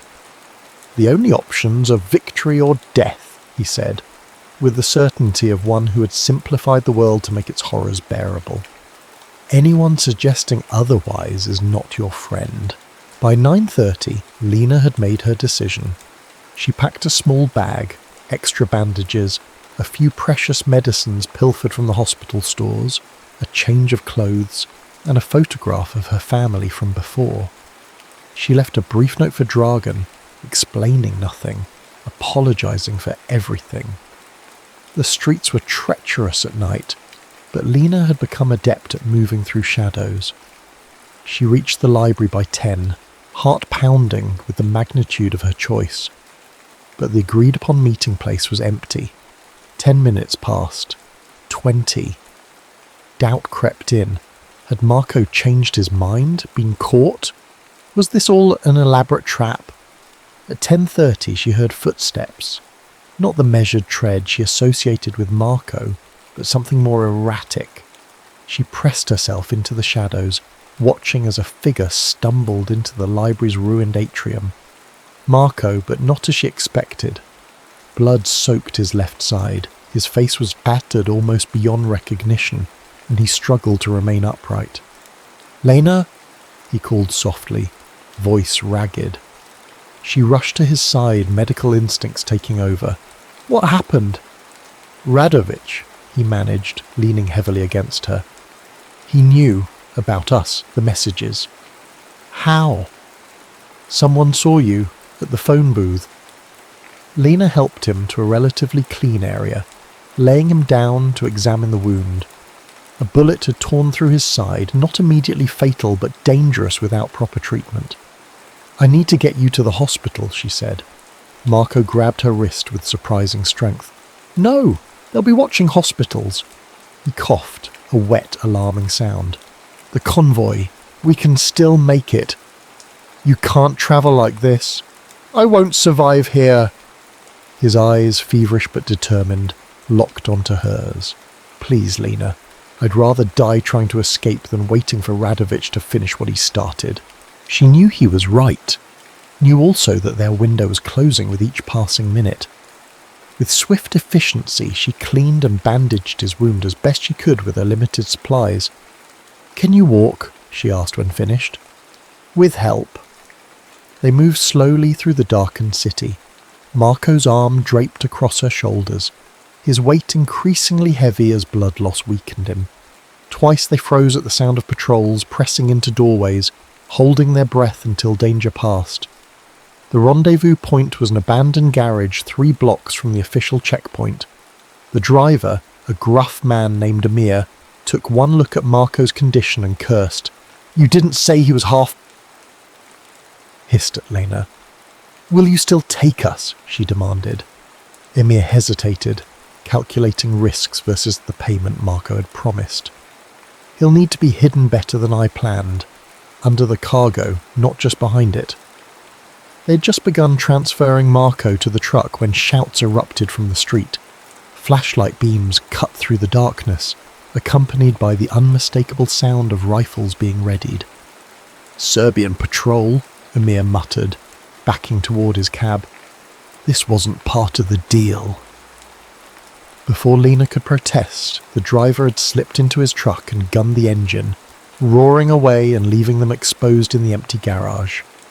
"Go," Marco urged, pushing her toward a rear exit. "I'll distract them." "I'm not leaving you." The voices drew closer. Among them, Lena recognized one with chilling clarity, her brother, Dragan. "The tracks lead here," he was saying. "Spread out and search everything." Lena and Marco exchanged a look of perfect understanding. There would be no escape, not tonight, perhaps not ever. "You shouldn't have come back for me," Marco whispered, as they crouched behind a stack of wooden pallets. His breathing had grown laboured, each inhalation a battle. "Quiet," Lena urged, though she knew it was futile. The pool of blood beneath him had grown alarmingly large. Even if they somehow escaped this immediate danger, Marco needed surgery and transfusions that she couldn't provide with a field kit. Footsteps approached their hiding place. A flashlight beam swept across the floor, stopping at the trail of blood Marco had left. Lena reached for the scalpel in her medical bag, a pathetic defense against rifles, but the only weapon she had. "Here!" called a voice, and the beam locked onto their position. Rough hands dragged them into the open. Lena found herself staring into Dragan's face, contorted with a mix of fury and betrayal. "So it's true," he said, voice eerily calm. "My sister and a Chetnik." "He's not," Lena began, but Dragan's open-handed slap silenced her. "Don't," he warned. "Don't defend him to me." Marco, barely conscious, was thrown to the ground by two resistance fighters. A third pressed a rifle barrel to the back of his head. "Wait," Lena cried. "Dragan, please, it's not what you think." "Really?" Her brother circled her like a predator. "'Cause I think my sister's been feeding information to the enemy. Information that got Hassan and Edin captured." His voice broke slightly. "They're scheduled for public execution tomorrow." "I was trying to prevent that," she pleaded. "Marco has been helping us, warning us about attacks." "Helping?" Dragan laughed bitterly. "Is that what you call it when tanks show up at our weapons transfer? When snipers know exactly when our water teams will attempt repairs?" "The weapons raid wasn't me," Marco managed to say, earning himself a boot to the ribs. "Shut up, dog," spat one of the fighters. "We know what you are." Dragan turned to his men. "Take him to the cellar beneath the old bakery. We'll decide what to do with him after we deal with more pressing matters." "And her?" asked one of the fighters, nodding toward Lena. Dragan's expression hardened. "My sister is confused. She needs time to remember which side she's on." "I know exactly which side I'm on," Lena shot back, finding courage in desperation. "The side of people who are suffering. All of them." She gestured around the devastated cityscape. "Look at what we've become, Dragan. Serb, Croat, Bosniak. We're all just starving and dying together while the world watches." "Pretty words," her brother replied. "Tell them to Edin's widow, to the parents of children killed by snipers from his side." He jabbed a finger toward Marco. As the fighters began dragging Marco away, he locked eyes with Lena one last time. "Don't give up," he mouthed silently. Dragan led Lena back to their apartment in silence, his grip on her arm bruising. Once inside, he secured the door and faced her. "What were you thinking?" he asked quietly, and the genuine confusion in his voice was somehow worse than anger. "I was thinking that not everyone in uniform is a monster," she replied, sinking onto their threadbare couch. "Maybe there are people on both sides who want this madness to end." "Naive," he muttered. "Dangerously naive." "Is it naive to remember that Marco's family shared Eid meals with us? That his mother taught me to make baklava?" "That world is dead, Lena." Dragan ran a hand through his unkempt hair. "They killed it. What's left is just survival." "Survival isn't enough." He studied her, as though seeing a stranger. "You were going to leave with him, weren't you? Leave all of us to die here." The accusation struck deep because it contained a kernel of truth. I thought, maybe we could find help outside, bring attention to what's happening. The world knows, Dragan replied bitterly. They watch it on television with their dinners. Our suffering is background noise to them. Exhaustion suddenly overwhelmed her. What will you do with Marco? That's no longer your concern. If you kill him, I'll never forgive you. Dragan laughed humorlessly. Add it to the list of things we won't forgive each other for. He moved toward the door. Stay here. I've posted Tarek outside. Don't try to leave. After he departed, Lena sat motionless, mind racing through possibilities, each more desperate than the last. A daring rescue? Impossible without knowing exactly where they'd taken Marco. An appeal to reason? Her brother had abandoned reason months ago, replacing it with the clarity of hatred. Around midnight, the door opened to reveal Nera, the elderly woman who ran a shelter for orphaned children in the building's basement. Her lined face was solemn as she placed a small bundle on the table. Your brother asked me to check on you, she said, to make sure you had eaten. Lena hadn't, but food was the furthest thing from her mind. Thank you, Nera. The old woman lingered, seemingly hesitant to leave. I've lived through 3 wars, she said finally. Always the same story. Young people dying for old hatreds they didn't create. This one feels different, Lena replied. More personal. They all feel personal to those living through them. Nera's gnarled hand covered Lena's. You're Serbian, boy. You love him? The question caught Lena off guard. Did she love Marco? Or was it simply that he represented everything the war had stolen? Normalcy, possibility, a future? I don't know, she admitted, but I can't let him die. Nera nodded, as though the answer confirmed something. The bakery cellar has a secondary entrance, through the adjoining building that once sold fabric. The entrance is hidden behind a fallen beam. She rose to leave. I tell you this because I buried 2 sons in the last war. Enough mothers have lost children in this cursed place. After Nera departed, Lena waited until the building fell silent before gathering essentials, her medical bag, a kitchen knife, a small flashlight. Tarek was slumped outside her door, snoring softly, a half-empty bottle of rakia explaining his negligence. The journey to the bakery was perilous. Serbian patrols had increased, likely in response to Marco's capture. Twice, Lena had to hide for long minutes, pressed against cold stone, barely breathing as boots passed within meters of her position. She found the fabric shop as Nera had described, its elaborate storefront now reduced to rubble. Inside, the darkness was near complete, forcing Lena to risk using her flashlight in brief controlled bursts. The fallen beam concealed a narrow passage that might once have been used for deliveries between businesses. The air grew thick with dust and the lingering smell of flour as she descended into the bakery's cellar. Voices reached her from below, 2 men speaking in hushed tones. Execution at dawn along with the others, one was saying. Dragan wants it done publicly, a message. Seems excessive, replied the second voice. The Chetnik is half dead already. Orders are orders.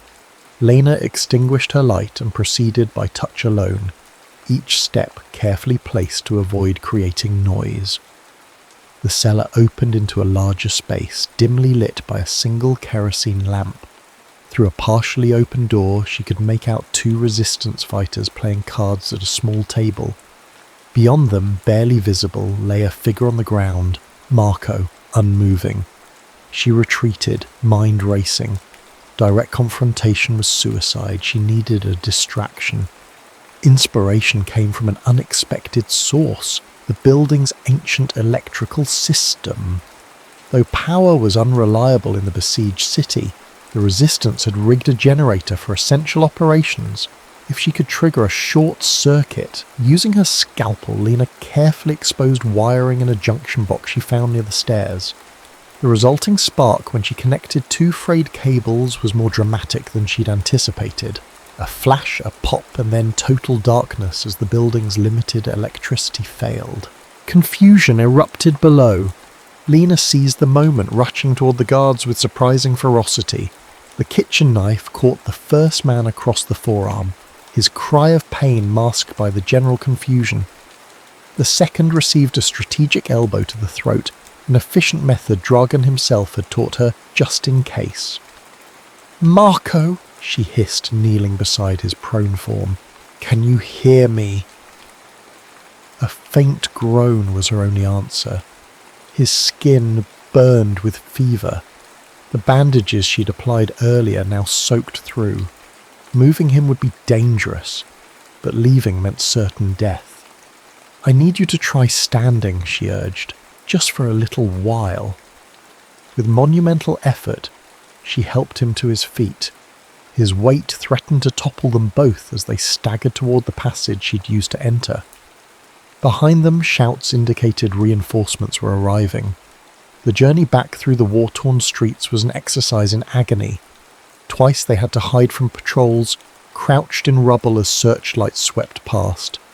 Each time they resumed their painful progress, Marco's condition deteriorated further. His breathing grew more his skin clammy despite the fever. Blood seeped through the hasty bandages, leaving a trail Lena desperately tried to conceal. She knew the signs of shock, knew that without proper medical intervention, he had hours at most. The hospital was too risky. Dragan would check there first. Instead, she guided their faltering steps toward Nera's orphanage in the basement of her apartment building. The old woman had basic medical supplies and, more importantly, decades of experience treating wounds with limited resources. They arrived just before dawn, Marco barely conscious. Nera took one look at him and gestured toward a small back room where a narrow cot stood ready. "The children mustn't see," she explained, helping Lena lay Marco down. "It frightens them to see adults so vulnerable." Working together by candlelight, they cleaned and redressed his wounds. The bullet had passed through cleanly, but infection had set in. Without antibiotics, his chances were slim.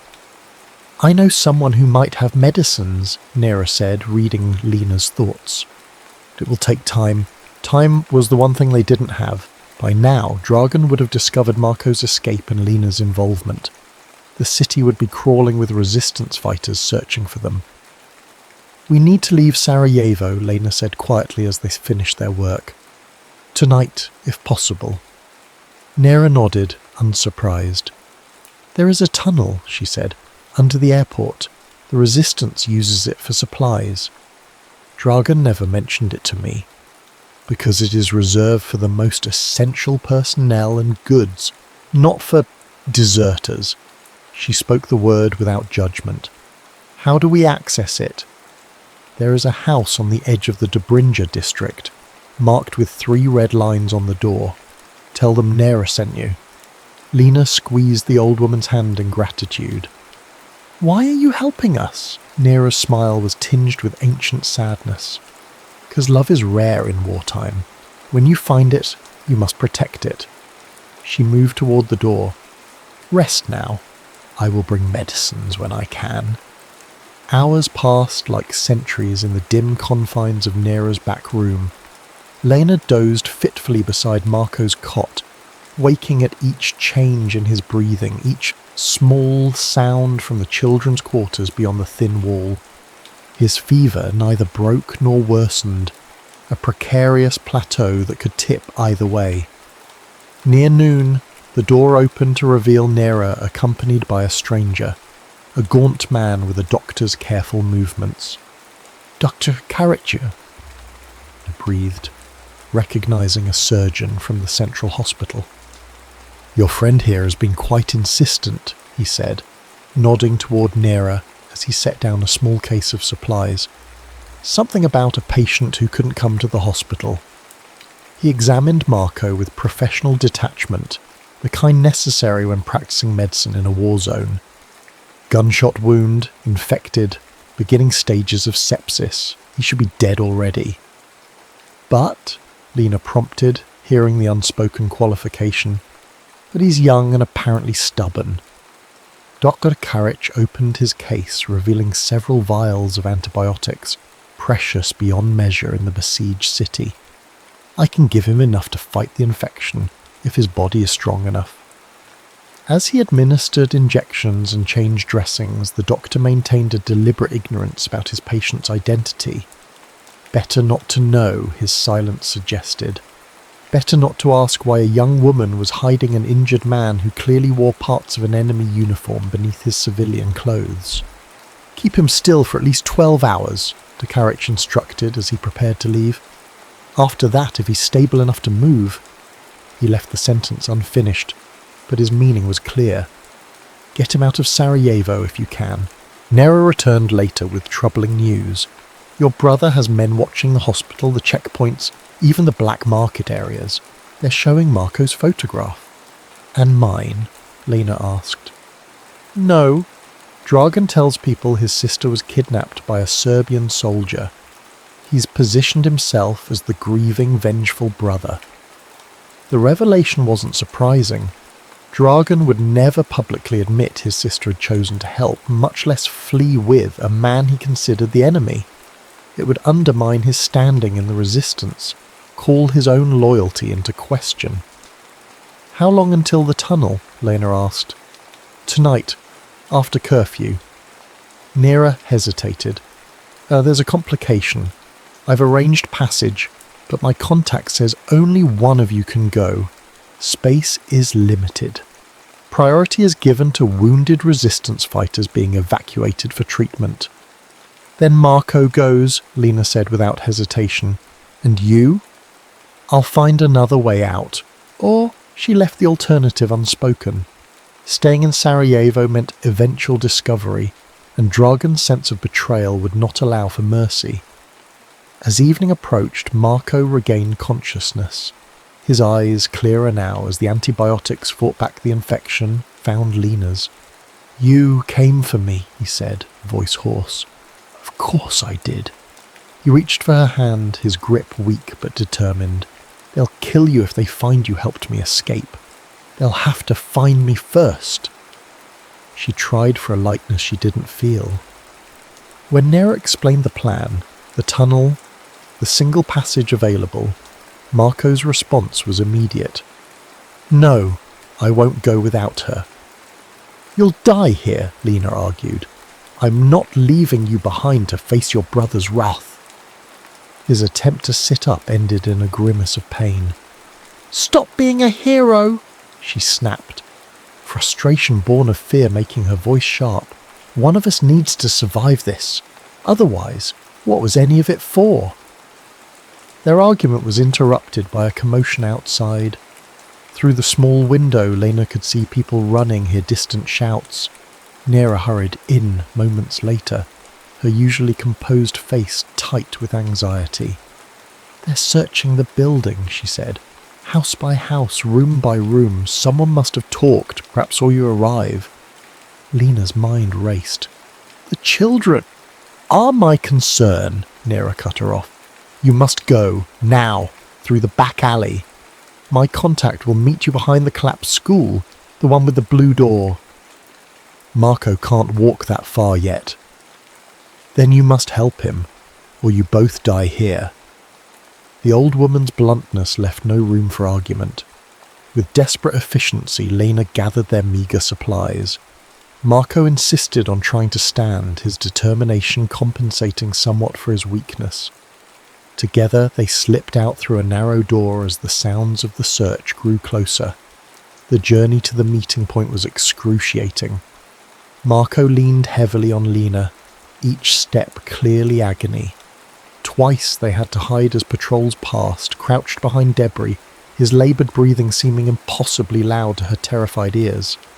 Their guide, a thin boy who couldn't have been more than 15, appeared as promised, leading them through a bewildering series of passages that wound beneath and between bombed-out buildings.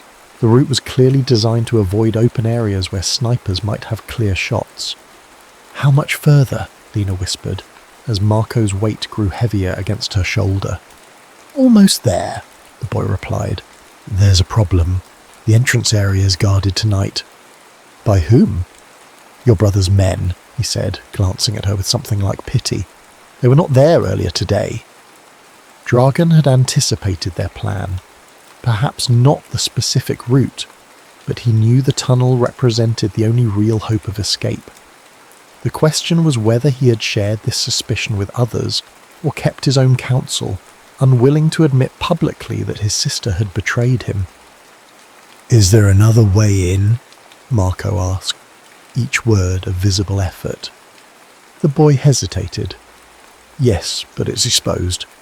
You'd have to cross about 50 meters of open ground. The snipers would be on our side of the siege line," Lena finished. "Serbian positions." Marco straightened slightly. "That might work in our favor." "How?" she demanded. "I'm still wearing parts of my uniform under these clothes. If they see me clearly enough, they might hesitate," Lena realized. "But it's a desperate gamble." "We're down to desperate gambles," he replied. The alternative entrance was through the cellar of a partially collapsed apartment building. From their vantage point in a neighbouring structure, Lena could see the 2 resistance fighters guarding it, men she recognised from Dragan's inner circle. "I'll create a distraction," the boy offered unexpectedly. "Draw them away for a few minutes. That's all I can give you, before they could protest." He was gone, slipping through the ruins with the agility of youth. Moments later, they heard a crash from the opposite direction, followed by shouts. The guards, after a brief hesitation, moved to investigate. "Now," Lena urged, helping Marco to his feet. They crossed the open space as quickly as his condition allowed, painfully visible against the moonlit rubble. With each step, Lena expected gunfire, expected to feel the punch of a bullet, but only silence followed them to the cellar entrance. Inside, the passage narrowed to a crude tunnel barely wide enough for one person. The ceiling was so low they had to crouch, making their progress even more difficult. Water dripped from above, the ground beneath their feet a mess of mud and debris. "Keep moving," Lena encouraged when Marco faltered. "We're almost there." The tunnel seemed endless, winding beneath the airport runway in near total darkness. Air grew scarcer, the close confine threatening to trigger claustrophobia even in the most stable mind. For Lena, each meter was a battle against panic, not for herself, but for Marco, whose breathing had grown increasingly laboured. After what seemed like hours, a faint glow appeared ahead. The tunnel's end, and with it the promise of safety beyond Sarajevo's death grip. They emerged into a small clearing surrounded by trees, the open space disorienting after the tunnel's confines. Several resistance members manned a small outpost that marked the tunnel's exterior entrance. They eyed the newcomers with suspicion that quickly turned to recognition. "That's him," one said, gesturing toward Marco. "The Serbian, the one we're supposed to watch for." "And her, Dragan's sister." Lena felt hope slipping away as hands reached for weapons. Then, unexpectedly, an authoritative voice cut through the tension. "Stand down." A tall figure emerged from the shadows, Commander Jusic, the overall leader of this sector's resistance. His weathered face betrayed nothing as he approached them. "Dragan Kovacevic claims his sister was taken against her will," he said evenly, addressing Lena directly. "Yet here you are, supporting this man rather than fleeing from him." Lena lifted her chin. "My brother knows the truth. He simply can't accept it." "And what is the truth, Ms. Kovacevic?" "That I choose humanity over hatred. That this man risked everything to save lives on both sides." Jusic's expression remained neutral. "You realize I could have you both shot as traitors?" "Yes," she replied simply. A long moment passed as the commander seemed to take their measure. Finally, he turned to his men. "I saw no one come through the tunnel tonight," he said. "Is that clear?" Confusion gave way to understanding as the fighters nodded their assent. "The supply truck leaves in 20 minutes, Jusic continued, addressing Lena again. "It can take you as far as the UN checkpoint at Kisseljak. After that, you're on your own." He stepped closer, voice dropping. "This is not forgiveness. This is recognition that this war has stolen enough from all of us." 19 minutes later, hidden beneath tarps in the back of a battered truck, Lena felt the vehicle lurch into motion. Beside her, Marco's hand found hers in the darkness. "Why?" he whispered. "Why did Usich let us go?" Lena thought of the commander's final words to her, spoken privately as they boarded the truck. "He lost his son and daughter in the first months of the siege," she replied. "He said sometimes mercy is the only victory left." The truck wound its way through mountainous roads, each kilometre increasing the distance between them and the broken city they had once called home. Neither spoke of the future. Such planning seemed presumptuous when survival itself remained uncertain. Hours later, as dawn broke over unfamiliar hills, the truck slowed at a checkpoint manned by blue-helmeted UN peacekeepers. The end of one journey, the uncertain beginning of another. "What happens now?" Marco asked as they prepared to reveal themselves. Lena looked eastward, where the rising sun had begun to illuminate the landscape. Beyond their vision, Sarajevo continued its struggle. Her brother continued his fight, and countless others faced another day of a siege that seemed without end. "Now we live," she said simply. "We live, and we remember, and someday we find a way to help rebuild what was broken. Together." Her hand tightened around his. "Is there any other way?" As they emerged from hiding, stepping onto ground free from the constant threat of snipers and shells, Lena felt the weight of guilt and grief that would always accompany their escape. But alongside it grew something she had thought lost forever in the ashes of Sarajevo, the fragile, defiant bloom of hope. Sarajevo, 2005. The rebuilt bridge spanned the Miljacka River like a declaration, not of victory, but of survival. Lena stood at its centre, the spring sunlight warm on her face, watching the city that had once been her entire world. Beside her, Marco adjusted the camera hanging around his neck. The years had added silver to his temples, lines at the corners of his eyes, but had softened nothing of the intensity with which he observed the world.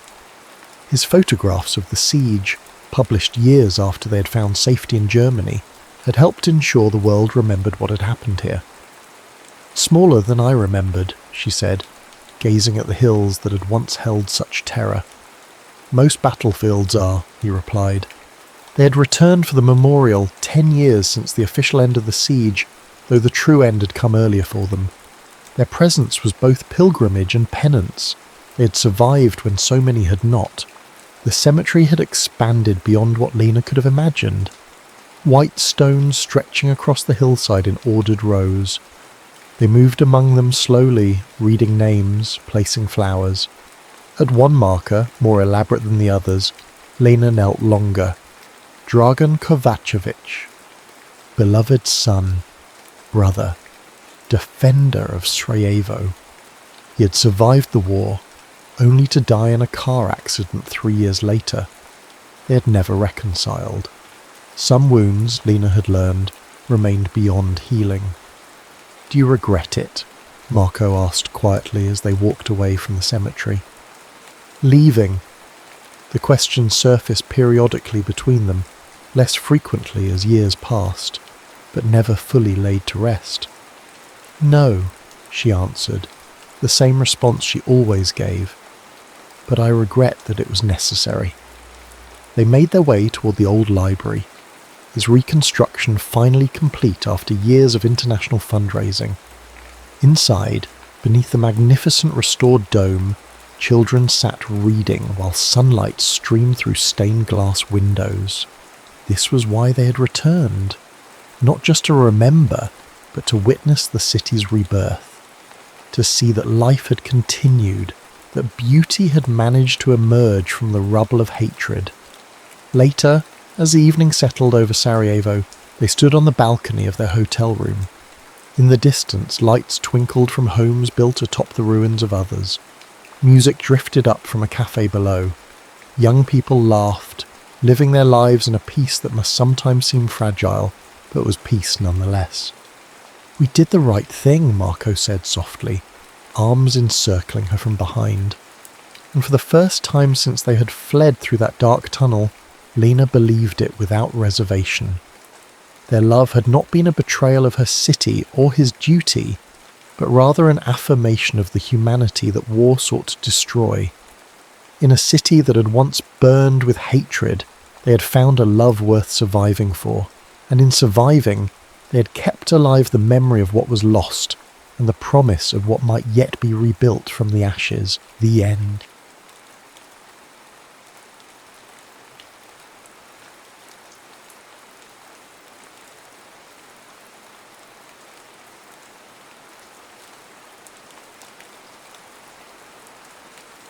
Rain pelted the glass roof of the Parisian auctioneer's, where high society mingled in tailored suits and glimmering gowns. The item of the night, the coveted blue siren sapphire, was rumoured to be worth more than a king's ransom. Its origin was steeped in myth. Sailors once believed the gem called out like a siren song to drag men beneath the waves. Tonight, it was perched on a rotating pedestal under bulletproof glass, surrounded by an aura of impossible desirability. For Jade Kaufman, the blue siren was just another job, albeit one with a higher risk and an even higher reward.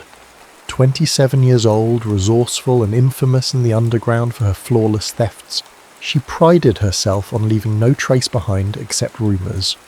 Growing up in the foster system had taught her not to expect loyalty or kindness, but it had also forged her into someone with unbreakable survival instincts. She moved like a shadow across the rafters, invisible to the partygoers below.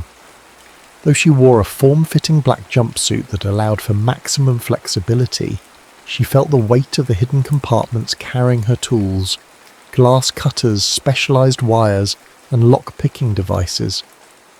She had a plan for each step of this heist, but plans could always go wrong. The stakes, more than she liked to admit. The auctioneer's gavel fell with a resounding crack, announcing the final sale, 50 million euros. Polite applause rose from the crowd, cameras flashed, and the tension in Jade's chest tightened. Now was her moment. She exhaled slowly, counting heartbeats, and rappelled down a near-invisible cable toward a section of the glass roof that was briefly out of view of the security cameras. Once on a narrow ledge, she inserted a small disc that scrambled the alarm system for precisely 30 seconds. The hush of the device felt like a countdown in her mind. 30 seconds to cut through the glass, descend, snatch the sapphire, and vanish. She executed each move with a precision that came from years of practice. The glass cutter made a near-silent hiss, and a perfect circle fell into her gloved hand. Another breath, and she dropped onto the pedestal's platform. The vaulted ceilings and the swirling lights created a surreal glow around the blue siren. Jade's heart pounded in her throat as she lifted the gem from its cushion. For a millisecond, the large sapphire shimmered in the palm of her hand, its facets catching every glare of gold from the overhead chandeliers. 15 seconds left. She braced herself, replaced the gem stand with a weighted dummy to keep the sensor from triggering, and latched onto her cable. She soared upward gracefully, adrenaline singing through her veins. She'd done it again, or so she thought. The instant she cleared the roof, an alarm shrieked through the building. An edge of panic touched her as she darted across the dark rooftop, hooking up a rappelling line to the next structure. Something was off. Her scrambled device wasn't supposed to fail so suddenly. She reached the alley, the sapphire tight in her grip. The plan had been to pass the gem to her contact, a fence known simply as Rodin, a man with a reputation for under-the-radar dealings. He waited near a sleek black car, a grin slashing his face. "Jade, you truly never disappoint," he said in a low murmur, taking the gem from her. His voice quivered in that excited, greedy way she'd heard countless times. "Payments in the bag." She unzipped the small satchel he handed her. Her stomach twisted when she noticed it was empty except for a single bullet rolling at the bottom like a cruel joke. "I'm sorry about this," Rodin whispered, voice trembling with guilt or maybe fear. She whirled around to see more men stepping from the shadows, men she recognised from hush-hush rumours in the black market gem trade. Their suits were immaculate. Their eyes were cold. One of them stepped forward. "Mr. Castellano wants to see you." The name Castellano rang like thunder in her mind. The Castellano cartel dominated the illegal gemstone circuit across continents. The rumour was that Adrian Ash Castellano was the new kingpin, after a messy, bloody power struggle within his own family. He was known for his iron grip, for incinerating enemies in terrifying ways. Jade's heart thundered like a war drum. Rodin had set her up for them. Before she could think, arms seized her, pinning her body. She lashed out, elbowing one of the men in the face, and a burst of satisfying pain shot up her arm, and the man cursed, stumbling back with a bleeding nose. But there were too many of them, 4 or 5, maybe more. Cloth drenched in something acrid was clamped over her mouth. She tried to scream, but everything blurred. She fought the encroaching darkness with every fibre of her being, mentally counting down her last conscious moments. The smell of the city's wet pavement turned nauseatingly sweet. Her knees buckled, and the last thing she saw was Rodin's pale face as he backed away, eyes skittering with regret. Jade's final coherent thought was that she had lost the blue siren, and that she was about to be delivered like stolen goods to the most dangerous man in the underworld. She drifted in and out of a fever dream. Memories twisted with illusions, a soft mattress beneath her, the steady hum of an engine, possibly on a plane, then the bass thump of loud club music, felt rather than heard. A cold compress on her forehead that smelled faintly of citrus. Finally, after what felt like an eternity, a silent car ride over uneven cobblestones. When she surfaced from the haze for real, she found herself in a room that screamed wealth. Mahogany floors, marble walls, a chandelier made of glass so clear it seemed to float in mid-air. Her lips were chapped and her wrists bore bruises, but she was free of handcuffs. If this was a prison, it was the kind lined in silk. She swung her legs over the bed's edge, noticing that someone had changed her into a satin robe likely to check for concealed weapons or trackers. A jolt of revulsion shot through her. There was a large mirror on the adjacent wall, reflecting the warm glow of wall sconces. She scanned the space, an ornate door in front, plus a smaller side door that might lead to a bathroom. No visible cameras, but given whose den she had likely ended up in, she assumed they were hidden. On the nightstand, a single red rose in a crystal vase stood next to a folded note. She lifted it with trembling fingers. "Your talents precede you. Welcome to Barcelona. AC." Suddenly, footsteps approached. The door opened to reveal a man with broad shoulders, dark hair precisely swept back, and eyes the colour of onyx. He wore a crisp vest over a black dress shirt, sleeves rolled up to reveal corded forearms. A faint scar traced his jawline, as if to declare he'd been through real violence. He studied Jade with a predatory calm. This had to be Adrian Ash Castellano. The air in the room thickened, and Jade's pulse pounded. "You made quite an impression in Paris," he finally said, voice quiet but resonating with power. "I've wanted to meet the elusive Jade Kaufman for a long time." His gaze flicked down to the note in her hand, before returning to her face. The corners of his lips curled into a smile that was neither warm nor cold. It was the smile of a man used to having control. His throat felt dry. She wanted to fling the rose in his face to demand her freedom, but something about the lethal confidence in his posture stopped her. She remembered the stories. Men who crossed Ash ended up missing or worse. He gestured with a slight tilt of his head. "You have something of mine, or rather, you stole it in Paris. Now, you'll repay that debt, one way or another." Jade swallowed, her mind racing for an exit strategy. She had always survived on her own terms, but this time she had a sinking feeling she was about to discover just how complicated survival could become. Jade stood at the threshold of the lavish penthouse suite in Barcelona, her bare feet against the cool marble, a swirl of dread and defiance clashing in her chest. She had no illusions. She was a captive, just one with gilded shackles. Adrian Ash Castellano's presence was a suffocating force. Though polite on the surface, he exuded that brand of quiet menace only the truly powerful possess. Every object in the penthouse, from the imported rugs to the antique paintings, declared wealth. Yet it felt sterile, as if no real life ever thrived there. Jade wondered if that reflected Ash himself, all shine, no warmth. He lounged on a leather chair near a panoramic window that overlooked the Barcelona skyline. Night lights gleamed over the city like fallen stars. In front of him lay a mahogany coffee table bearing a folder, an elegant crystal decanter, and 2 tumblers. "Sit," he said calmly, motioning to the sofa across from him.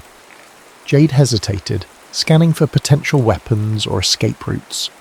Her instincts told her there might be a chance if she caught him off guard, but his men were undoubtedly outside the door, and she lacked her gear.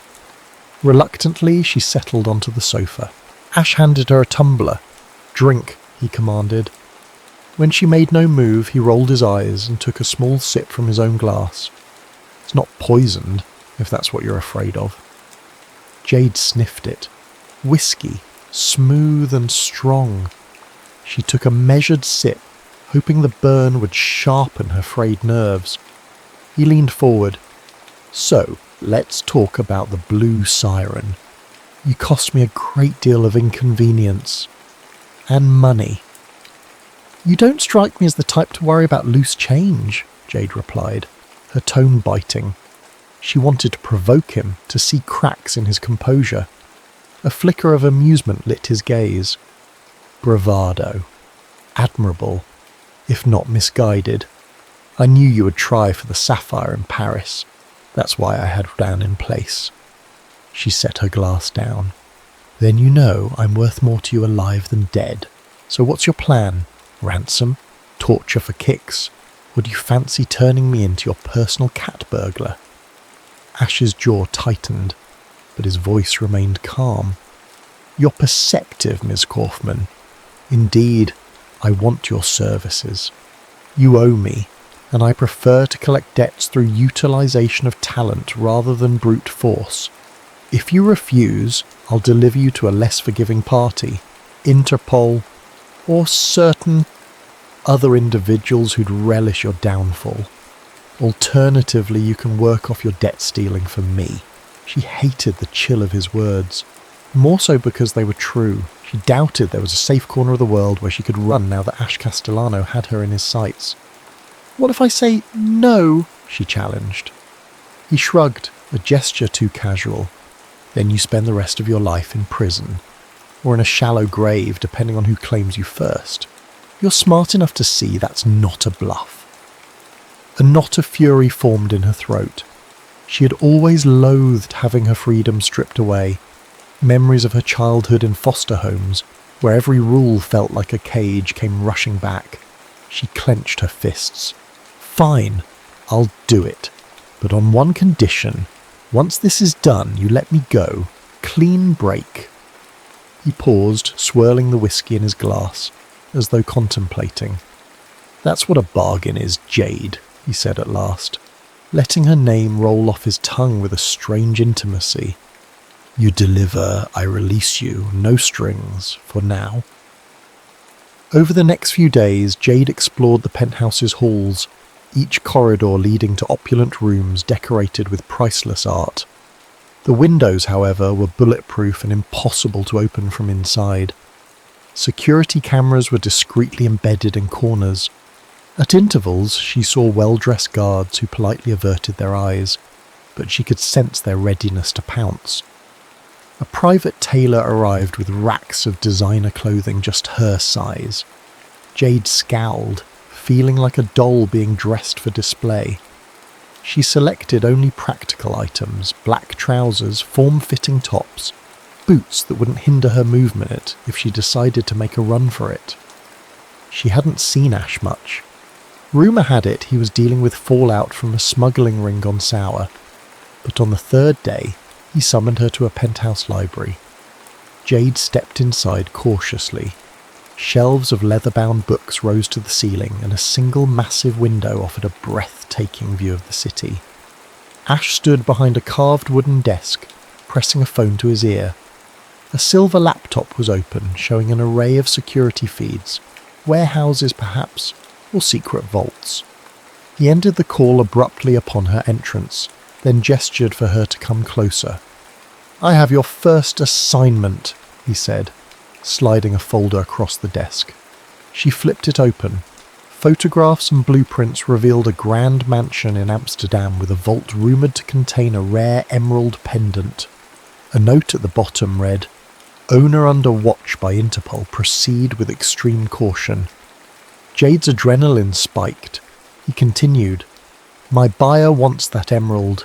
Your partner for this job will be Valentina Yates, my second in command. Do as she says." She's thorough. Jade's eyes narrowed. "I don't do well with partners." "Neither do I," Ash replied, his voice tinged with bitterness. "But you'll cooperate if you value your continued existence." Before she could retort, he nodded to a side door. Valentina Yates strode in, a tall, raven-haired woman with a gaze so cold it could crack glass. She wore a tailored suit, exuding an aura of no-nonsense efficiency. "Ready, Kaufman?" Valentina asked without preamble. Her tone was clipped, her posture ex-military. Jade matched her stare. "If it means getting out of this penthouse, absolutely." They departed at dusk via a private jet from Barcelona's El Prat airport. Valentina barely spoke, lost in her laptop. Jade used the time to memorize the mansion's layout. She noted security cameras, potential infiltration points, and an intricate plan to bypass motion detectors. The air hummed with an unspoken tension. Jade suspected Valentina disapproved of her, maybe even resented that Ash had singled Jade out. But Valentina's loyalty to Ash seemed unbreakable, which made Jade wary. Hours later they arrived in Amsterdam's cold drizzle. A sleek black SUV whisked them away to a discreet hotel. Valentina gave Jade a final set of instructions. "We strike tomorrow night. Our insider at the mansion has arranged a window of opportunity lasting exactly 15 minutes. There will be Interpol presence in the area, so keep your head down." Jade nodded. "And Ash? Where is he?" Valentina's expression hardened. "He's got his own matters to handle. Don't worry yourself about him. Focus on the job." Under the cover of darkness, they approached the mansion, a palatial estate with manicured lawns, stone fountains, and patrolling guards. Jade wore a black bodysuit under a dark hooded cloak. Valentina coordinated from a vantage point near the gates, scanning security frequencies. Once Jade scaled the high fence, her muscle memory took over. She avoided the cameras by slinking along the estate's blind spots. The drizzle turned the grass slick, forcing her to dig her fingers into the soil for stability. Near the side entrance, she used a keypad scrambler to unlock the door, stepping inside with cat-like silence. Her heart pounded in her ears, but she kept her breath even. The mansion's interior was an opulent labyrinth. She crept to a hidden corridor leading to the vault. The informant had guaranteed no guards would patrol there for precisely 5 minutes. The vault's lock was a complicated puzzle of rotating discs, but Jade's nimble fingers deciphered the mechanism swiftly. When the heavy door finally swung open, she saw it. An emerald pendant resting on a velvet cushion. It was mesmerizing, the gem reflecting a deep green glow in the dim light. Her earpiece crackled with Valentina's voice. "Move quickly! We have 2 minutes left." Jade slipped the pendant into a protective pouch. Just as she closed the vault door, footsteps echoed down the corridor. The insider's timing had failed, or perhaps Interpol had changed their pattern. She had no time to worry about whether it was a double cross or mere bad luck. She pressed herself against the wall, listening to the footsteps pass. After the guard disappeared around a corner, Jade sprinted back the way she'd come. She nearly collided with a second guard rounding a corridor, forcing her to slide behind a potted plant. He paused, scanning the area, but moved on. Heart hammering, Jade made it outside and scurried across the lawn toward the fence. Once over, she darted into the cluster of hedges where Valentina was waiting, disguised as a groundskeeper. Valentina slid a glance at the emerald pouch. "Got it?" Jade held it up, panting. "Good. Let's get out of here." Back at the hotel, Valentina examined the emerald pendant under a small flashlight. She nodded, satisfied. Ash will be pleased. They flew back to Barcelona that same night, exhaustion creeping into Jade's bones. She wondered if completing the job actually brought her closer to freedom, or just pulled her deeper into Ash's world. The next evening, Ash summoned her to his study. She entered, tossing the emerald to him with a forced casualness. He caught it mid-air. "Nicely done," he murmured, a hint of approval lighting his features. "You continue to impress." Jade folded her arms. "So that's one job done. How many more before I'm free of this arrangement?" He set the emerald on his desk. "See, Jade. Trust is earned piece by piece. Rest for now. New instructions will follow." Before she could protest, he turned away, his posture dismissive. Jade left with her teeth clenched, hating how he played her like a chess piece. Yet an unsettling warmth flickered inside her. Had she seen a spark of admiration in his eyes, or was it simply her imagination? Life in Ash Castellano's penthouse turned into an odd dance of tension and anticipation. Jade no longer felt like a caged animal. She had partial freedom to roam the estate, but only under the watchful eyes of discreet guards. She was part prisoner, part asset, and when Ash was near, she felt something else entirely. He invited her to high-stakes poker nights where the world's elite and underworld met in a swirl of tuxedos, diamonds, and swirling cigar smoke. Jade, despite her distaste for such gatherings, recognized an opportunity to glean information about Ash, his operations, and a possible weakness to exploit. Yet each time she studied him, she found his guard up, face unreadable except for fleeting moments of curiosity when their eyes met across the room. Late one evening, after a particularly tense game, Ash pulled Jade aside. He handed her a small velvet box. Inside was a sapphire pendant, darker in hue than the blue siren but still mesmerizing. "For the fire in your eyes," he said, his voice low. Jade laughed bitterly, unsure whether he was mocking her or sincerely offering a gift. The tiny sapphire felt heavy with meaning. She hesitated. "Why?" she finally asked, eyes drifting to the gem in her hand. His lips curved into a half smile. "Because I can." It was an answer that told her everything and nothing. The power dynamic was still in his favour.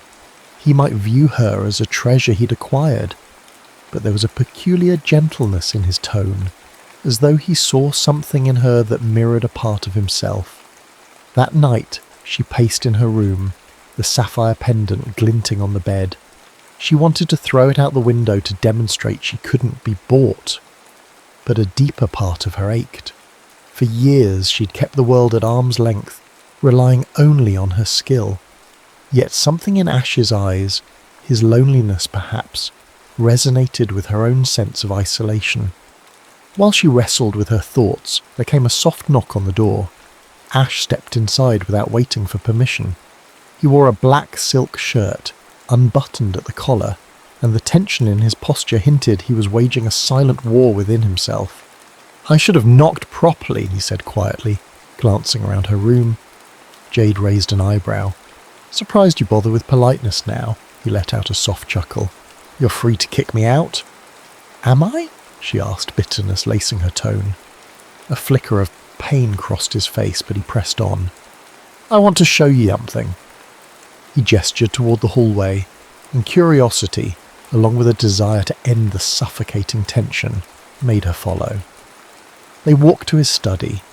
This time, instead of taking her behind the desk, he led her to a large painting on the wall, an abstract piece with violent streaks of red and black.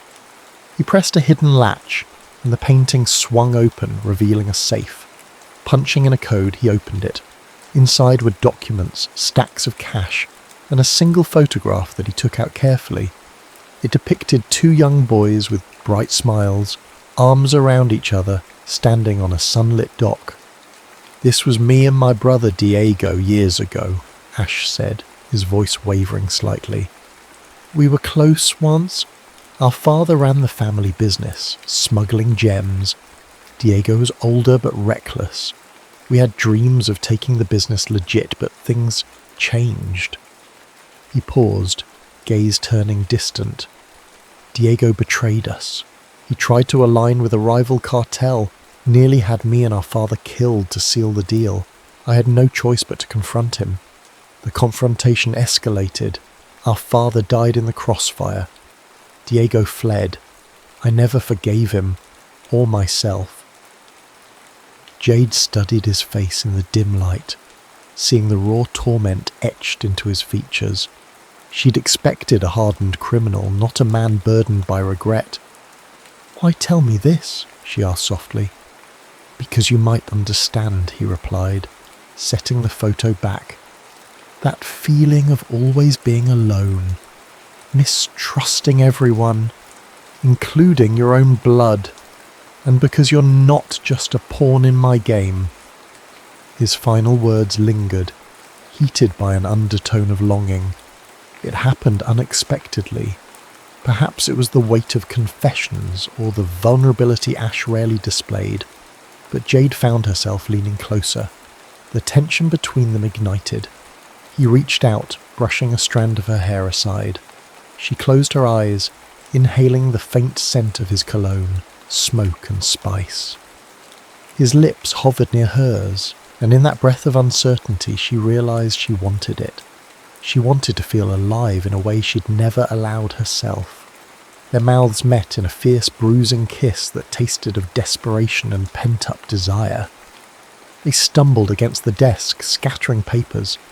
Jade poured years of anger and longing into that moment.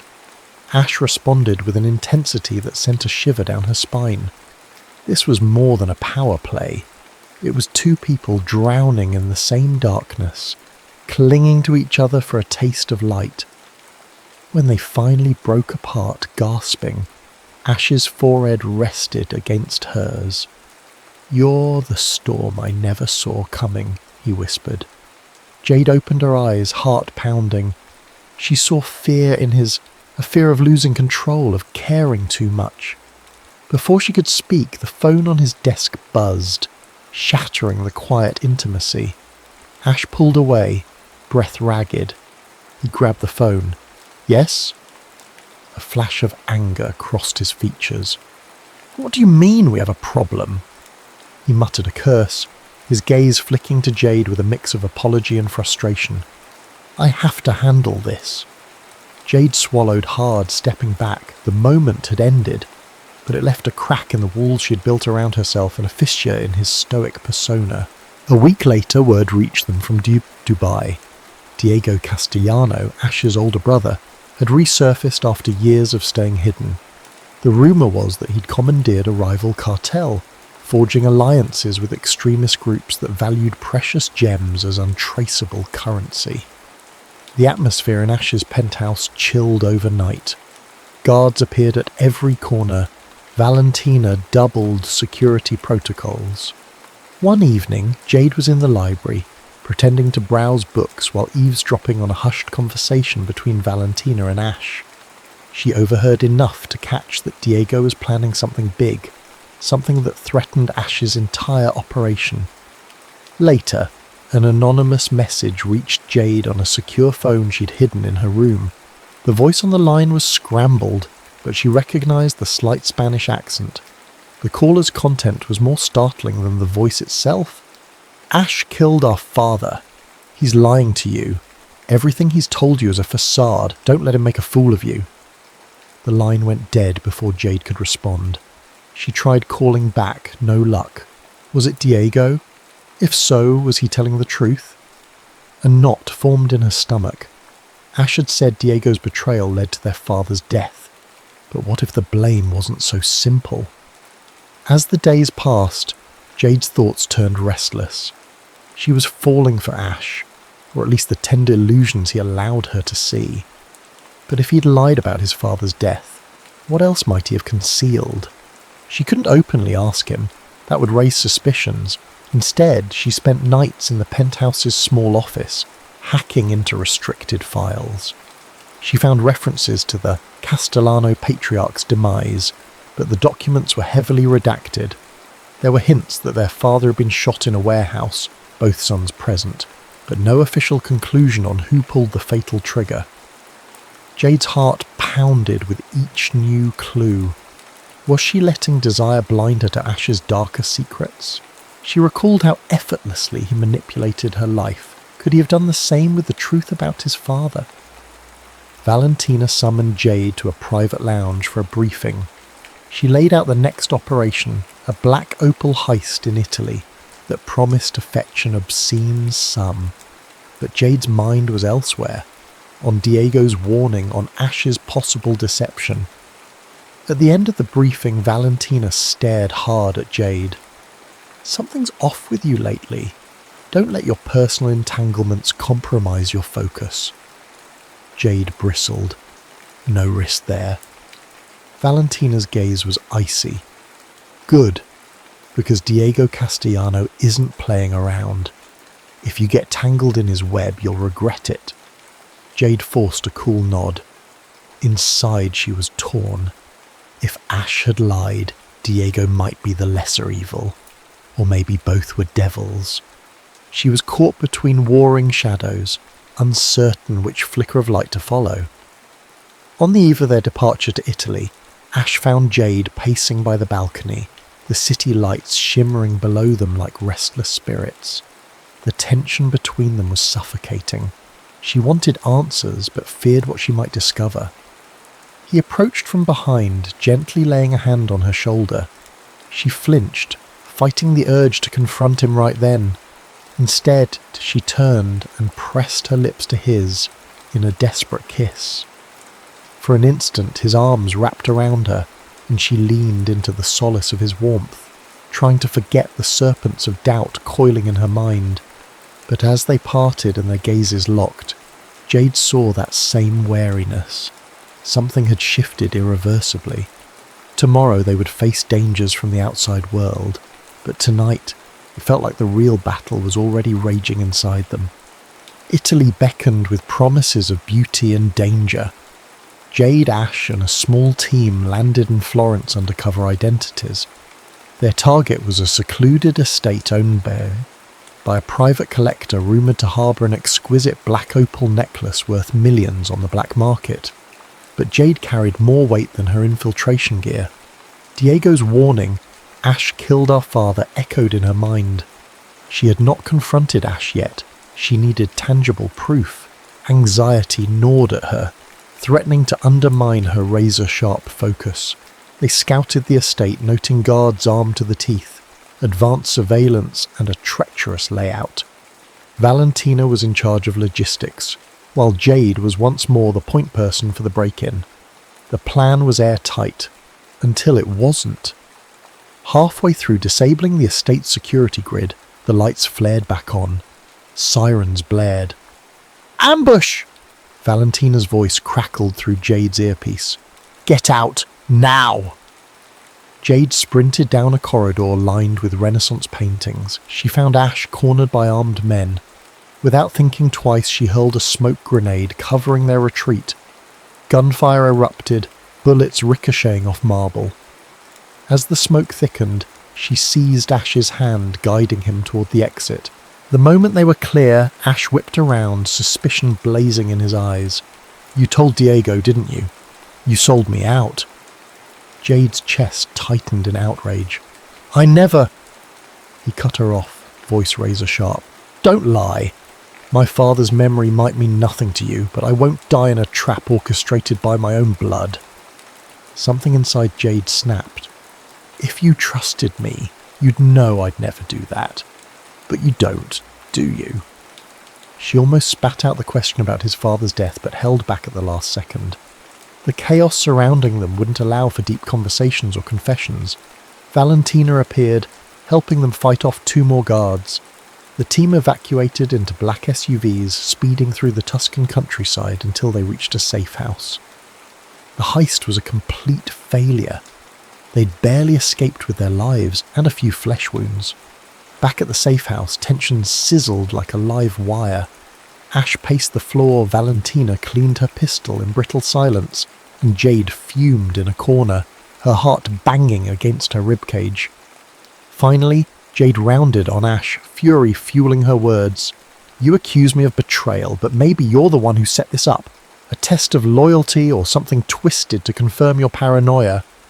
Her voice cracked with pent-up frustration. Ash glared. "I lost men out there. Don't suggest this was a game." "Then maybe you're just incompetent," she fired back. The regret stabbed her immediately. She knew that would sting. Ash's jaw clenched, but he said nothing. Valentina intervened, stepping between them. "Enough. We need to regroup and figure out how Diego orchestrated this. One of our inside men must have flipped." Her gaze lingered on Jade, implying Jade might be that flipped asset. Jade scoffed in exasperation, whirling around to go to her room. She needed to get away before she said something she couldn't take back. That night, Jade made a decision. She couldn't continue drowning in half-truths and accusations. She needed to know the truth about Ash, about the father he might or might not have killed, and about Diego's real motivations. While the rest of the team was busy securing the perimeter, Jade slipped away. She found an unlocked car in the safe house garage and hotwired it.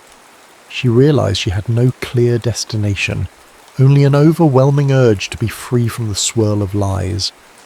Driving down a moonlit road, she called a contact in Paris, someone who specialized in forging new identities. If she could confirm Ash's story and find a safe place, she'd decide her next step.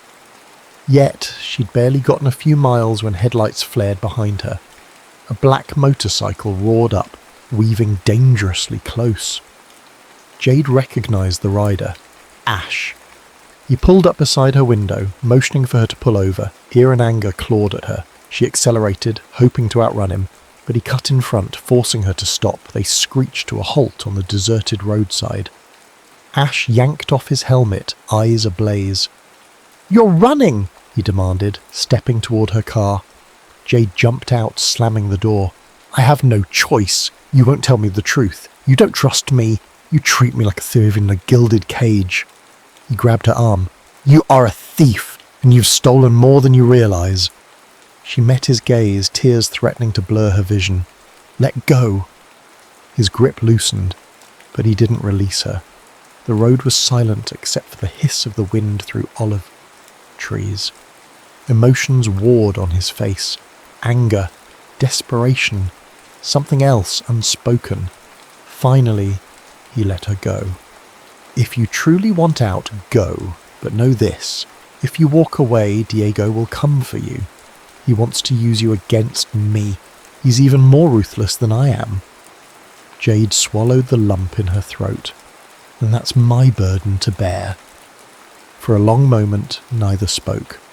Then Jade got back into the car and drove off, leaving Ash standing in the glow of the motorcycle's headlight, his expression a portrait of heartbreak and rage. Jade returned to Paris, the city where this nightmare began. She rented a cheap room in a nondescript building, feeding the landlord a fake name. Days turned into a week marked by paranoia and isolation. She kept to back alleys, changed her appearance with a wig, avoided her usual hangouts. A gnawing emptiness followed her every step. The more she tried to forget Ash's haunted eyes, the more they consumed her thoughts. She felt fractured, unsure of where she stood in this war between brothers. Then one evening, as she slipped into a dimly lit cafe, she spotted Valentina, sitting alone at a corner table. Jade's pulse spiked, suspecting a trap, but Valentina waved a white napkin in a gesture of peace. Cautiously, Jade joined her. The hush of the cafe enveloped them, the smell of espresso cutting the tension. "Why are you here?" Jade demanded, ready to flee at the slightest threat. Valentina leaned forward, voice low. "Diego has mobilized a personal army. He's planning to assassinate Ash at a meeting in Istanbul. You might not care about the cartel, but I know you care about him." Jade's heart thumped. "Why should I believe you?" Valentina's eyes flashed. "Because I know Ash better than anyone. He made mistakes, yes, but he didn't kill his father. Diego's the one who set up the entire thing, possibly even pulled the trigger. Diego's men have been feeding you lies to turn you against Ash. I came because, despite everything, he still trusts you, and I don't want him dead." After Valentina left, Jade couldn't sleep. She roamed the Paris streets until dawn, mind roiling. If Valentina was telling the truth, Jade had been a pawn in Diego's revenge plot. The realization made her blood run cold. She pictured Ash, his guarded smiles, the vulnerability he'd shown, the way he'd risked everything to build an empire after losing his father and brother. A sharp pang of longing and regret speared through her. She might be the only one who could warn him in time, but returning to him meant trusting again, an act that felt alien and perilous. Yet something stronger than fear pulsed in her veins. She wanted to protect the only man who had ever dared to see through her hardened exterior. Whatever twisted form their connection took, it was real to her. As dusk fell the next day, Jade packed her gear. She made some calls, calling in old favours for travel documents. By midnight, she was on a cargo plane bound for Istanbul, determined to reach Ash before Diego struck. All the while, she clung to the memory of that shared kiss in the study, the raw honesty in his eyes. If she was risking her life, it might as well be for the one person who made her feel alive. Istanbul's Grand Bazaar pulsed with life, a chaotic blend of colours and scents. Beneath its vibrant exterior, an underworld deal was about to happen.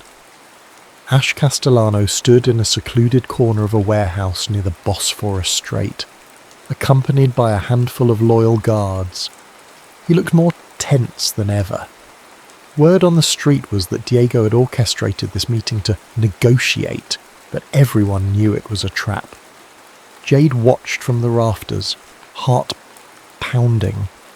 She'd arrived just in time to witness Diego's men slipping into position, rifles gleaming under fluorescent lights. A chill ran through her. She had to act now or Ash would be cut down in a hail of bullets. When the first shot rang out, Jade leaped into action, dropping from the rafters behind a stack of crates.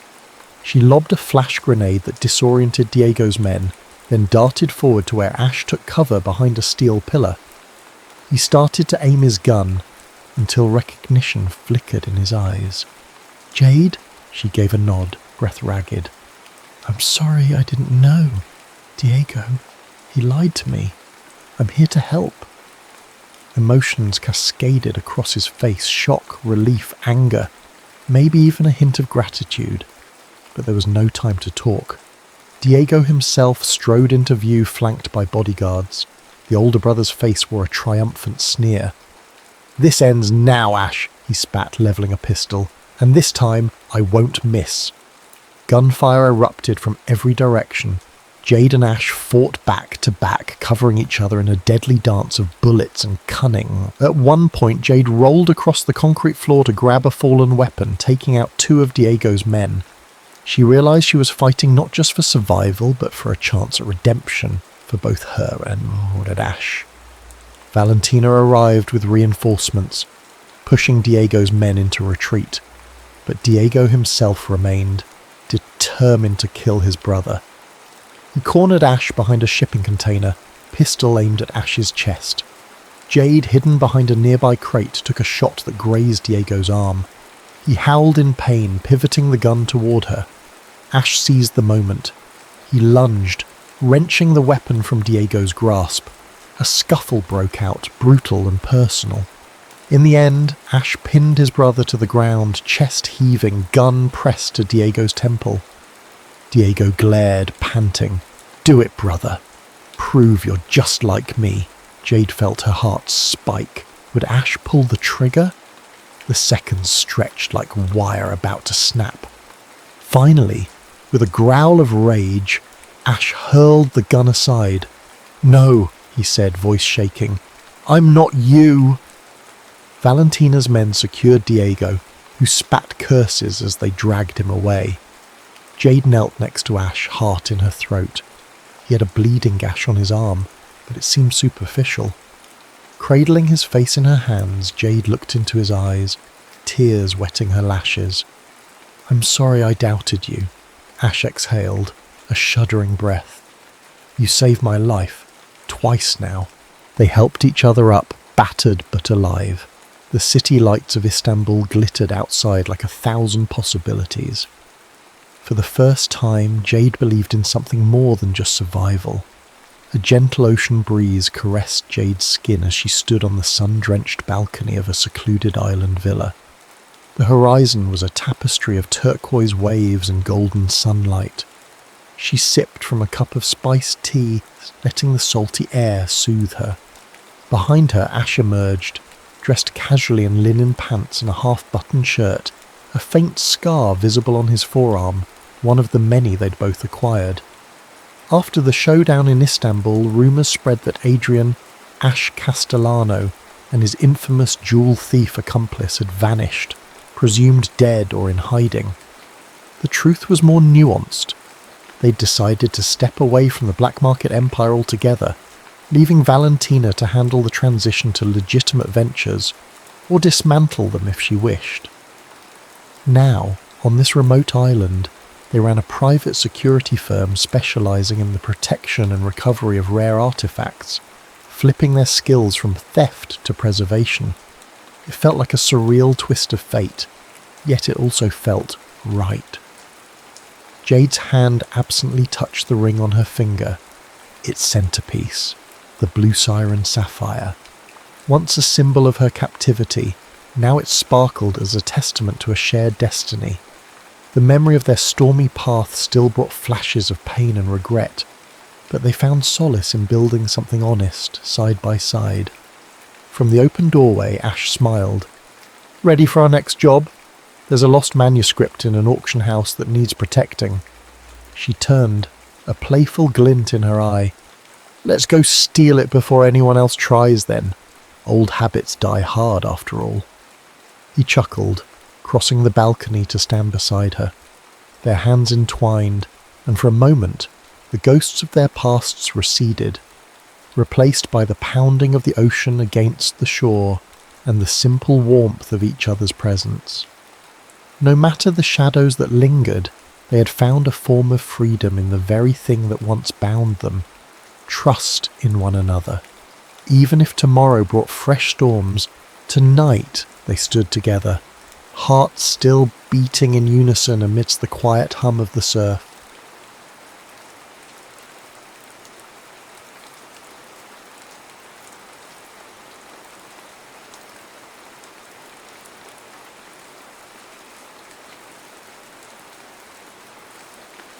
Carmen Green felt the prick of the IV in her arm, the slow rhythmic beep of the heart monitor, and the unspoken tension that lived inside those 4 hospital walls.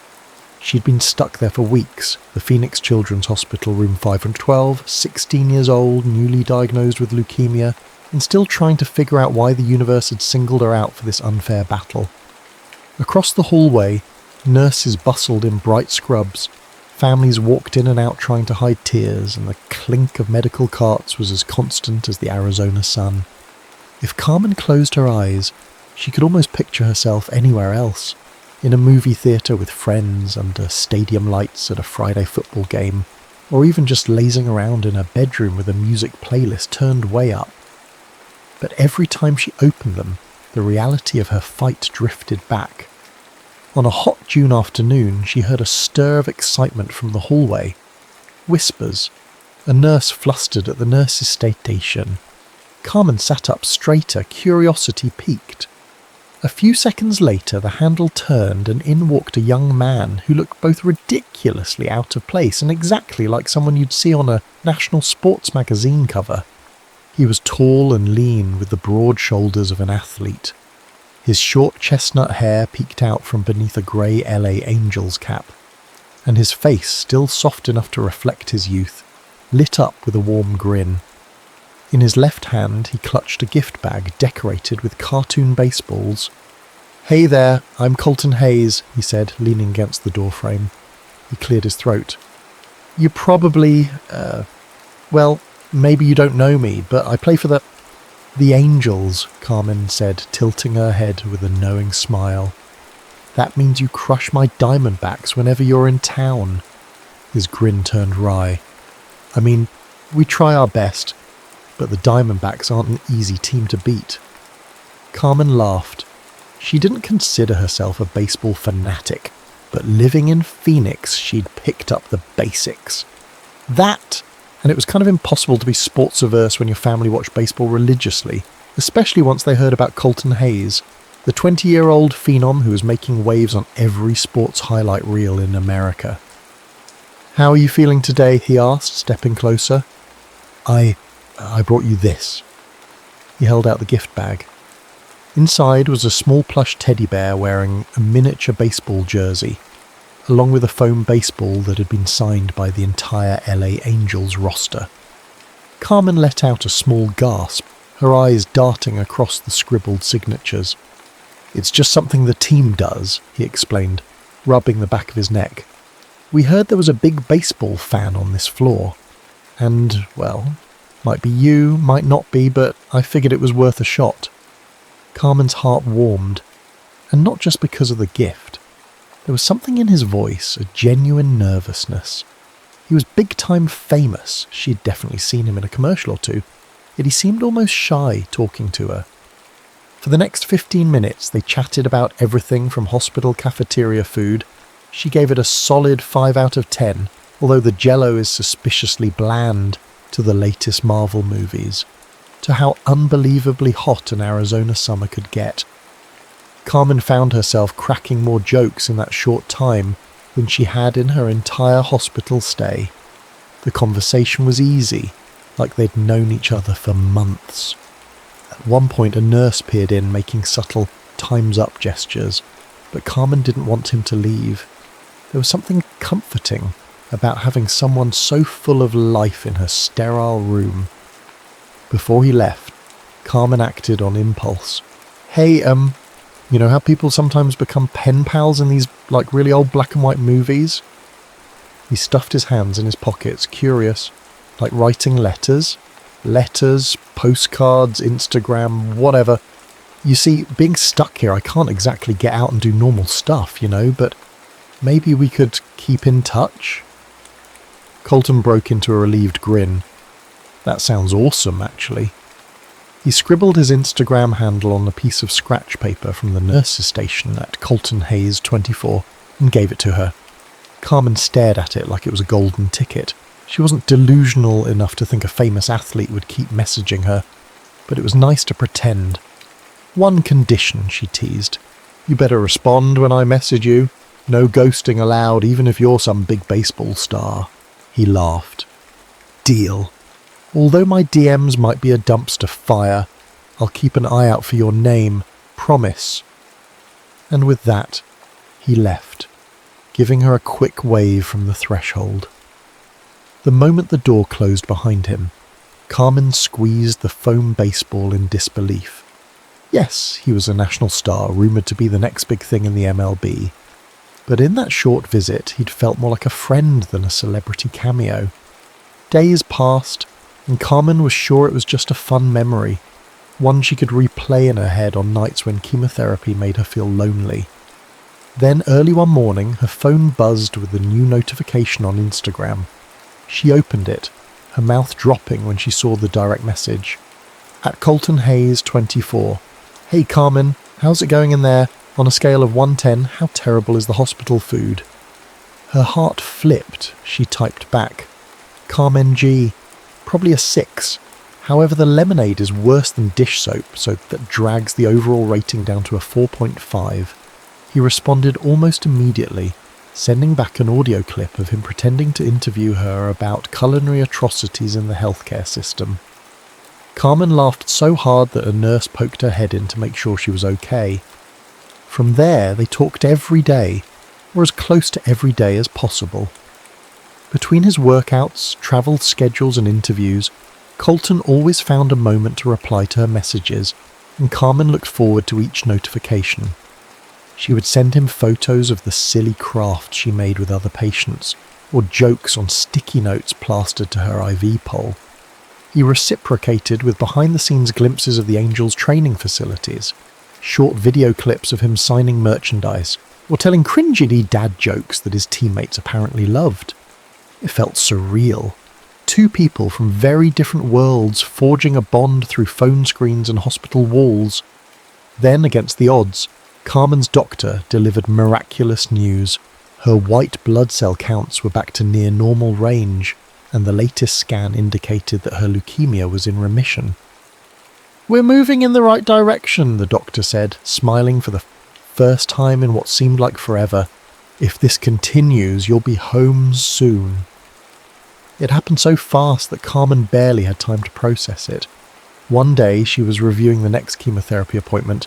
The next she was packing up her things, hugging nurses who'd become her surrogate family. As the elevator doors opened to the hospital lobby on her last day, she inhaled the sweet, antiseptic-free air of freedom. Outside, her mother waited, tears streaming down her face as she embraced her. For Carmen, it felt like stepping into a brand new life. She returned home to a surprising package on the doorstep. Inside was a large baseball-themed gift basket. Peanuts, Cracker Jacks, a plush blanket stitched with angels across the front, and a simple handwritten note. "Congrats on beating the biggest rival of them all. I always knew you could do it. Colton." Carmen's heart hammered in her chest. It was a friendly note, sure, but something about it told her he'd been thinking of her. Already she felt excitement bubbling up. She was 16, healthy again, and there was this unbelievably kind, funny, handsome baseball player who cared. But then life slowly returned to normal. Carmen went back to high school, where the biggest dramas involved homecoming dresses, pep rallies, and who asked whom to the dance. She studied, joined yearbook club, and tried to make up for lost time with her friends. Colton remained in her periphery. He was travelling around the country, doing press appearances, playing in sold-out stadiums. Occasionally the gossip columns would mention him dating a certain actress or musician.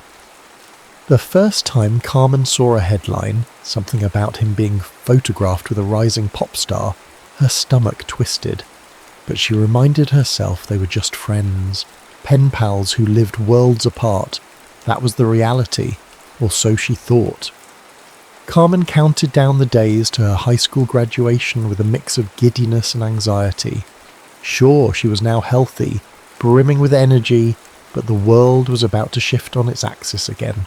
She was almost an adult, about to leave behind the safety net of high school for whatever came next.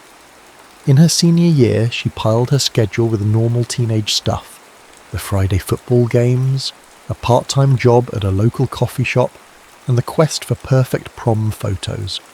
Meanwhile, she and Colton texted or DM'd on Instagram sporadically. She'd see glimpses of his life, charity events, glimpses of awards he'd received for his performance on the field, and occasional red carpet appearances that made her realise how big his world really was. Yet he was never too busy to answer her messages, usually with a playful sense of humour. One night in December, when she was stressing about an upcoming calculus exam, she typed, "Carmen G, I swear if I fail this test, I'm going to join a travelling circus." Within minutes, Colton replied, At Colton Hayes 24. Good. We need a math whiz to count the lion's teeth. Don't leave me hanging. They teased each other that way, light-hearted banter that somehow felt deeper than it looked. Sometimes, though, Carmen's mind drifted to thoughts of him in a more serious, longing way. She had to remind herself not to get carried away. He was a rising MLB star who had cameras chasing him at every turn. She was a normal, albeit resilient, high school senior whose biggest accomplishment thus far was beating cancer. Still, as her mother once said, the heart doesn't care about logic. A few months before graduation, Carmen was scrolling through Instagram during study hall. She stumbled on a paparazzi shot. Colton at a movie premiere, arms around a famous actress. The actress beamed at him, leaning in close, wearing a glamorous gown. Carmen felt a pang in her chest, an uninvited wave of jealousy. She knew it wasn't fair. He was free to date whomever he pleased. Yet she couldn't ignore the knot in her stomach. So she threw herself into normal teenage life. She let her friends talk her into going to prom with a boy from her Spanish class.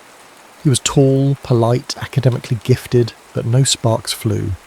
Carmen danced, took photos for social media, and tried to pretend she was just a regular girl. Deep inside, she knew that since beating leukemia, nothing in her life had really felt routine or regular at all. Graduation day arrived with a scorching Arizona sun overhead, heating up the metal bleachers at the outdoor stadium. Carmen's bright red hair ribbons fluttered in the breeze as she lined up with her classmates. She wore the standard cap and gown, decorated with a few honor cords for her extracurricular achievements. Her parents waved from the stands, and her younger brother was there too, busy taking photos on his phone. The principal gave a speech about resilience, about how these seniors had persevered through adversity. Carmen noticed her father wiping his eyes during the part about challenges that tested our faith. After all, he nearly lost his daughter. It was a day of celebration beyond just academic achievement. Then, from the corner of her eye, Carmen saw something that made her heart pound. Toward the back of the bleachers, half hidden by a pair of sunglasses and a baseball cap pulled low, was Colton Hayes. No entourage, no camera crew, just him, leaning forward slightly to catch a glimpse of the ceremony. She nearly tripped walking across the stage to get her diploma. When her name was called, Carmen tried to look poised, but she was all too aware of him in the crowd. How had he found the time or even the desire to come to her high school graduation?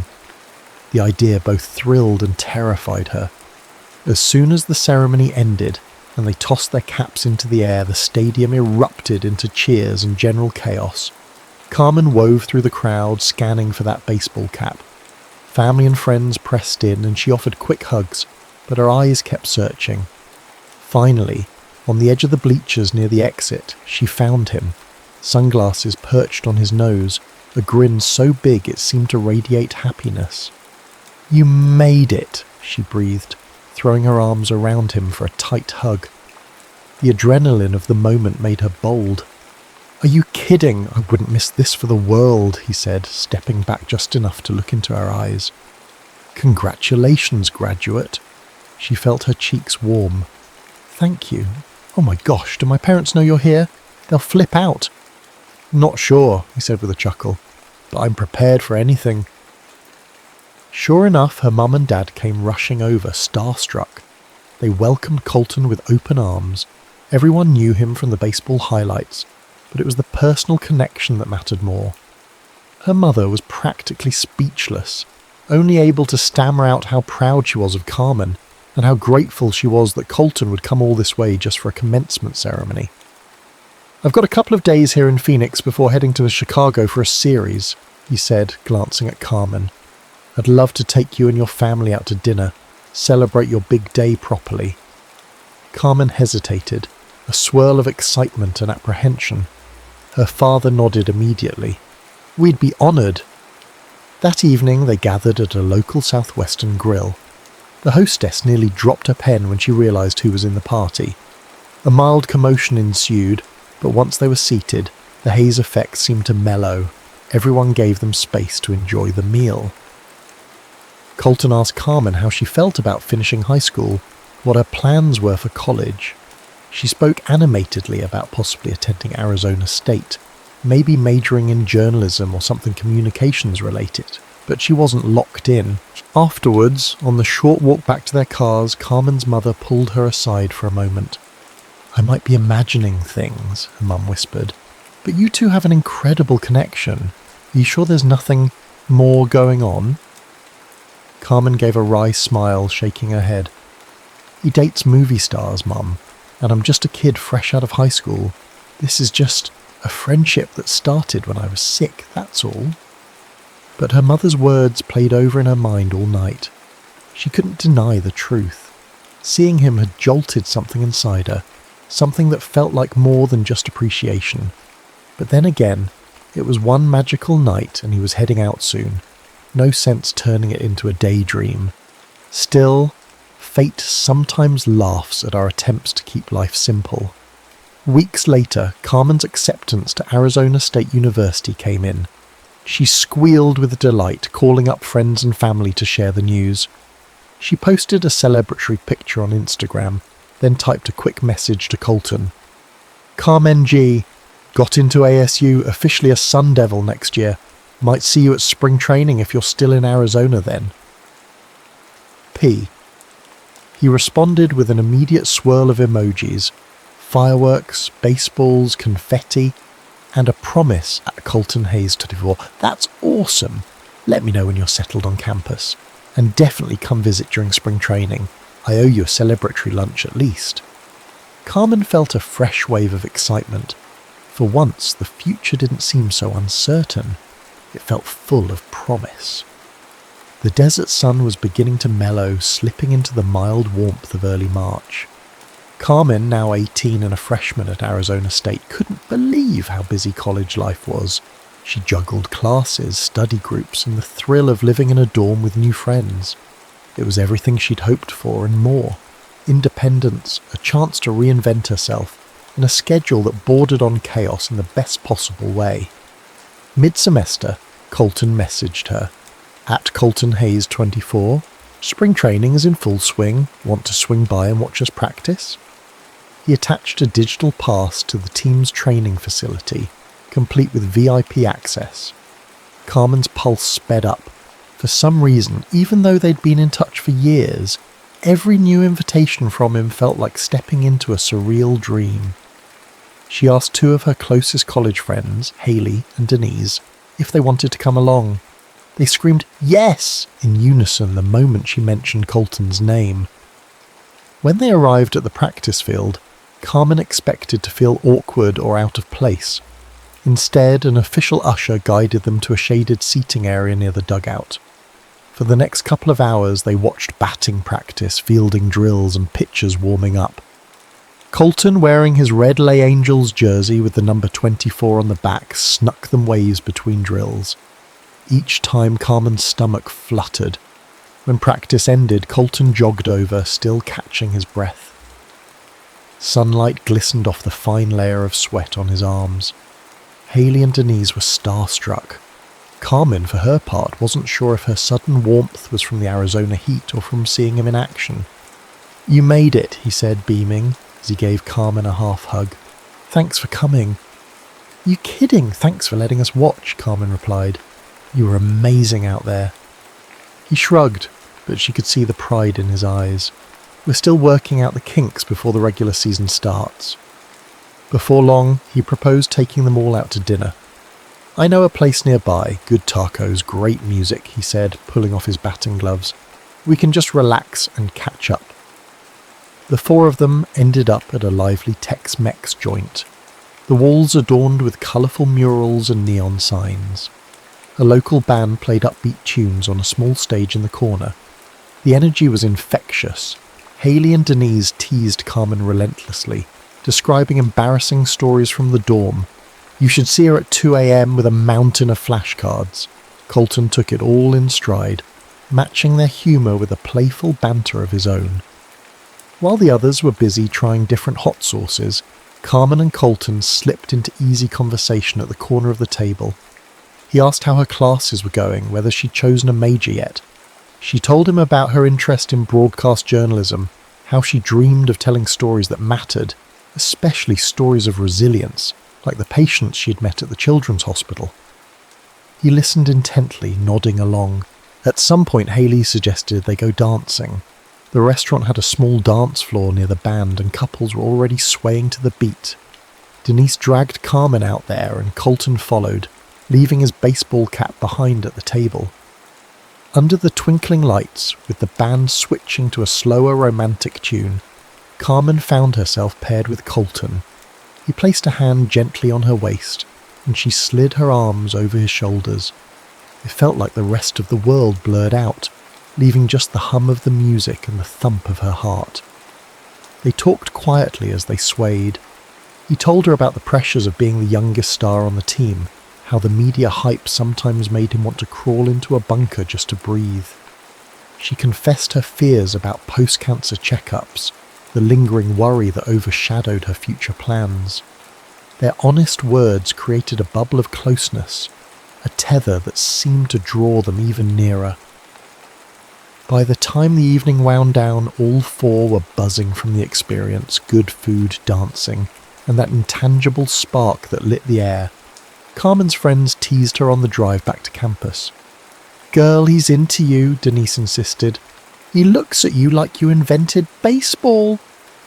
Carmen laughed it off. "We're just good friends," she insisted. But inside, a swirl of confusing emotions tugged at her. Part of her wanted to believe it might be something more. Another part was scared to imagine what it would be like if the tabloids got hold of any of this. Then came Colton's next invitation a week later. "Want to hang out after our scrimmage this Saturday? Just you and me, if that's cool." On the designated evening, Carmen arrived at the training facility after the stands had emptied. Players milled about, heading to the locker rooms or chatting with staff. Colton emerged wearing casual jeans, a plain black t-shirt, and a hat turned backward. He flashed a grin that made her pulse quicken. "Hungry?" he asked.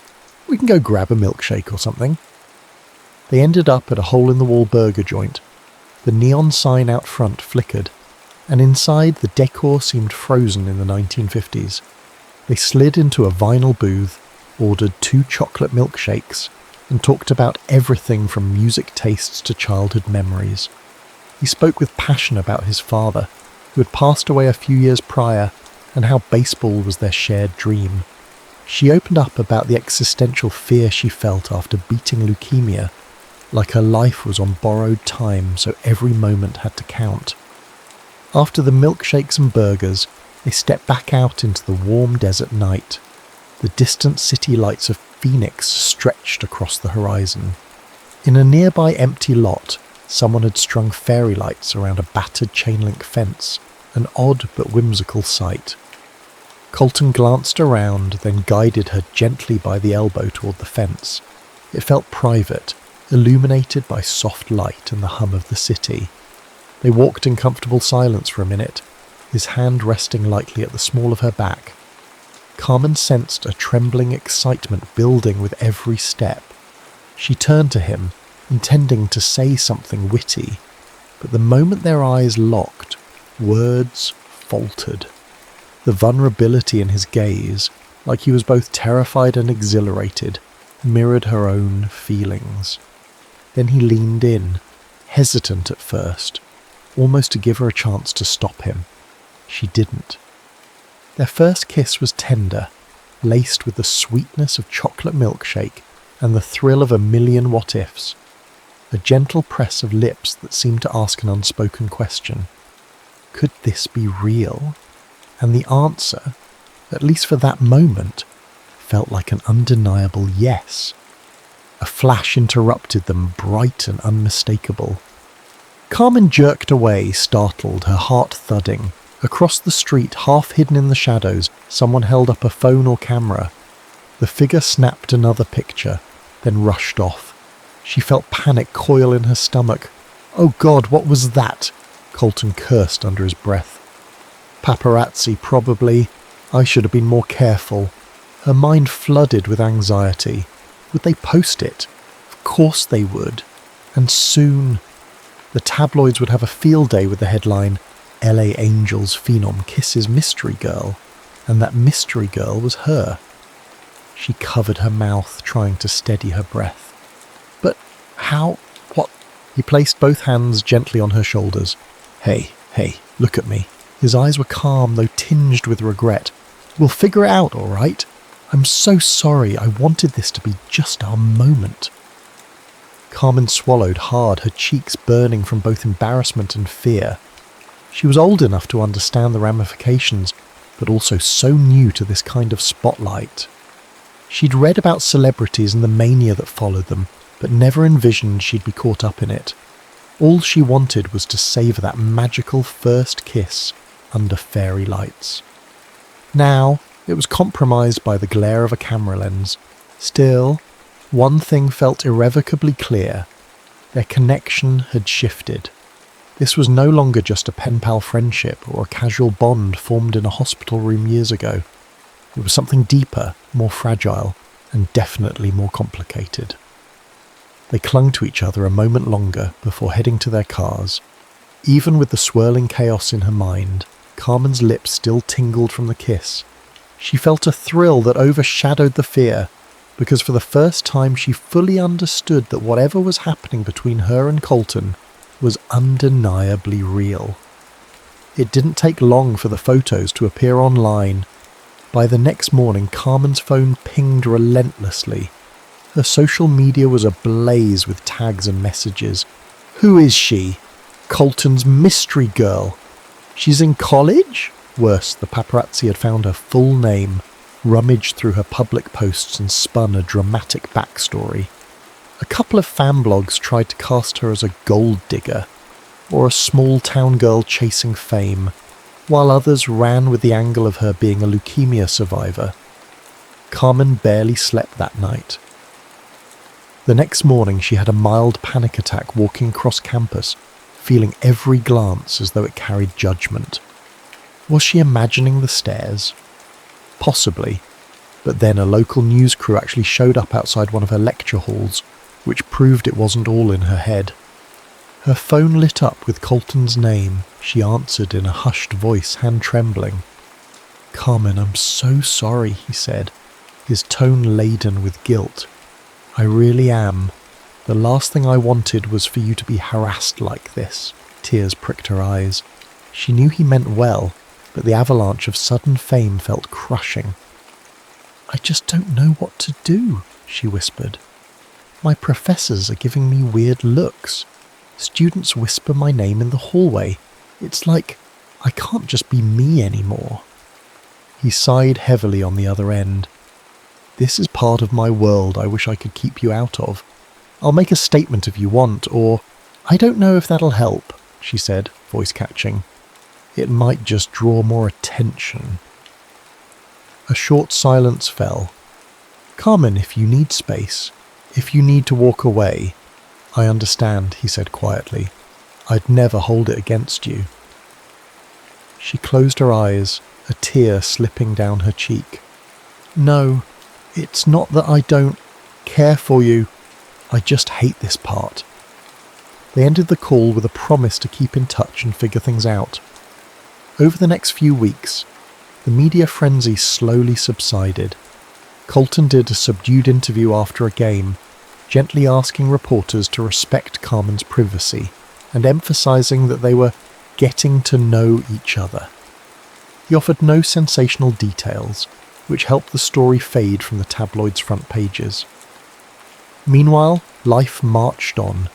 Carmen threw herself into coursework and found comfort in her circle of friends who shielded her from gossip as best they could. Whenever she felt overwhelmed, she remembered how resilient she'd been during her illness. She reminded herself she could handle this too. Colton and Carmen decided to meet up discreetly whenever their schedules allowed. He'd swing by campus in an unmarked car, wearing a hoodie and baseball cap pulled low to avoid drawing attention. She'd slip into the passenger seat, heart pounding. They'd find out-of-the-way spots, an isolated hiking trail at sunrise, a tucked-away diner on the outskirts of town. In these stolen hours, they laughed about silly things, watched streaming shows on his iPad, or had deep discussions about their futures. Still, the secrecy wore on both of them. There was an unspoken desire to live openly, to share their happiness with the world. But each time Carmen remembered the intense scrutiny, she hesitated. She wasn't ready to become the subject of viral speculation again, at least not until she was sure where this relationship was heading. One afternoon, months later, Colton's name popped up on her phone. She answered cheerily, leaning on a park bench between classes. "Hey," he said, "I have a random day off next week before the regular season starts. I want to see you properly. No baseball caps, no hiding. Would you be okay grabbing dinner in public?" She exhaled. "Are you sure you're ready for that kind of attention again? I mean, last time..." He cut her off gently. "I'm not ashamed of you, Carmen. I'm tired of feeling like we have to hide something that could be really good." Her heart soared. "Yeah," she murmured. "Let's do it." So they did. They picked a casual Italian bistro near the downtown area, known for homemade pasta and a laid-back vibe. Carmen dressed in a simple sundress, not wanting to appear like she was dressing up just for the cameras. Colton arrived in jeans and a button-down shirt, looking calm and determined. When they stepped inside, a few patrons did double takes, whispering as they recognized him. A reporter might have been there, or maybe not, but either way, Colton took Carmen's hand openly and led her to a small corner table. They ordered bruschetta and spaghetti carbonara, clinking glasses of soda. And for a while, it truly felt like any ordinary couple on a date. Then a phone camera flashed. A teenage boy at the neighbouring table shyly asked for an autograph. Colton obliged with a smile, and the boy's mother snapped a photo of the moment. It wasn't invasive, just the typical starstruck reaction. Carmen felt her shoulders relax. Maybe this was manageable after all. Just normal fans, not paparazzi climbing fences or stalking them at night. After dinner, Colton drove her back to her dorm. They parked in a quiet lot beneath a street lamp. Turning to face her, he brushed a stray lock of her brown hair aside, letting his fingers linger against her cheek. "You're so brave," he murmured, "for everything you've been through. I admire you more than I can say." She smiled, leaning into his hand. It's easy to be brave when you have someone worth facing the fear for. Their kiss this time was unhurried, warm, and tinged with the relief of acceptance. Carmen's concerns about tabloids and social media took a back seat to the tenderness in that moment. They weren't just friends or pen pals, they were something more. As the weeks turned to months, they settled into a slow, steady rhythm. Colton travelled for games, hitting home runs that dominated sports headlines. Carmen focused on her studies, slowly learning to tune out the occasional social media gossip. They texted throughout the day, FaceTimed after especially tough matches or stressful exams. Whenever he was in Arizona, or she could fly to his city for a weekend, they shared quiet, precious time together. Still, a question hovered between them. What would happen after Carmen graduated from ASU? She was on track to finish in 4 years, and he was halfway through his stellar MLB contract. She told him about her dream internships, about wanting to broadcast stories of hope and survival. He told her about wanting to establish a foundation for kids with chronic illnesses, maybe even rename a wing at Phoenix Children's Hospital if that was allowed one day. Their visions seemed to intertwine, but there was also the reality of distance, media scrutiny, and the unstoppable pace of professional sports. They never pinned each other down for a define the relationship talk, because in many ways, it was obvious. They were deeply invested in each other's lives. The next big milestone that loomed on the horizon wasn't marriage or anything official. It was Carmen's upcoming checkup, her annual test to confirm she was still cancer-free. In late spring of her sophomore year, she sat in a sterile exam room once again, waiting for results. The fluorescent lighting and antiseptic smell triggered old memories, fueling her anxiety. Colton couldn't be there. He had a double header in Houston, but he sent a flurry of texts. I'm with you in spirit. Please call the second you know anything." When the doctor entered with a small smile, Carmen released the breath she didn't realise she was holding. "Your scans are clear," he said. "Everything looks fantastic. You're healthy as can be." Tears of relief sprang from her eyes. She stumbled out of the hospital, hardly able to contain the joy. Dialing Colton felt like the most natural thing to do. He answered after one ring. "Tell me, good news, right?" She laughed, tears streaming down her cheeks. "Yeah, I'm good. I'm healthy. I'm fine." Cheers erupted in the background. His teammates must have overheard the call. "Oh, Carmen," he said, voice thick with emotion. "I wish I could be there right now." That night, a giant bouquet of orchids, her favourite flower, arrived at her dorm, along with a card that said, "You're unstoppable. Love, Colton." Sinking onto her bed, Carmen cradled the flowers and smiled through watery eyes. She realised that their relationship had survived near constant upheaval, her health scares, his fame, the media storms, and each time they'd grown closer, more certain that cliché or not, they were in this together. Junior year brought a whirlwind of busier coursework for Carmen. She honed her reporting skills at the college radio station, practicing interviews and broadcasting daily news segments. She also pitched a series of stories about real-life survivors, people who overcame illness, adversity, or personal tragedy. Her station director loved it, giving her the green light to produce a weekly spot. Meanwhile, Colton continued blazing a trail in the MLB. By 24, he'd become one of the Angels' star players, hailed as a future Hall of Famer if he could maintain the streak. His face adorned magazines and sports channels, and he was invited to every talk show imaginable. Yet he turned down many of these appearances, preferring to spend off days quietly in Phoenix or wherever Carmen happened to be. They celebrated her 20th birthday together, in a small group, a far cry from the wild parties that typically define celebrity nightlife. He surprised her with a vintage typewriter, telling her he thought her stories deserved a timeless medium. She laughed, promising to type him love letters at least once. Still, life had a habit of throwing curveballs at even the best of us. Going into the final stretch of her senior year, Carmen scored a rare opportunity, a semester-long study abroad in London, where she could work as a correspondent for a student-run international news outlet. It was a dream gig, the kind that could launch her reporting career, but it meant an ocean's distance between them for several months. They sat together one afternoon at a rooftop cafe in Phoenix, the desert wind tangling Carmen's hair. She laid out the acceptance letter on the table, biting her lip. "I really want to go, but I know it'll be tough on us." Colton read through the papers carefully. "Carmen, you can't pass this up," he said, though his voice was tight. "I can't let you hold back because of me." Tears pricked her eyes. "It's just, we've finally gotten used to being semi-normal together, and now I'm leaving for 6 months. He reached across the table, interlacing his fingers with hers. "We'll make it work. I promise. We've survived worse than a plane ride between us, right?" So she went. The first few weeks were rough. Time zone differences meant their calls were at odd hours, and they often texted each other pictures of daily life to compensate.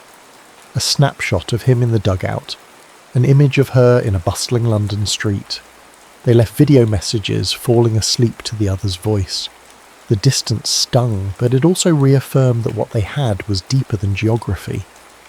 When Carmen returned stateside just in time for her final semester, Colton was there at the airport holding a sign that said "Welcome home, Globetrotter."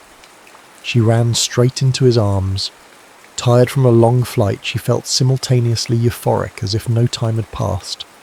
He took her to a low-key celebration with a handful of his closest friends. Under the glow of string lights, they danced in a quiet backyard, content just to be in the same orbit again. It was during one of these late-night heart-to-hearts that he confided something new. "I've been talking to the team about community outreach programs," he said, brushing a strand of her hair aside. Specifically, I want to partner with hospitals for kids dealing with serious illnesses. I was thinking about naming a scholarship fund or something after my dad, and maybe you could do a piece on it?" Her eyes sparkled with pride. "Of course, I'd love to." Time flew.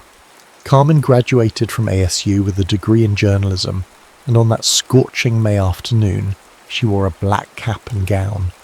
Her parents sat proudly in the stands, but it was Colton's presence near them that made her heart ache with happiness. Nobody was surprised this time. He'd become a fixture in her life for years now, though they'd kept much of their romance private. When her name was called, he rose from his seat, clapping so hard the people around him shot him amused smiles. He didn't care. That moment was for her. Once again, Carmen experienced a wave of déjà vu, recalling her high school graduation and how he'd shown up then too. This felt like a new chapter, a second chance at a milestone they could both celebrate openly. Afterwards, they strolled across the campus lawn, where small groups of graduates posed for photos. Dressed in a simple suit, Colton couldn't contain his excitement. "Remember that first time I came to your high school commencement? It feels like we've lived a dozen lives since then." Carmen nodded, hugging him close. "We kind of have." They found a quiet spot under a jacaranda tree in bloom. Purple flowers strewn across the grass like a royal carpet. With a gentleness that belied his athlete's strength, Colton took both of her hands. "There's something I've been wanting to ask you." A flicker of anticipation danced in her stomach, but she tried to play it cool. "Oh?" He cleared his throat, glancing around to ensure no paparazzi hovered nearby. Then he met her gaze with unwavering intent. "I know we're young and we have our whole lives ahead. But Carmen, I've never been surer about anything. You bring out the best in me, and I want to keep building something with you. Something real, something lasting." She realized he was reaching into his jacket pocket. Before she could process it fully, he pulled out a small, unassuming velvet box. Her heart slammed against her ribs. "Colton." He opened it, revealing a ring that shimmered modestly in the late afternoon sun.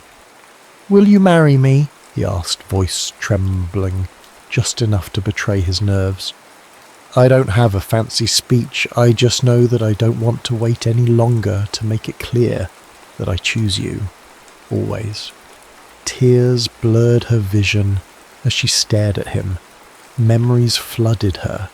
The first time he walked into her hospital room with a teddy bear, the DMs they exchanged that gave her hope during chemo, the stolen dances, the stadium waves, the heartbreak, and the joy.